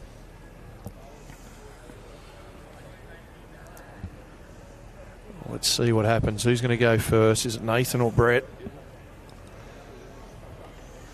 So it looks like 𝗟𝗡𝗡𝗡 2 down is going to be the bowl to be played. He's 2 down. There we go. Look at that. Thanks to the camera team for capturing the rink next door. Sure, you're a pretty animated bloke. You'll know pretty quickly if he's got this. Well, misses. So that's going to be a couple to the Saints there. So it's 9 the diff. Nathan doesn't get something out of this. We're shaking hands. Well, does he get it out of bounds? I think it's staying in, so he's going to have a rough one shot. Three shots. A rough 3. Oh, wow, looked like that red one was closer, but... Yeah, looks it on the camera. Look at out live. Yeah, okay, well. No, he hasn't played a wrong bias yet. Well, this is going to be the umpire's call. They're all looking down the line. They're just checking if it's in or out. Went close. There's laughter up the other end. Well, I think the end is very nigh. They're going to get the umpire with the scope there. Jamie Nabb, former club singles winner here at 𝗟𝗡𝗡𝗡. Old gun sight. Jamie, you'll correct me if I'm wrong, it was about 2015. I think Jamie won the singles here at 𝗟𝗡𝗡𝗡. Pretty close to that. It was a bit of a surprise.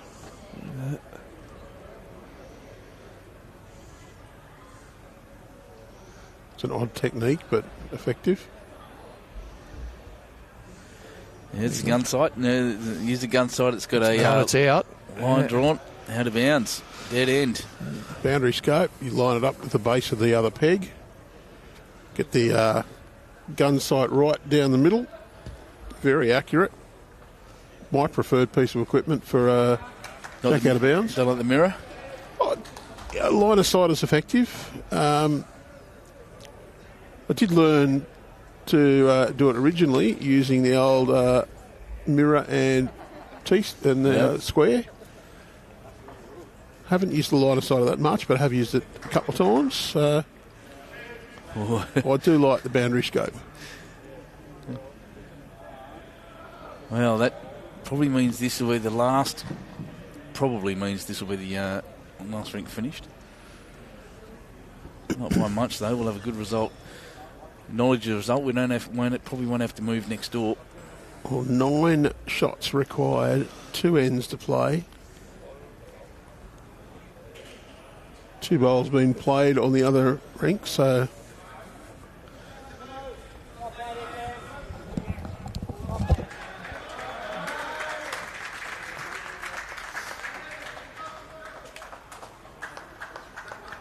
The tricky thing is going to be,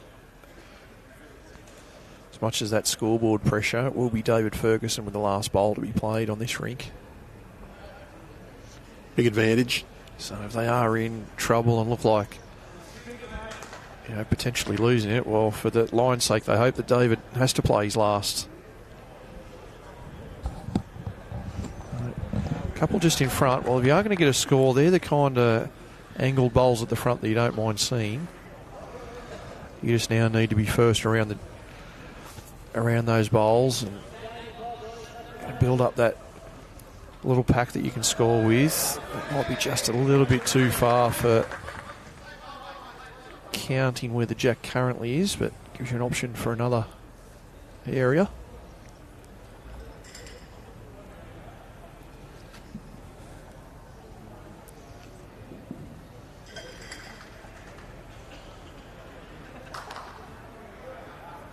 Pretty well pointed from 𝗟𝗓𝗡. Wants to get past his own.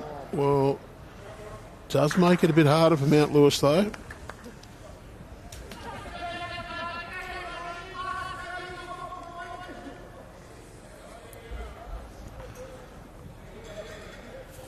Tyson just looking to get round and down. Pretty well pointed. Got those bowls just past, but the angles aren't affecting St John's at the front. The angles are still okay, so they do need a whack later on. The angles are still there for them. Yeah, split the front, run through. Trick shots. Wants to get around that one or get it thick. Got the edge and ran around. And a toucher. Falls down onto the jack. Time to play a few yards away. Yeah, sometimes I think you're better off to pull that trigger a bit early, really get into it.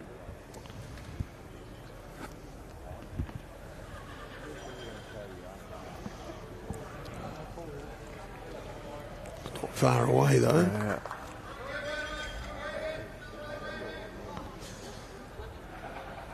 Don't know whether the cannon's on there.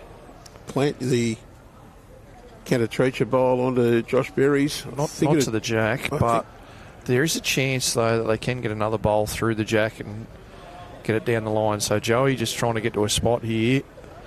He's done it pretty well. That will help. So almost like a two-bowl shot that needs to be played here. I think it's Glasson with a few yards of weight.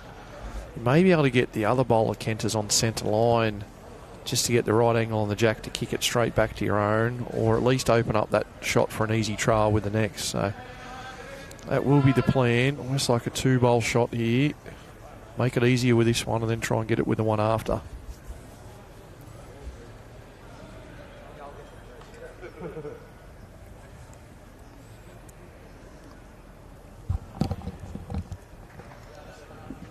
So Glass looking to just get through this. It's not going to come back. The same thing again. Very little turn with a little bit of weight. Just the different kinds of friction on a carpet green.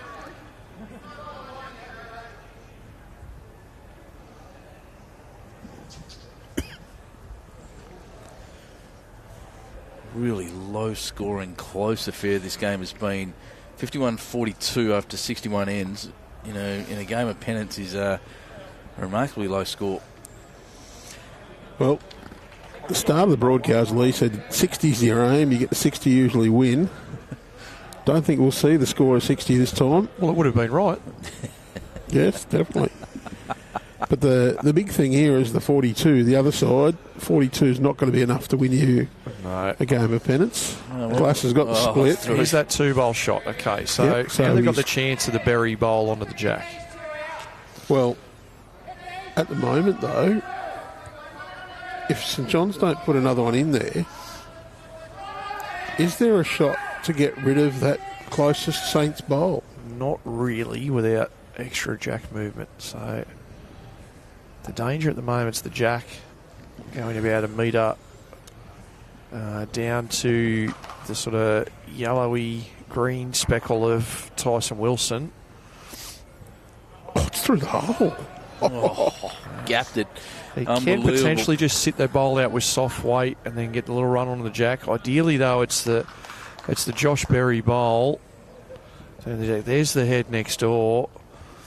So there's a Lions bowl holding there. That's 𝗟𝗓𝗡's blue and yellow. They're holding. Didn't quite get a look to see how many they're holding there. Another great name in bowls, by the way. 𝗟𝗓𝗡. I just wonder if Wisey's... I think he'll play his backhand. Yep. A little bit of weight. Correct. No, you're not. You can play forehand with a fair bit of weight. Wasted no time. Well, if he gets Steve Glasson's bowl on the backside... Well, he's nearly got this bowl that we thought he was going to get on the back end. Well, didn't quite kick it enough. He's still got a chance, though, for 4, the way it lies. Those are good. So David was trying to play that exact shot. Trail the jack half a metre. Beat him to it. He is lining up backhand. Probably can get a bad result, though, if he does feather the jack going past. Yeah, wants no edges. High. He's just trying to get around the jack back to those yellows. So, well, Nathan... Well, he's looking... They're having a look next door. So, I think the most that Nathan can make here is a 4. So, if he was to get the 4 and hold on to that, that gets them to 46. So, I think he's just having a look next door to see whether that's enough to give 𝗟𝗡𝗩 a chance. There's one bowl left each there. And look, make no mistake, the St John's players are watching that big board as closely as the Mount Lewis Lions ones. They're watching and making sure he doesn't need to get the shot. He knows that. He's wait and see what happens here. So I think 𝗟𝗡𝗩 just said that he could potentially make 4 himself. But unfortunately, if he gets 4 and Nathan gets 4, that's still not quite enough. So we'll just see what happens here. Which ends... I think it's going to be which end's easy to kill here. I think, yeah, it's a good smart move that 𝗟𝗡 plays first because it's an easier kill for Nathan than it is for 𝗟𝗡. So 𝗟𝗡𝗩, I think he said he can make 4 or 5 here with the right result. Does he come off those bowls and across? Well, it goes through. I think it may only be 1. No, he's head. So it'll be dead end. I thought Nathan might go for the dead end, but maybe resigned to the result. So we will have St John's Park through. They've won this elimination final. Congratulations to the Saints. As the players shake hands. Yep, players shake hands. Well done, St John's Park. I'll go grab a player.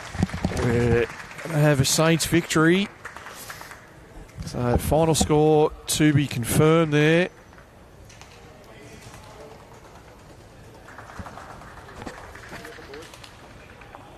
Terrific win for the Saints. So the Saints on tomorrow on our not on our live stream. No, they'll be up against the Gorillas. They'll go to the other side of the green to play. Those 3 Wirral rinks will move. Those 3 sides won't end up on the same rink again tomorrow afternoon, just in fairness for everyone. And a terrific result. You see it 51-44, and Andrew, both our higher ranked teams have won this evening. The Jets in second place. They defeated Wirral, who were in third. It was St John's Park in fourth place, who defeated Mount Lewis in fifth. So both our higher ranked teams getting over the line. So congratulations to our 2 winners.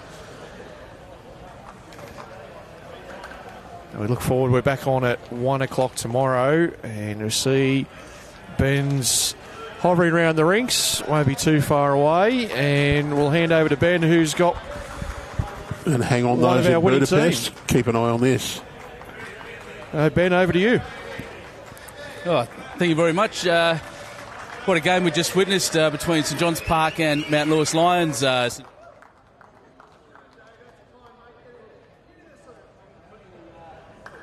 How do you feel about that? Oh, pretty good. Obviously.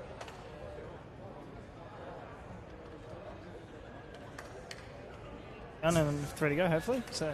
Excellent. Tell me about your nickname. They call you Bambi, is that right? Yeah. It's because I do stupid things, I'll say that. Not common sense smart, I would say. Understood where that comes in time. You will get... It's not the answer I expected, actually. Thank you very much. So, St John's, did you have a plan coming into this game? It was do or die, I know that. I think it's just energy levels up. The elimination game, both teams are going to be desperate. So if you can outmatch Mount Lewis boys, who are very energetic and a very good team, outmatch their energy, make sure we're not wasting bowls because they don't waste bowls. So yeah, that was probably our mindset going into it. The team discussion at the start, obviously. So Warilla Gorillas tomorrow. How do you keep your focus in front of a pretty parochial home crowd? Oh, I mean, that's what you want to play in front of, to be honest. I don't think that'll bother any of us, but it's actually good for the game. It's actually good to see them down here, so I think it's be a good challenge. It was a really good game last time we played them down here, and the fans are good, and it's all part of the game, so I'm really looking forward to it. Yeah, and speaking of fans, a big crowd of St John's fans here and everything like that. Are you feeling the support and the love from your club? Yeah, absolutely. They got the big flag up there as well, which is pretty awesome. And they support we support all grades really well, and it's really good for them to come down and support us tonight. Really appreciate it. They're awesome. Excellent, Joey Clark. Thank you very much for joining us, and congratulations. Good luck tomorrow, ladies and gentlemen. That's I'll throw back to Lee Stinson and Andrew Lynn to close off.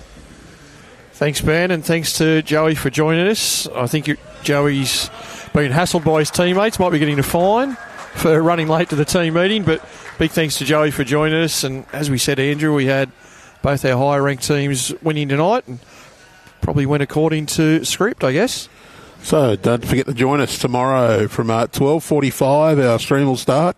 Cabramatta Bull Ants up against the Raymond Terrace, looking to become the first Bowls New South Wales Platinum Pennant champions. The 23-24 competition concludes on Sunday with the grand final. So we've got a 12:45 tomorrow, 5:30 tomorrow evening, and of course 10 o'clock Sunday for the grand final.